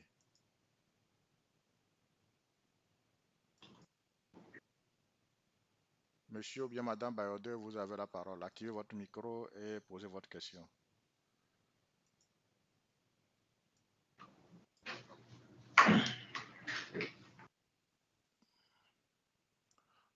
On ne vous attend pas. Ouvrez votre micro. Bonsoir. Oui, bonsoir. Bonsoir tout le monde. Oui, bonsoir. Allez-y, posez votre question. Ok. Je voulais savoir dans quel quartier se trouve Institut Gautier à Lomé. Et en plus, on peut obtenir le numéro du chef de l'Institut Gautier. Voilà ma question. Merci beaucoup. D'accord, merci beaucoup pour la question. Je ne sais pas si Madame Follier est toujours... Oui, je suis là, oui, je suis là, je vous suis de près. La question vous est destinée. Oui, merci beaucoup pour la question. Et l'Institut Gautier se trouve à Asigame et 25 rue Coquetti, angle rue de l'église, si je peux dire. Et nous avons, je vais vous partager l'écran pour vous donner notre lien pour avoir accès à notre site web où vous trouverez nos contacts et nos adresses électroniques.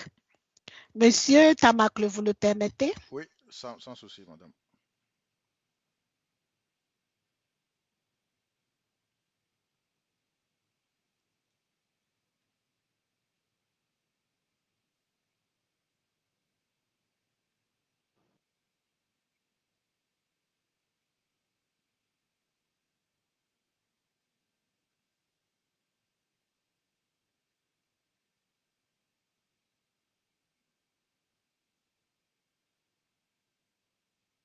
Oui, nous voici ici, voici l'adresse qui accède directement à notre site web.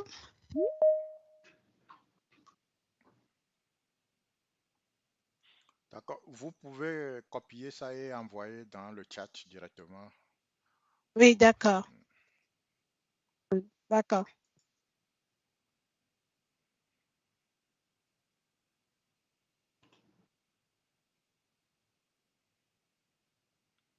D'accord. Est-ce que vous avez d'autres éléments à ajouter ou bien on peut passer à...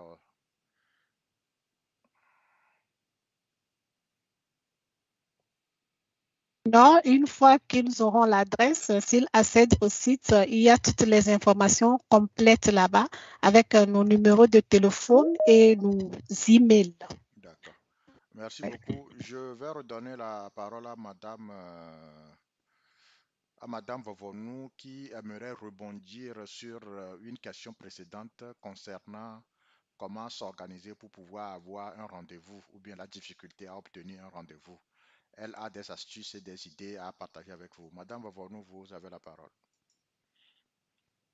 Oui, merci beaucoup, Monsieur Festus. Pour aller vite, en fait, quand le rendez-vous, ça traîne parce que moi-même, j'ai fait face à la même chose depuis la France pour aller au Togo demander. Je ne trouvais toujours pas de rendez-vous. Donc, puisque j'ai eu, par exemple, un contrat à l'université et que l'université vous fait déjà une attestation ici, par exemple, depuis le centre d'immigration, ou bien si vous êtes dans le cadre d'une bourse de, voilà, DAD ou bien de GIZ, comme j'ai dit, Africa, comme des choses comme ça, soit vous leur dites de contacter directement l'ambassade, soit vous-même vous appelez l'ambassade, vous leur expliquez que c'est comme ça, vous avez une bourse ou bien quelque chose que... Ou bien quelque chose que eux-mêmes, ils ont déjà signé ici, en fait. Soit vous envoyez un email et vous envoyez l'attestation à l'appui. Donc, l'ambassade va se charger au moins de vous trouver une solution au plus vite pour que vous puissiez être là à temps, pour ne pas attendre l'accueil du rendez-vous, quoi. Donc, il y a aussi cette option, en fait, mais voilà. Bon, il y a souvent le cas particulier que le téléphone de l'ambassade sonne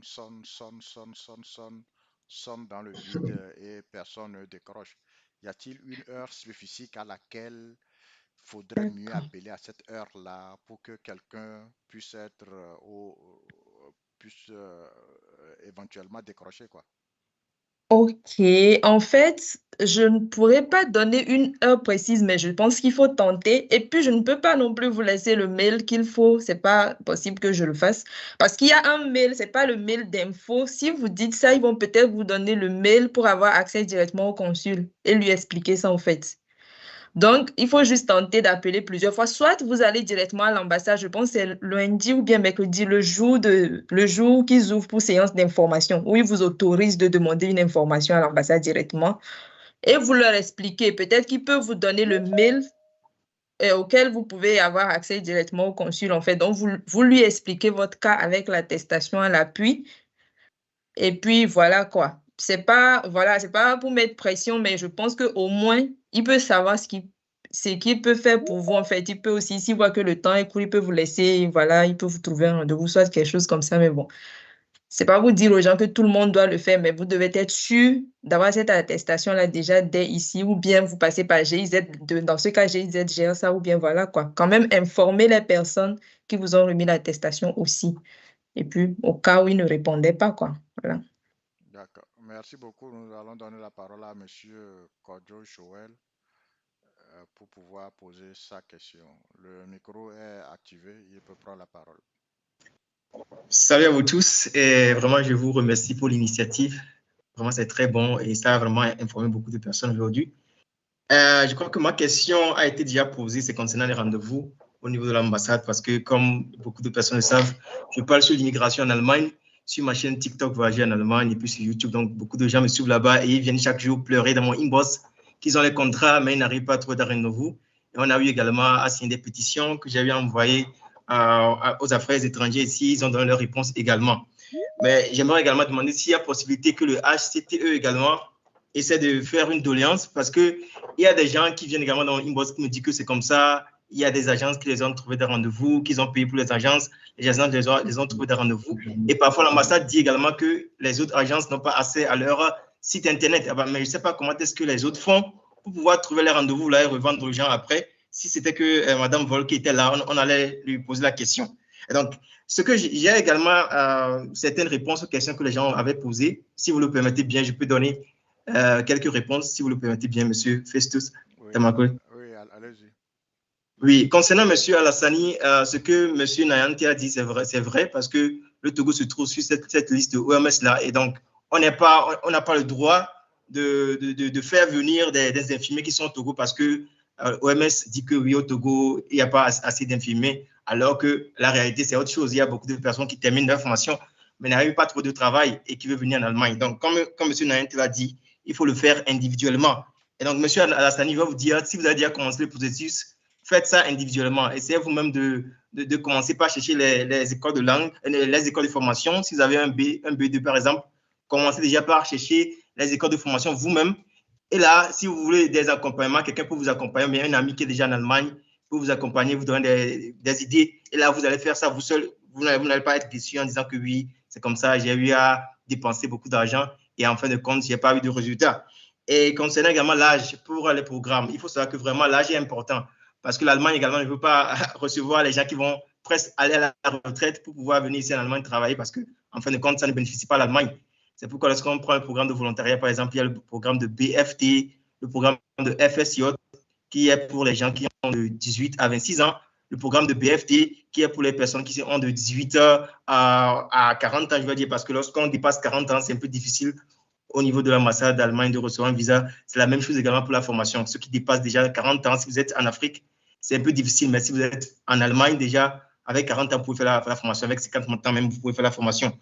Et en ce qui concerne la caution, je vais dire que pour la formation, on n'a pas besoin de caution. Donc, c'est pourquoi la personne qui est médecin, vous pouvez passer par la formation, comme M. Festus l'avait dit. Vous passez par la formation et vous venez ici. Après 3 ans de formation, vous pouvez faire une étude même en médecine. Par exemple, moi, j'ai terminé ma formation de 3 ans. J'ai fait également mon étude. Je viens d'avoir mon diplôme. Donc, je peux vous dire que tout chemin mène à Rome. Si vous passez par une voie, vous arrivez en Allemagne.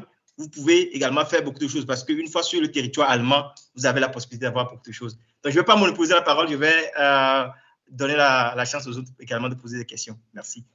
Merci beaucoup pour ton apport. Merci aussi pour ton soutien par rapport aux publicités, par rapport au partage des informations ici et là sur vos différents comptes.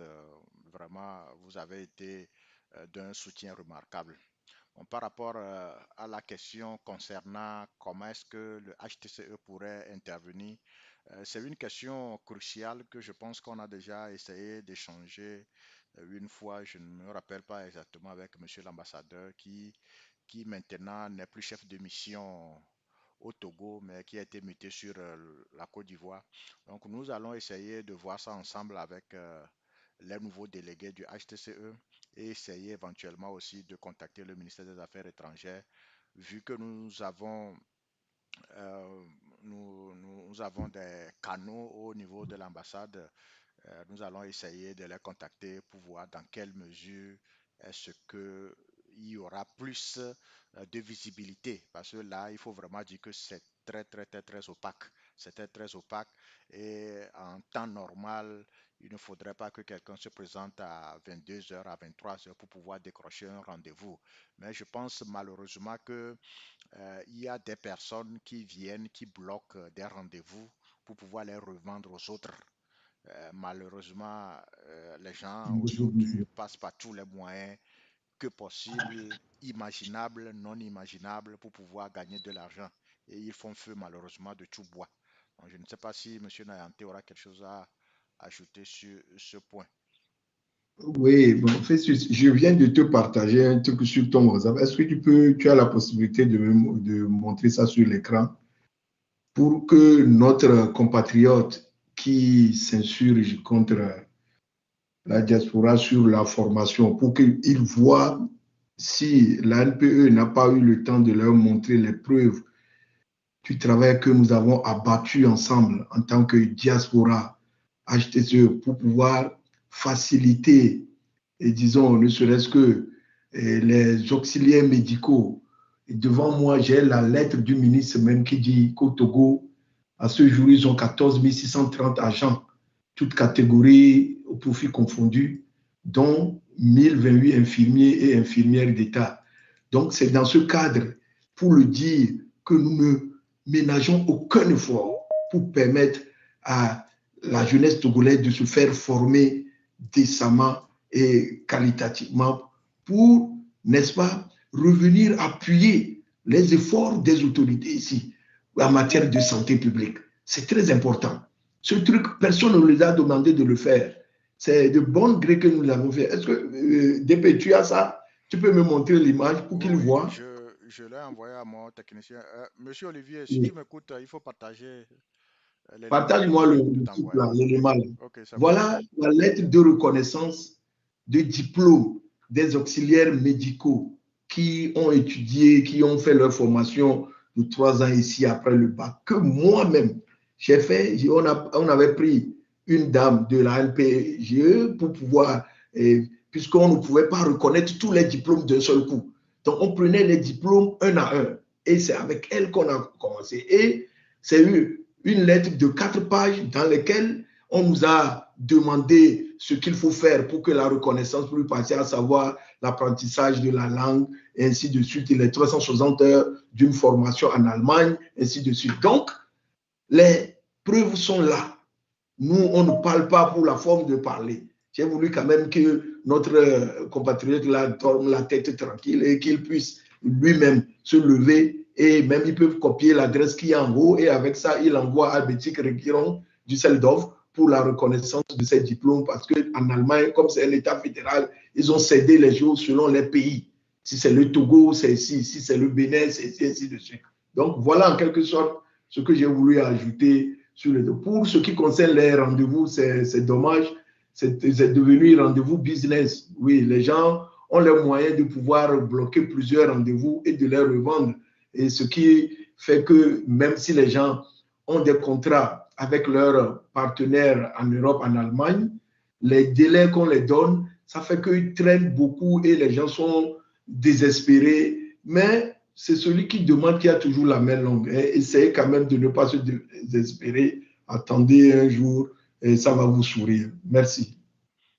Merci beaucoup, M. Nayante, pour l'apport.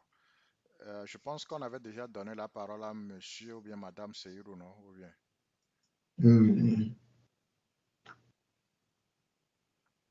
Donc, nous allons prendre plutôt une personne que nous n'avons pas encore écoutée pour pouvoir poser sa question.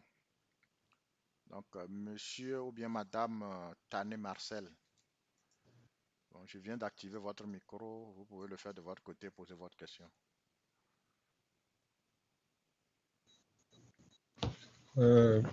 Bonsoir à vous et je remercie l'initiative de cet événement qui nous a beaucoup édifié pour ce qui est des procédures pour l'Allemagne.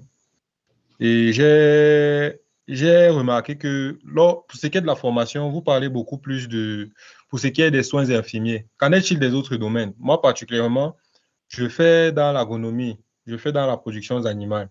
Et tout au long des discussions, je n'ai malheureusement pas écouté d'offres dans ce sens-là. Je ne sais pas si vous pouviez m'aider par rapport à ça. D'accord. Merci beaucoup pour la question. Je vais donner la parole aux autres panélistes qui ne sont pas encore intervenus. Je pense que Madame Boukari pourrait bien répondre à cette question. Madame Boukari, vous m'écoutez?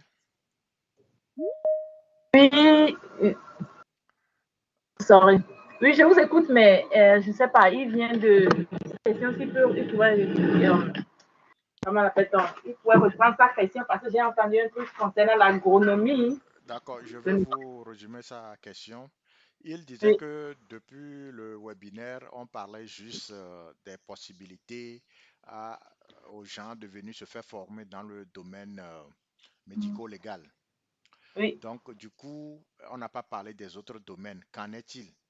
Donc, j'ai vu que sur votre présentation, vous avez fleuré, pour faute de temps, vous avez fleuré aussi les autres domaines dans lesquels la demande de main-d'œuvre est cruciale. Donc, c'est pourquoi j'ai demandé à ce que vous puissiez intervenir pour répondre à cette question. Ok, merci. Ouais, au fait, concernant l'agronomie, moi, selon moi, mes informations, je sais qu'ils font quand même une formation dans l'agronomie, comme les études aussi, et qu'il y a des possibilités aussi dans les domaines de l'agronomie. Et comme j'ai fait ma présentation, il y a des liens qui donnent encore plus d'informations si l'on veut poursuivre une formation dans ce domaine étant à l'étranger. Il doit juste suivre le lien, s'informer et fournir les documents à donner. Et puis, s'il est sélectionné, il va venir. Sinon, l'agronomie est demandée partout. Et ici, en Allemagne, c'est vraiment développé et qu'il y a des formations là-bas. Beaucoup. Si on a parlé de fumerie depuis ce temps, c'est parce que, bon, comme je l'ai énuméré, il y a des métiers où la demande est encore beaucoup plus forte. C'est pour cela.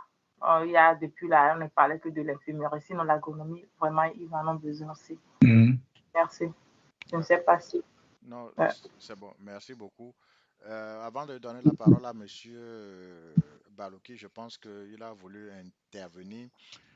L'Allemagne offre aujourd'hui la possibilité dans pratiquement tous les domaines, dirais-je, sauf dans les domaines littéraires, c'est-à-dire que dirais-je, art, histoire et autres. Mais tout ce qui relève du domaine technique, où parfois les Allemands eux-mêmes n'arrivent pas à s'exceller. Donc c'est plutôt dans ces domaines-là où l'Allemagne recherche plus de main-d'œuvre. Donc, l'essentiel est d'arriver à faire des recherches pour pouvoir trouver un domaine de prédilection qui est le vôtre. Et une fois quand vous le trouvez, alors vous allez continuer, vous allez commencer par se lancer dans le processus, écrire des lettres ici et là, ne jamais se décourager parce que ce n'est pas évident que à la première lettre ou bien à la deuxième lettre, à la troisième lettre, que vous obtenez une réponse. Une réponse, je veux dire une réponse positive. Pourquoi? Parce que du moins les gens qui sont ici, quand vous les écrivez des mails, ils répondent. Excusez-moi de le dire, ce n'est pas comme chez nous où vous écrivez des mails, vous pouvez écrire autant de mails que vous voudrez et personne ne vous répond. Bon, c'est un peu frustrant, à la limite énervant. Mais du moins ici, ils vont vous répondre et vont vous dire que non, que nous ne sommes pas en mesure de vous prendre. Mais si la plupart des intervenants ont mis l'accent sur le domaine de la santé, c'est parce que la plupart de ces panélistes-là ont fait leur expérience dans ce domaine. Cela ne veut pas dire que ce sont les seuls domaines où on peut venir se faire former en Allemagne. Monsieur Baloki, vous avez la parole pour le complément. Merci. En fait, pour répondre à monsieur qui pose la question sur l'agronomie, c'est ça? Je ne me trompe pas trop? Voilà. En fait, bon, dans une des pages de mon PDF, j'ai bien mis le domaine préférentiel de travail. Le truc que j'ai mis là-bas, pratiquement, c'est les emplois verts, agriculture, énergie, chauffage, climatisation, technicien sanitaire, technicien de l'environnement. Après, il y a la médecine, médecin infirmier, personnel soignant en maison de repos. Les flégues dont on parlait les autres avant, informatique, technique de communication, bien sûr, mais encore des 4e étoiles, ingénieur, bâtiment, mécanique, agronomie, encore une fois, logistique et transport artisan. Donc, en fait, dans le truc de Make it in Germany, dont on parlait tantôt, il y a pratiquement tous ces créneaux qui sont ouverts. Et encore une fois, c'est en fait chacun de savoir se vendre, quoi, pour ainsi dire. C'est pas quelque chose qui est tout donné comme ça, comme il y a quoi ramasse par terre. Bon, c'est dans tous les cas, quel que soit le domaine qu'on a fait. Moi, j'ai un littéraire de formation. Cela dit, moi, j'étais professeur de français au Togo. J'ai essayé le français, et puis après la philosophie. Donc, je suis un littéraire fondamentalement de formation. Mais quand je suis arrivé ici, je n'ai pas pour étudier. Je suis arrivé quand même pour d'autres raisons. Et j'ai commencé à étudier la science sociale. Comment dire, le commerce social, là-bas, j'avais pédagogique. Bon, en fait, c'est toutes des circonstances comme ça qui m'ont amené à aller dans ce domaine. Ce n'était pas quelque chose que j'ai prédéfini avant. Mais au fur et à mesure que j'avançais dans ce truc-là, qui m'était complètement nouveau, j'ai vu qu'il y avait tellement de choses à faire qu'on pouvait faire beaucoup de choses avec ça. Tu peux travailler pour les familles, tu peux travailler pour la jeunesse, tu peux travailler même pour des handicapés. Il y a tellement de choses dans ce qu'on appelle social arbeit que les gens n'ont même pas idée. Ils pensent que bon, c'est un truc comme ça, mais quand tu rentres, alors il faut savoir exploiter ton propre créneau, pour savoir là où tu veux vraiment donner le meilleur de toi-même. Et au moment où je finissais la licence dans la science sociale, on demandait à l'époque, en 2012-13, des enseignants de français et de philosophie étrangers, parce qu'il manquait des personnels dans ce domaine. Et donc, j'ai opté pour soumettre mes dossiers effectivement au petit curriculum de Düsseldorf où Lambert a fait reconnaître pratiquement les diplômes des infirmiers des Togolais à l'époque. Et ça a pris le temps que ça a pris, mais au bout de 6 mois, 7 mois, ça n'a même pas duré. Hein. C'est entre 2011 et 2012.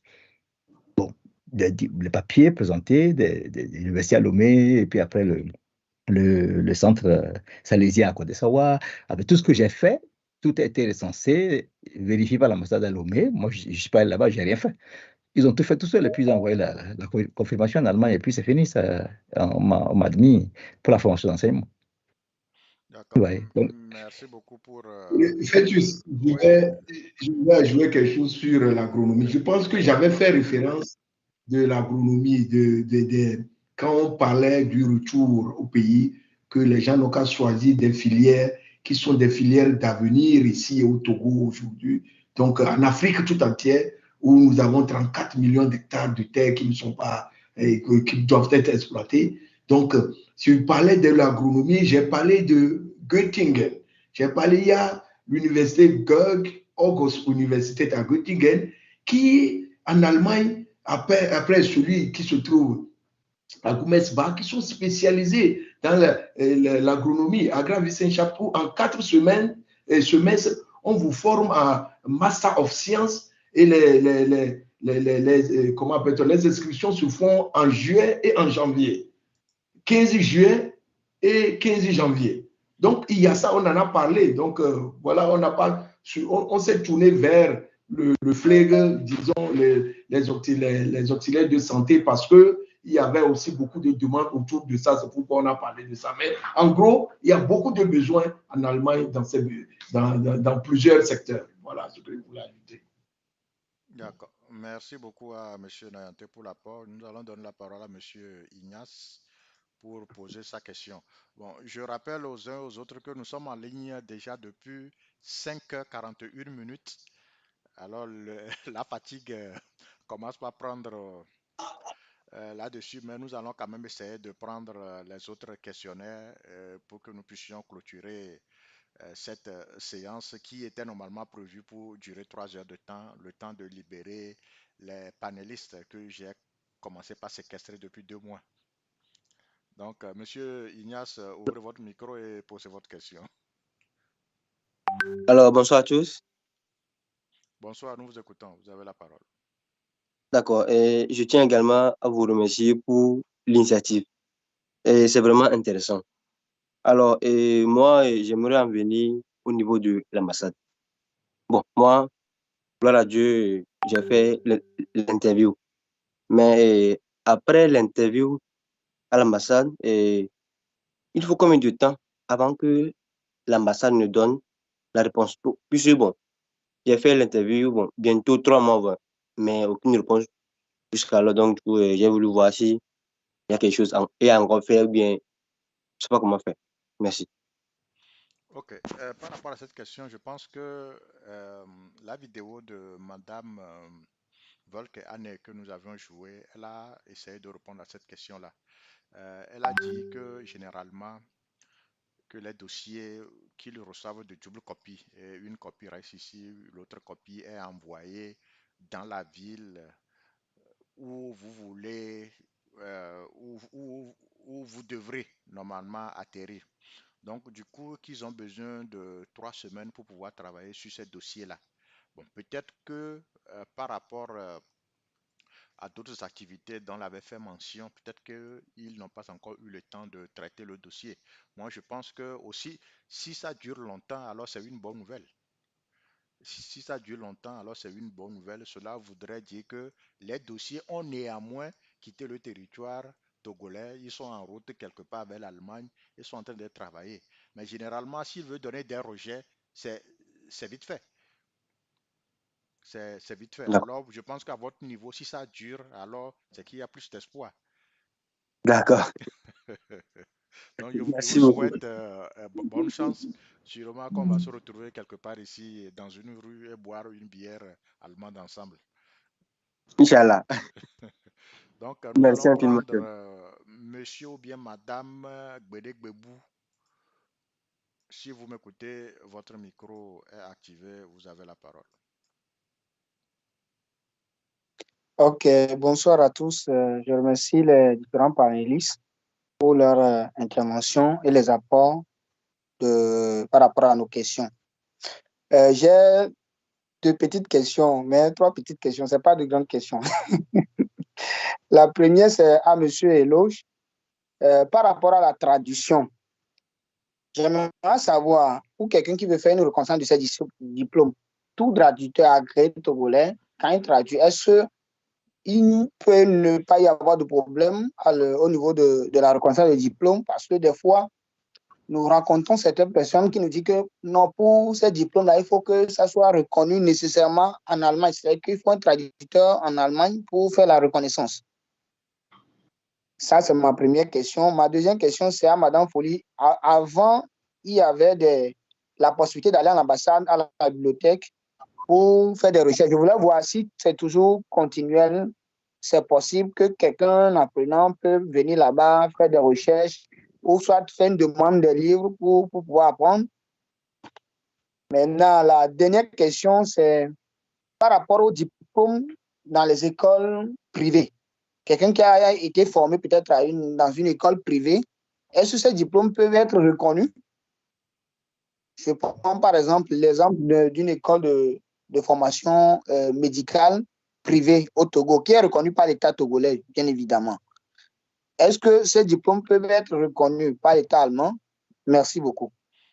Merci beaucoup pour votre question. Nous allons donner la parole à M.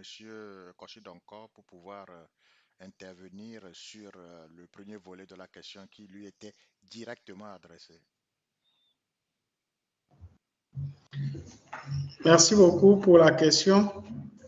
Évidemment, le problème de traduction à ce niveau se pose, mais concrètement, j'ai eu un monsieur qui est assistant médical et qui a besoin alors de traduction quand il est parti déjà en Allemagne. Donc, il m'a contacté puisque j'avais déjà traduit son bac et certificat médical. Donc, pour la reconnaissance, il m'a fait encore recours. Alors, quand j'ai traduit, c'est vrai, il y avait une petite erreur quelque part. Donc, quand il a amené, on a refusé. J'ai rectifié, ils ont accepté. Donc, c'est ça le problème. C'est pour ça que je parlais de bons traducteurs. Donc, c'est ça.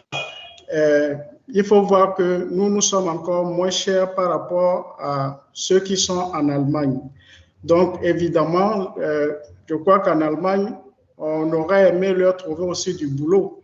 Donc, c'est pour ça qu'ils exigent que ce soit fait peut-être en Allemagne. Sinon, si je traduis la même chose que celui qui est en Allemagne, il n'y a pas de raison qu'on ne l'accepte.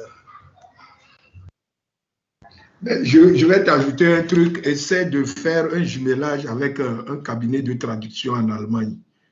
Il faut le faire. Je peux te trouver 2, 3 et tu serais leur pendant ainsi. Ça va te permettre immédiatement d'avoir plus de clients et de permettre aussi de reconnaître tes trucs parce que ça serait certifié par ton partenaire reconnu. Parce qu'il ne fait rien de différent que ce que tu fais ici. Hein.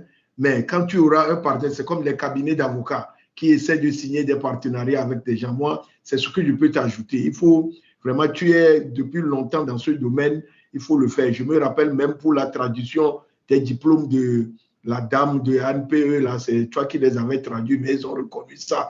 Donc voilà ce que je peux te dire, quoi. Merci beaucoup, M. Nahanté. Je vais alors vous contacter pour faire dans ce sens. Merci beaucoup.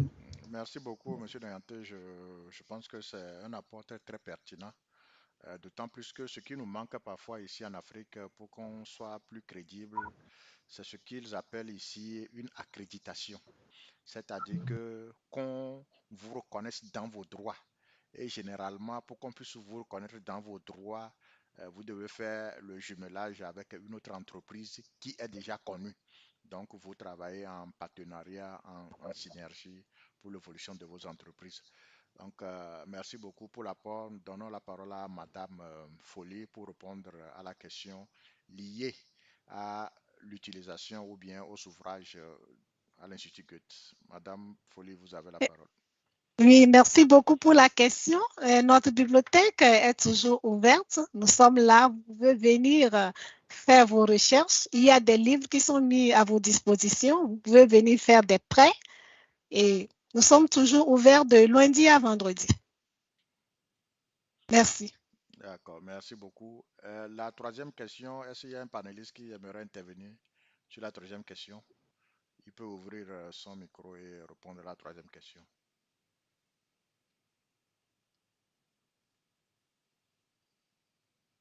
Monsieur Koumaï, Madame Vavonou, Madame Boukari, Madame Excusez-moi, Ahmed c'était quoi la troisième question, s'il vous plaît?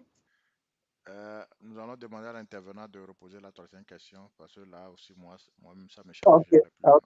Ok. La troisième question, c'est par rapport aux diplômes obtenus dans les écoles privées. Ah oui, vraiment. Voilà. Mais les écoles privées, mais qui sont reconnues par l'État togolais, bien évidemment. D'accord. Est-ce qu'il y a un panéliste qui veut intervenir ou bien je réponds à ma façon? En fait, pour moi, je peux dire que déjà, même quand vous obtenez un diplôme au Togo, c'est un peu compliqué que vous intégrez. Quand on reconnaît ça directement ici, par exemple, si vous avez la licence au Togo et que vous venez ici dire qu'il faut reconnaître directement cette licence pour vous, la plupart du temps, ce n'est pas si facile. Donc, déjà, quand c'est privé encore, parce qu'il faudrait que ce soit déjà reconnu à l'international, même déjà que l'Université de Lomé est reconnue à l'international, mais c'est difficile de faire valoir la licence ou le master directement ici. Les privés, quand c'est juste limité à la reconnaissance de l'État togolais, j'avoue que pour moi, je vais vous dire, c'est pas facile. Je ne suis même pas sûre qu'on peut vous reconnaître ça directement ici. Voilà. D'accord. J'aimerais apporter... Oui, Monsieur Nanté, j'interviens, je vous donne la parole. Ce que je pense à ce niveau est que une chose est d'avoir les diplômes, une chose aussi est d'avoir des attestations de travail. Si vous avez obtenu votre diplôme et que à partir du diplôme que vous ayez travaillé une année, 2 ans, 3 ans, là, vous obtenez à côté du diplôme des attestations de travail. Donc, cela donne encore plus de poids à votre diplôme, ce qui va faciliter votre insertion ou bien ce qui va faciliter à ce que celui-là qui même sera appelé à juger votre diplôme à partir de vos attestations puisse attester que effectivement vous avez obtenu ce diplôme et vous avez travaillé. Malheureusement, on a ce problème d'accréditation. On a ce problème d'accréditation qui est un problème crucial généralement en Afrique et il n'y a pas eu encore une solution généralisée, mais il y a des solutions sélectives à cette réponse. Donc, Monsieur Nanté voulait ajouter quelque chose. Oui, moi je pense que c'est ça que tu viens de dire. Et parlant des diplômes privés, tous ces diplômes délivrés au Togo ici sont sous le couvert du ministère. Il n'y a pas d'école qui délivre des diplômes qu'eux-mêmes ils fabriquent. Donc, tous ces examens que vous passez, heureusement que pour la rentrée prochaine, on a décidé que tous les diplômes togolais doivent avoir l'accréditation de l'État. Donc, sur ça, ça permet quand même une reconnaissance. Comme Festus vient de le dire, dans le cas des licences et comme ça, s'il y a des expériences professionnelles qui ajoutent, ça permet quand même à certaines universités en Europe et surtout en Allemagne de reconnaître. Et puis, j'ai demandé à ce qu'on fasse ce que nous appelons la reconnaissance, le Gleichwertigkeit. Si on fait la reconnaissance, ils vous disent, après, ils demandent quand même toutes les matières qui ont concouru à cette formation qui vous donne ce titre et ils voient si ça passe exactement selon les heures que vous avez passées. Si ça ne passe pas, ils vont vous dire qu'il faut refaire 3 heures, 4 heures ou bien une année d'expérience pour pouvoir arriver à la hauteur de ces diplômes. C'est ça qui se passe communément en Allemagne. Donc, ça va vous permettre, bien sûr, vous restez 1 an à faire quelque chose qui vous met à la hauteur des autres et ça suffit largement. Donc, il ne faut pas avoir peur de ça parce que je vois mal des parents qui dépensent des millions ici, les écoles privées comme ils sont ici, et après tout on dit qu'on ne reconnaît pas les diplômes. C'est un drame. Et je le dis souvent qu'ici, on forme l'armée des chômeurs.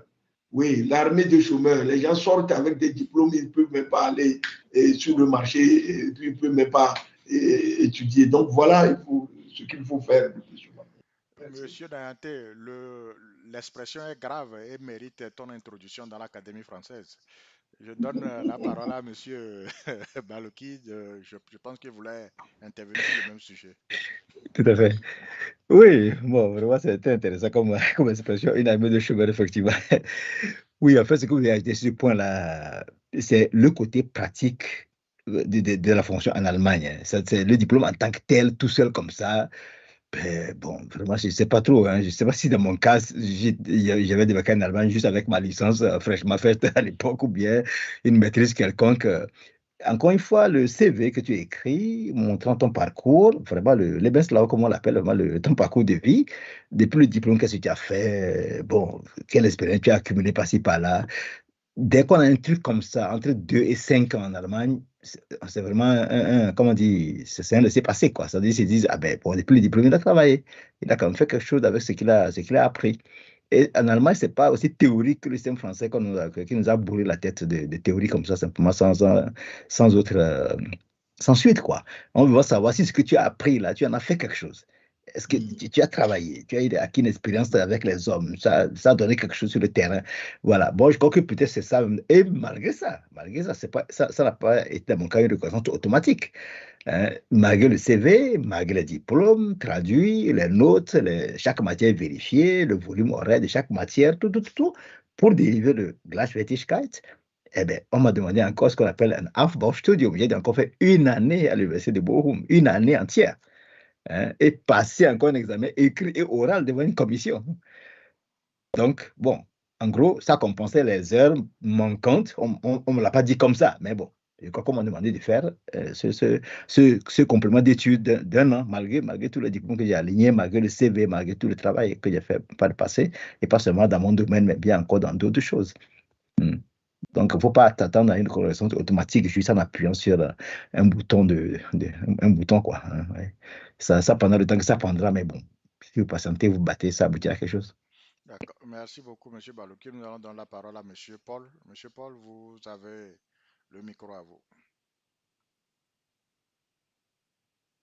Merci aux organisateurs. Je dis aussi merci aux différents panélistes. Et ma question est la suivante. Moi, je suis ingénieur des travaux électromécanique et informatique industrielle que j'ai obtenu ici au Togo, à CFR notamment. Et j'ai accumulé déjà aussi 4 ans d'expérience dans le domaine. Je voudrais savoir, est-ce que dans le cadre de l'immigration vers l'Allemagne, si c'est possible, et si cela est possible, entre-temps, ma connexion avec des collègues, je ne sais pas si on avait déjà répondu à cette question, je voudrais savoir les pistes ou la procédure ou l'agence a abordé pour pouvoir commencer les procédures. Et aussi, il y a un ami qui suit la réunion avec moi qui voudrait savoir si, sans le bac, il peut espérer faire pour intégrer, pour immigrer plutôt. Merci beaucoup. Voilà ma question. Merci beaucoup pour la question. Je vais demander soit à Madame Boukari ou bien soit à Madame Vovonou ou bien à Monsieur Baloki de répondre à ces 2 questions qui, selon moi, sont pratiquement dans le même sens. Alors, je peux aller vite fait par rapport à ça. Je pense que son domaine, c'est vraiment intéressant pour le programme dont je venais de parler, AfricaComt, parce que les entreprises que j'ai eu à mentionner là-bas, la plupart du temps, informatique et génie mécanique, tout ça, il peut trouver sa place. Donc, chaque année, des entreprises se présentent. Donc, chaque fois, vous pouvez trouver quelque chose qui vous correspond. Donc, le mieux, c'est d'aller sur leur site. Si vous maîtrisez vraiment bien l'anglais et que vous avez l'expérience de entre 2 et 5 ans déjà, Ça sera vraiment top. Et que votre âge aussi ne dépasse pas 35 ans. Je vous conseille vraiment d'aller sur leur site et de vérifier. Je pense à partir de février ou mars, déjà, ils lancent pour chaque année. Vous voyez s'il y a une entreprise qui, voilà quoi, qui demande votre profil. Je pense que les autres auront aussi quelque chose à dire par rapport à la suite, mais c'est son domaine qui m'a spécialement captivé par rapport à ce programme. Voilà, je crois. D'accord, merci beaucoup pour ton apport. Est-ce qu'il y a encore un panéliste qui veut ajouter quelque chose? Oui, mais monsieur, moi, je pense que le jeune homme ne doit pas trop chômer parce que l'évolution prodigieuse de la science et le développement des nouvelles technologies, de l'information et de la communication, ce que nous appelons aujourd'hui les NTIC, demande beaucoup de main-d'œuvre. Et ce n'est pas fortuit que vous attendez que les data centers cherchent des ingénieurs, des informaticiens comme ça. Il est encore jeune, je le vois sur l'écran, et il peut quand même faire des recherches comme l'autre panéliste vient de le dire tout à l'heure et essayer de rechercher. Vous utilisez le plus souvent vos connexions pour les TikTok au lieu de se concentrer plus pour chercher de l'emploi. Je parie que 90 heures, vous passez le temps à TikToker au lieu de prendre ces 90 heures pour pouvoir chercher une opportunité dans votre domaine donné.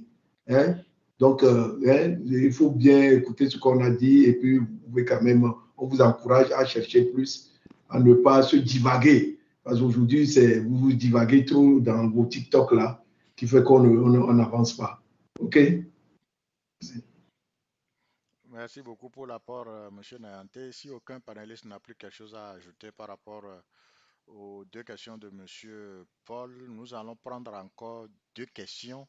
Et là, on serait vraiment obligé. S'il vous plaît. Oui. S'il vous plaît. S'il vous plaît. Ma question aussi, c'était un peu... Est-ce que la madame qui a intervenu premièrement peut déjà envoyer le site dans le chat? Et puis aussi, la seconde question, c'est mon ami qui demande qui peut immigrer sans le bac. Ah, d'accord. Par rapport à l'immigration sans bac, ça va être un peu difficile, c'est-à-dire que la personne est déjà exclue pour pouvoir étudier. L'alternative serait à ce qu'il puisse faire une formation. Et là, ça dépendra vraiment à ce qu'il puisse arriver à convaincre un employeur éventuel que même sans le bac, qu'il a un niveau d'études élevé en allemand, qu'il a le BPC. Bon, généralement, les gens qui font des formations ici ont le minimum, le BPC. Mais je ne sais pas ce qu'il en est par rapport aux étrangers. Donc, la plupart des personnes qui arrivent ici ont au moins le bac et ont un niveau d'allemand de A2, B1 ou bien B2 et sont introduits sur le marché de la formation. Je ne sais pas si d'autres ont quelque chose à y ajouter là-bas. On ne va pas le décourager parce que l'école n'est pas donnée à tout le monde. Si même il n'a pas le bac, si vous connaissez vraiment l'histoire de l'Allemagne, c'est un pays qui met l'accent sur la formation professionnelle. Il n'y a pas assez de bacheliers tant que tel en Allemagne. Je vous dis, c'est les gens qui ont pris des circuits pour rentrer directement dans le marché du travail, des formations professionnelles sur le tas. Ce que votre ami peut faire, s'il a le BPC, comme Fessus devait le dire, il peut faire des formations. À l'époque, moi, je pense, les Allemands avaient mis le CRPP ici, qui formait les chaudronniers au CAP. C'était des gens qui n'avaient pas le bac.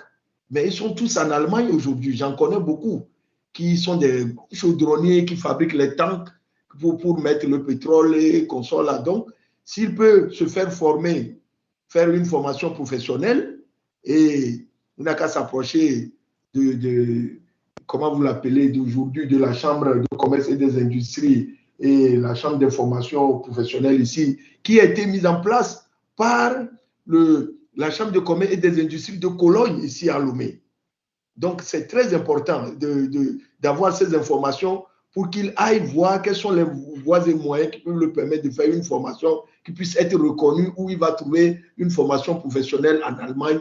Et ce n'est pas seulement le bac, comme je viens de le dire. OK?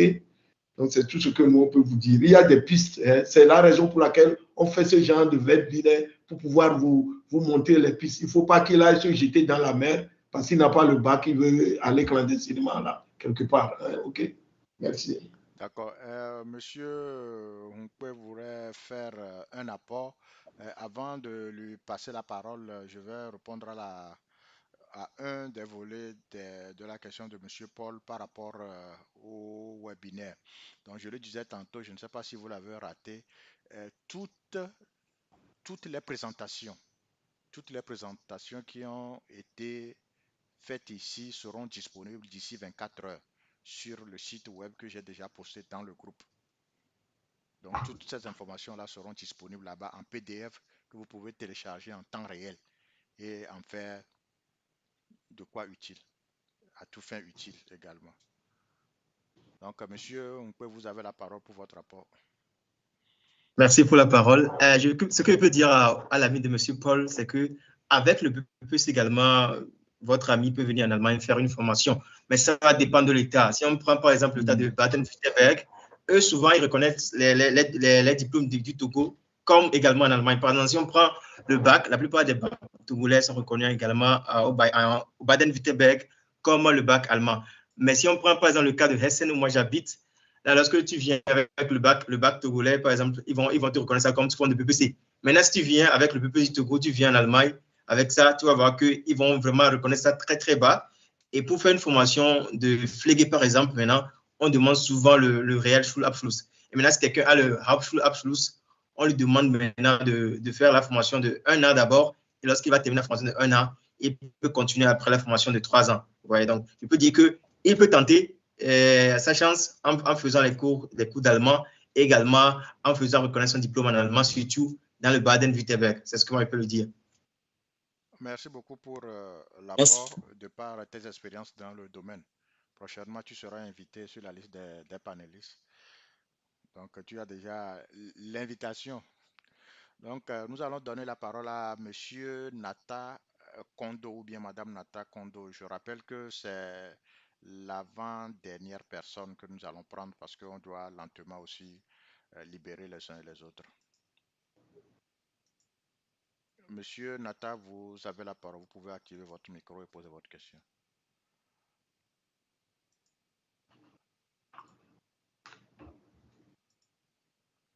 Bonsoir à tous. Merci beaucoup pour vos interventions. J'ai 2 questions à poser, s'il vous plaît. La toute première, c'est pour Madame Folly.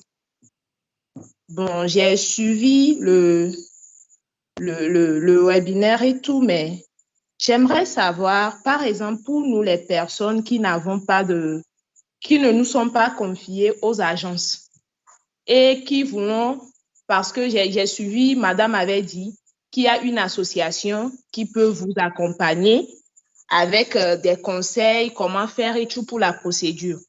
Si madame Folly peut nous renvoyer le nom de l'association et comment les contacter aussi. La seconde question, c'est par rapport au rendez-vous à l'ambassade. J'ai 2 ou 3 amis qui font la procédure par eux-mêmes et qui ont du mal à avoir un rendez-vous là-bas. Mais ce que je remarque, c'est que par rapport aux agences, j'ai même été déjà dans 2 agences ici au Togo dont je vais taire le nom.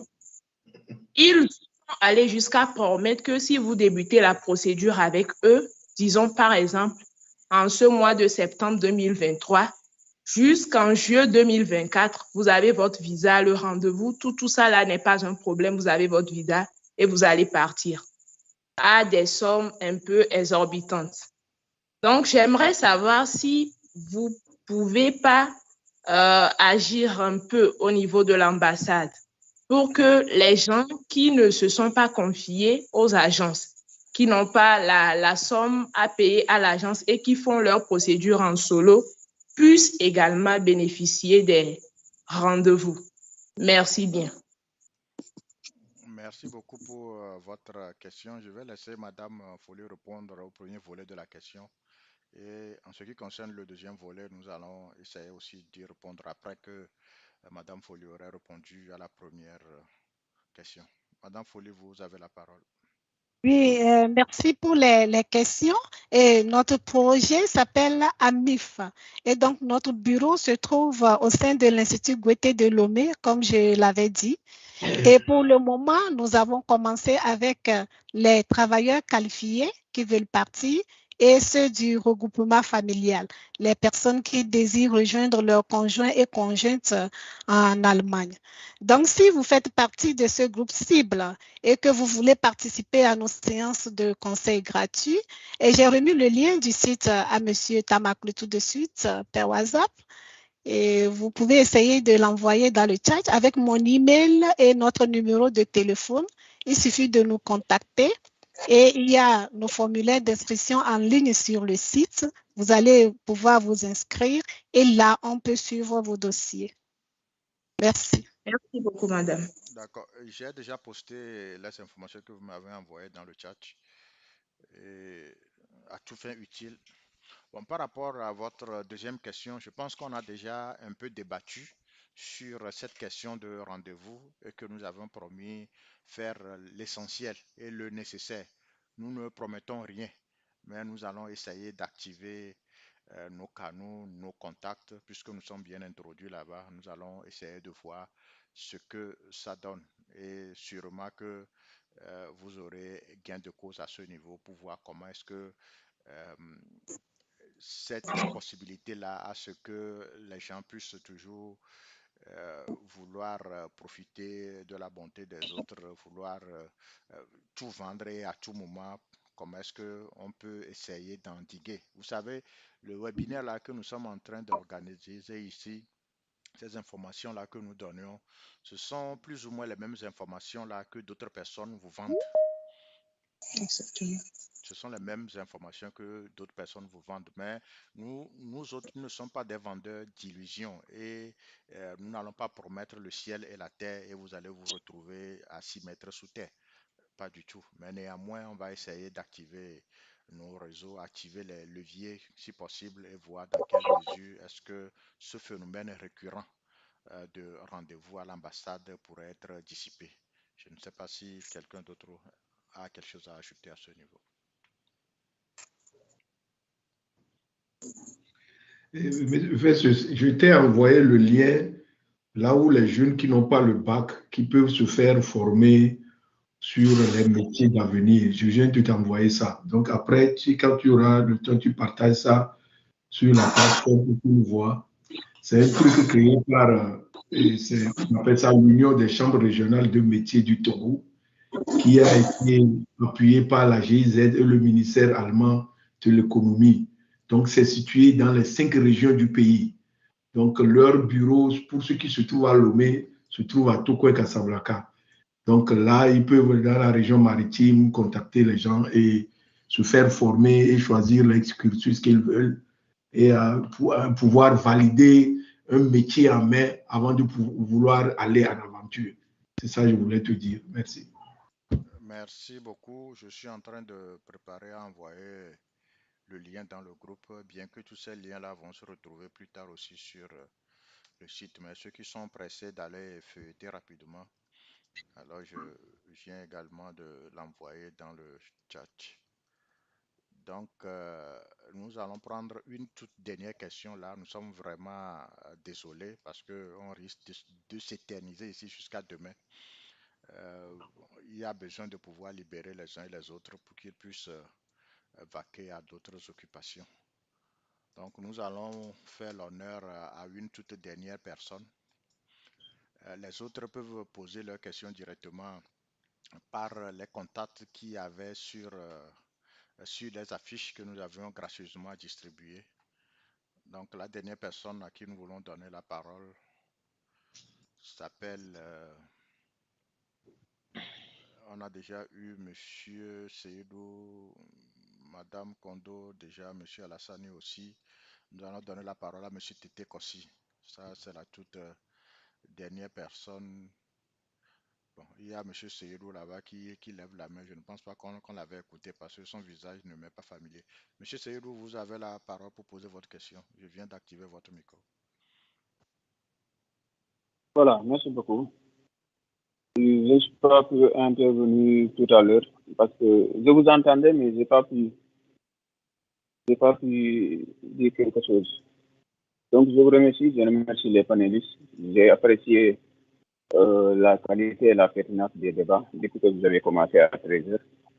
Donc, je vous suis depuis le Sénégal à travers la page de Joël Kodio. J'ai eu l'information sur le webinaire. Moi, je suis fonctionnaire au Sénégal et je m'active dans l'enseignement et depuis 2017. Je vais être bref. La question que je voudrais savoir, c'est que quelles sont les possibilités qu'on peut avoir en tant qu'enseignant en termes de capacitation dans une formation en Allemagne. D'accord. Merci pour la question. Nous allons donner la parole à M. Balouki, qui aussi était un enseignant, parce que je le disais tantôt, il était mon professeur de français en terminale à Palibin. Donc, il est en mesure de vraiment répondre à cette question sans embâche. Monsieur Balouki, vous avez la parole. Merci, M. Festus. Oui, M. Dou, bonne question.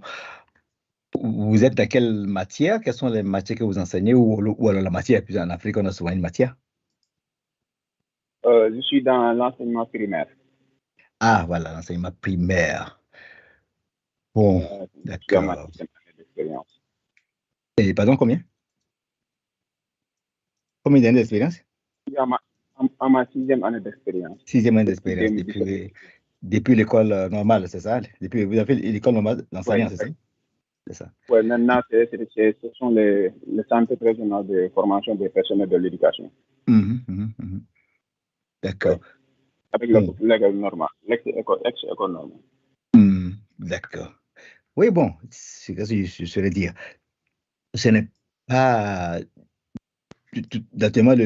pour enseigner, c'est d'abord la langue. Ça, c'est important. Donc, disons, le point de vue très basique, il faut dire que pouvoir enseigner en Allemagne, même si j'ai enseigné le français ou la philosophie, je l'enseigne en allemand, c'est clair. Donc, j'ai dû faire une année d'études supplémentaires, plus que mes connaissances en allemand, que j'ai faites pendant les 3 années d'études de licence dans sciences sociales. Donc, tout cela m'a permis de construire quand même ma langue, mon bagage linguistique en allemand, pour pouvoir enseigner en allemand. Je n'enseigne pas le français en français pour parler comme ça, quoi. Je veux dire que c'est fondamentalement, la langue est très importante.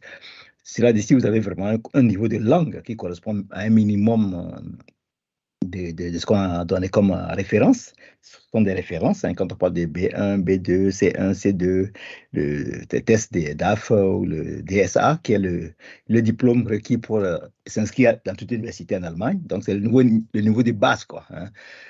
Une fois que cela est fait, c'est-à-dire que vraiment, avant ça, on peut vraiment rien envisager. Il faut ce minimum-là pour être sûr que vous avez une maîtrise de la langue, pour pouvoir enseigner dans la langue, surtout que c'est avec les enfants du primaire. Si une fois que cette condition est réunie, vous lancez carrément une recherche sur les sites qu'on a donnés au cours de tous les sites, que ce soit au niveau de l'Agence fédérale de l'emploi, du ministère de l'Éducation et de la Recherche, ou de tous les instituts, ou alors au niveau des AAD. Je crois qu'ils ont des antennes partout en Afrique, pas seulement au Togo. Il y a plein de ces éléments-là. Mais une fois que la langue est maîtrisée, du reste, dans ce domaine de l'enseignement, puis c'était une langue de communication, il faut parler avec les gens. C'est pas un travail de caissier dans un magasin ou de magasinier, c'est vraiment un travail de communication. Donc la langue est absolument importante, il faut l'avoir à un niveau suffisamment élevé pour pouvoir communiquer avec les collègues et les élèves, bien sûr, en premier plan. Cela dit, vous avez toutes vos chances, si vous avez ce diplôme-là, de pouvoir soumettre une demande qui sera examinée, diplôme, puis année d'expérience, et puis, avec la grâce de Dieu, tout cela pourra aboutir. Merci beaucoup à M. Balouki pour les réponses apportées à M. Seydou. Donc, je pense que sur M. Seydou, nous allons clôturer parce qu'on a déjà pris toutes les questions. Je vais donner la parole à M. Nayante pour le mot de fin et puis je vais clôturer la séance. Oui, merci, Festus. Je tiens vraiment à adresser mes plus vifs remerciements pour la prise de parole de tous les panélistes pour ce deuxième webinaire qui nous a tous réunis aujourd'hui. Et je tiens aussi à nous féliciter nous-mêmes aussi, qui ne ménageons aucun effort afin de pouvoir rassembler la jeunesse togolaise qui soif d'information, soif de formation et aussi soif d'entreprendre. Nul doute que notre intervention a favorablement capté l'intention de l'auditoire et va largement contribuer à infléchir leur avenir. Nous espérons les revoir prochainement et nous sommes disposés à répondre à toutes les questions qui pourront survenir après et leur diriger, leur donner des pistes. Je remercie toute l'Assemblée. Bonsoir à tout le monde. Merci. Merci beaucoup, Monsieur Nayante. Je vais donner la parole rapidement aux panélistes. Monsieur Kalim Kwegouni, vous avez la parole pour votre mot de fin.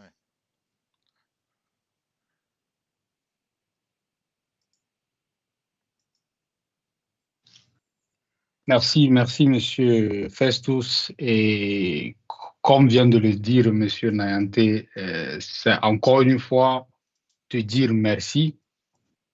Dire merci aussi à Monsieur Lambert pour cette organisation et dire aussi merci aux panélistes, à tous ceux qui sont restés jusqu'ici, parce que ça a commencé depuis 15 heures et seuls les courageux et ceux qui aiment la chose que nous sommes en train de faire ici sont restés.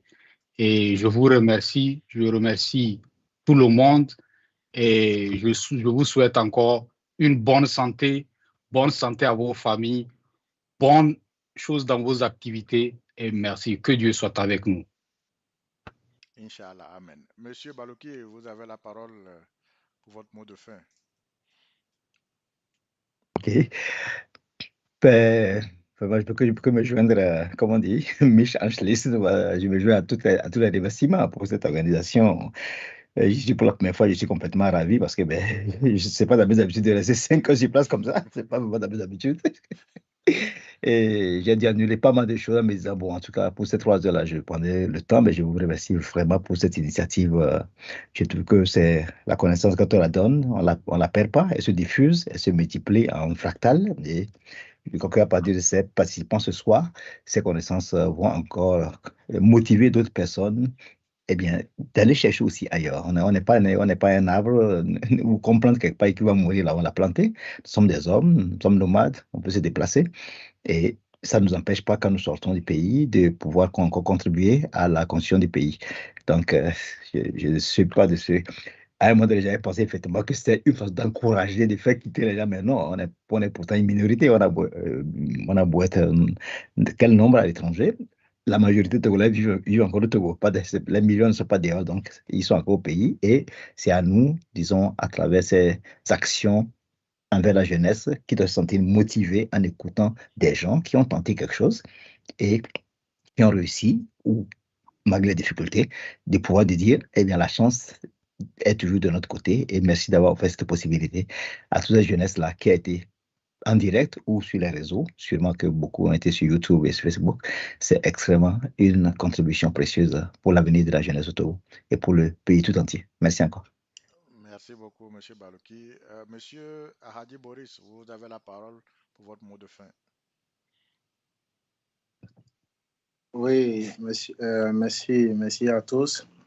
Merci, chers panélistes, également merci à tous ceux qui ont participé. C'est vraiment pour moi une occasion d'apporter un plus à mes camarades ou bien à mes amis togolais à participer à cette conférence. Et si plaît à Dieu, je sais que dans les jours à venir, on aura encore à faire quelque chose de la sorte. Donc, je remercie tous ceux qui ont organisé cette conférence pour permettre à tout un chacun de nous d'apprendre de plus et permettre également à ceux qui n'ont pas l'opportunité de venir ici et de comprendre les trucs et saisir cette occasion. Merci, et monsieur. Merci beaucoup, monsieur Ahadi. Monsieur Kossidonko Eloge, vous avez la parole pour votre mot de fin. Je remercie les organisateurs pour leur travail de fond, les moyens que vous avez mis à disposition pour aider la jeunesse togolaise. Eh bien, je remercie également les co-panélistes pour leur dévouement, le temps que vous avez consacré pour que ce webinaire soit vraiment de taille. J'espère que les frères et sœurs également ont trouvé des réponses à toutes ces questions en suspens. Donc, merci à tous et bon, heureusement que vous avez encore la possibilité de consulter donc l'enregistrement ou les présentations après. Donc, voilà, c'est fait. Merci à vous également. Merci également à toi, monsieur Kossidonko. Madame Folie Akpene, vous avez la parole pour votre mot de fin. Et un grand merci à tous les organisateurs, surtout à vous, monsieur Tamakole, qui nous a accueillis à bras ouverts. C'était très gentil de votre part. Un coucou spécial à monsieur Nayante Lambert, monsieur Nayante DG. Un coucou spécial à vous. Et un grand merci à tous les panélistes et aussi merci à tous les participants qui nous ont suivis de par le monde entier. Et je leur dirais, n'hésitez pas à nous contacter, surtout nous qui sommes au bureau d'AMIF ici, à l'Institut Gautier de Lomé. N'hésitez pas à nous contacter. Nous sommes là pour vous soutenir, nous sommes là pour vous accompagner et j'espère que nous allons nous revoir bientôt. Peut-être il y aura une troisième édition hein, dans un bref délai, si Dieu le veut. Un grand merci à vous tous et c'est mon mot de fin. Merci beaucoup, Madame Folie, pour votre apport. Bien que vous avez pris le train en route, mais vous avez apporté toute votre expertise et toute votre qualité. Merci beaucoup. Madame Kafua Merenyato, si vous m'écoutez, vous avez la parole pour votre mot de fin.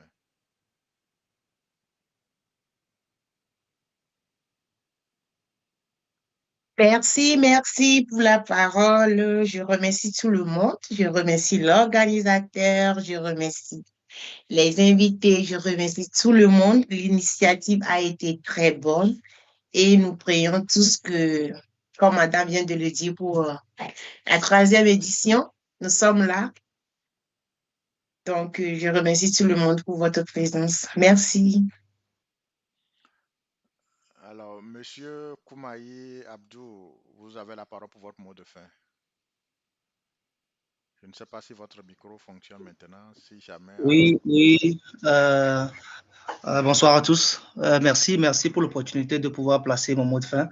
Désolé, j'avais eu quelques problèmes techniques, donc c'est pour ça que je n'ai pas pu répondre à certaines questions que les gens ont posées. Je parlais, mais bon, bizarrement, ça ne sortait pas. Mais finalement, les gens ont réussi à donner leurs avis et répondre aux questions. Je pense que c'est déjà l'essentiel. Et moi, avec mon mot de fin, je vais juste vous remercier pour les efforts que vous avez fournis dans la mise en place de ce webinaire et permettre aux uns aux autres de pouvoir profiter des informations et surtout tous les panélistes qui ont pris le temps de pouvoir s'organiser et de préparer les informations vraiment nécessaires pour pouvoir éclaircir en fait ce webinaire. Et pour finir, je vais juste poser une idée. S'il y a la possibilité que ces gens d'opportunités puissent vraiment être soutenus par des institutions pour que ça puisse se faire aussi d'une manière présentielle. Par exemple, organiser des conférences si c'est au pays, au Togo, ou bien si c'est en Allemagne. Je pense que si les autorités peuvent aussi financer ces choses pour que ça puisse se faire d'une manière vraiment présentielle, que les gens viennent et y participent et vraiment intègrent aux informations vraiment d'une manière accord à corps, je pense que ça peut vraiment nous aider et encore donner plus d'opportunités aux gens de pouvoir profiter de ces opportunités-là. Donc, je vais m'arrêter là et merci à vous tous. Bonne soirée. Merci beaucoup, Monsieur Koumaï. Nous avons pris en compte votre idée. Nous allons essayer de mûrir ça et voir les possibilités ou bien les approches de solutions que nous pourrons proposer dorénavant. Monsieur, non, Madame Vovonou, vous avez la parole pour votre point de fin. Alors, je vous remercie pour la parole. Je remercie les organisateurs, Festado TV, Monsieur Festus Tamakloe spécialement. Je remercie aussi Monsieur Nayonte pour voilà, l'organisation et toutes les autorités compétentes qui ont collaboré aussi, tous les panélistes, les participants. Je remercie tout le monde et j'encourage surtout la jeunesse à ne pas du tout se décourager parce que des fois, quand même vous essayez les choses, ça ne marche pas. Il faut juste rehausser votre niveau, essayer de voir le pourquoi on fait ça n'a pas marché et rehausser le niveau parce que moi, par exemple, j'ai commencé au début, c'était en 2019. J'ai demandé le visa premièrement avec la bourse du Togo. Ils n'ont pas du tout fait confiance. Ils n'ont même pas reçu mon dossier. J'ai changé. Je suis partie en France. Après, je n'ai jamais baissé les bras. J'ai juste rehaussé mon niveau. Quand je suis retournée, j'ai eu rapidement le visa et je suis revenue. Après des années, en fait. Donc, pour dire, si vous avez l'objectif en vue, vous pouvez passer par un autre chemin qui vous facilite la tâche, mais n'oubliez jamais l'objectif, ne baissez pas les bras et puis voilà quoi, ensemble, on peut y arriver. Quand vous avez des difficultés, n'hésitez jamais de demander, de nous contacter sur les différents réseaux sociaux, que ce soit sur LinkedIn, Facebook et tout ça. Je suis très sûre que nous allons pouvoir répondre à vos questions. Merci à tout le monde encore une fois et bonne soirée à tous. Merci. Merci beaucoup à tout le monde. Je pense que j'ai déjà fait le tour des panélistes. Je ne vais pas oser oublier un panéliste quelconque ici et faire des jaloux. Donc, je vais conclure en mot de fin. Je pense que les autres ont déjà dit l'essentiel. Je tiens à rappeler aux uns aux autres que nous ne sommes pas là ici pour s'enrichir. Nous ne sommes pas là pour s'enrichir, du moins nous les organisateurs, moins encore les panélistes. Mais nous sommes là à apporter notre modeste contribution, aussi petite soit-elle, à l'édifice de notre pays. Et cette édification doit forcément passer par une meilleure éducation de la jeunesse. C'est lorsque la jeunesse est bien éduquée et que la jeunesse est vertueuse, c'est seulement comme ça que la jeunesse pourrait prendre la relève de demain. Parce que moi, je le dis souvent à qui veut l'entendre, dans 100 ans, moi, je suis mort il y a longtemps. Donc, tout ce que je peux contribuer aujourd'hui à ce que la relève de demain puisse être assurée, je pense que nous nous situons dans cet élan et nous nous situons dans cette idée, dans ce sens patriotique pour que le Togo puisse s'épanouir. Car, quelqu'un l'a déjà dit ici, nul n'est heureux ailleurs que chez soi. Donc, je vous remercie, je remercie les panélistes. Je m'excuse une fois encore auprès d'eux pour tous les dérangements. Ce n'est pas toujours facile de travailler avec moi parce que je dérange beaucoup. Mais ils ont pu accepter toutes ces pressions-là et ils ont fait l'essentiel pour que tout ce que nous faisons ici puisse être réussi. Ça n'a pas été facile, ça a demandé beaucoup de travail en coulisses, mais ils ont supporté tout pour que nous puissions vous faire cette présentation-là aujourd'hui. Je vous remercie beaucoup pour votre présence. Espérons vous recevoir ou bien vous revoir très bientôt. Comme je l'ai dit, toutes les présentations seront disponibles sous 24 heures. Le lien, je l'ai déjà envoyé dans le groupe.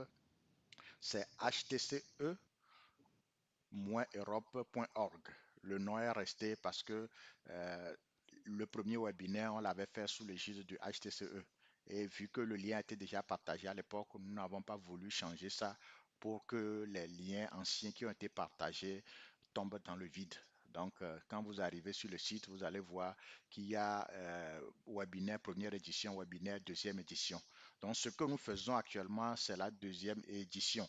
Donc, il y a autant d'informations aussi dans le webinaire première édition que vous allez épuiser, que vous allez puiser. Parce que les panélistes qui sont là aujourd'hui, seuls 2 panélistes ont été reconduits par rapport à la première édition. Donc, les panélistes qui étaient là à la première édition étaient environ 15 personnes. Eux aussi, ils ont partagé leurs expériences, ils ont partagé leurs présentations qui sont sur le site que vous pourrez consulter à tout moment. C'est gratuit, ça ne vous coûte rien. Informez-vous, préparez-vous, apprêtez-vous. N'allez pas mourir dans le désert libyen, n'allez pas mourir en mer et plutôt trouver des voies et moyens que nous essayons ici de vous donner. Je vous remercie. Merci et à la prochaine fois. Merci encore pour tout.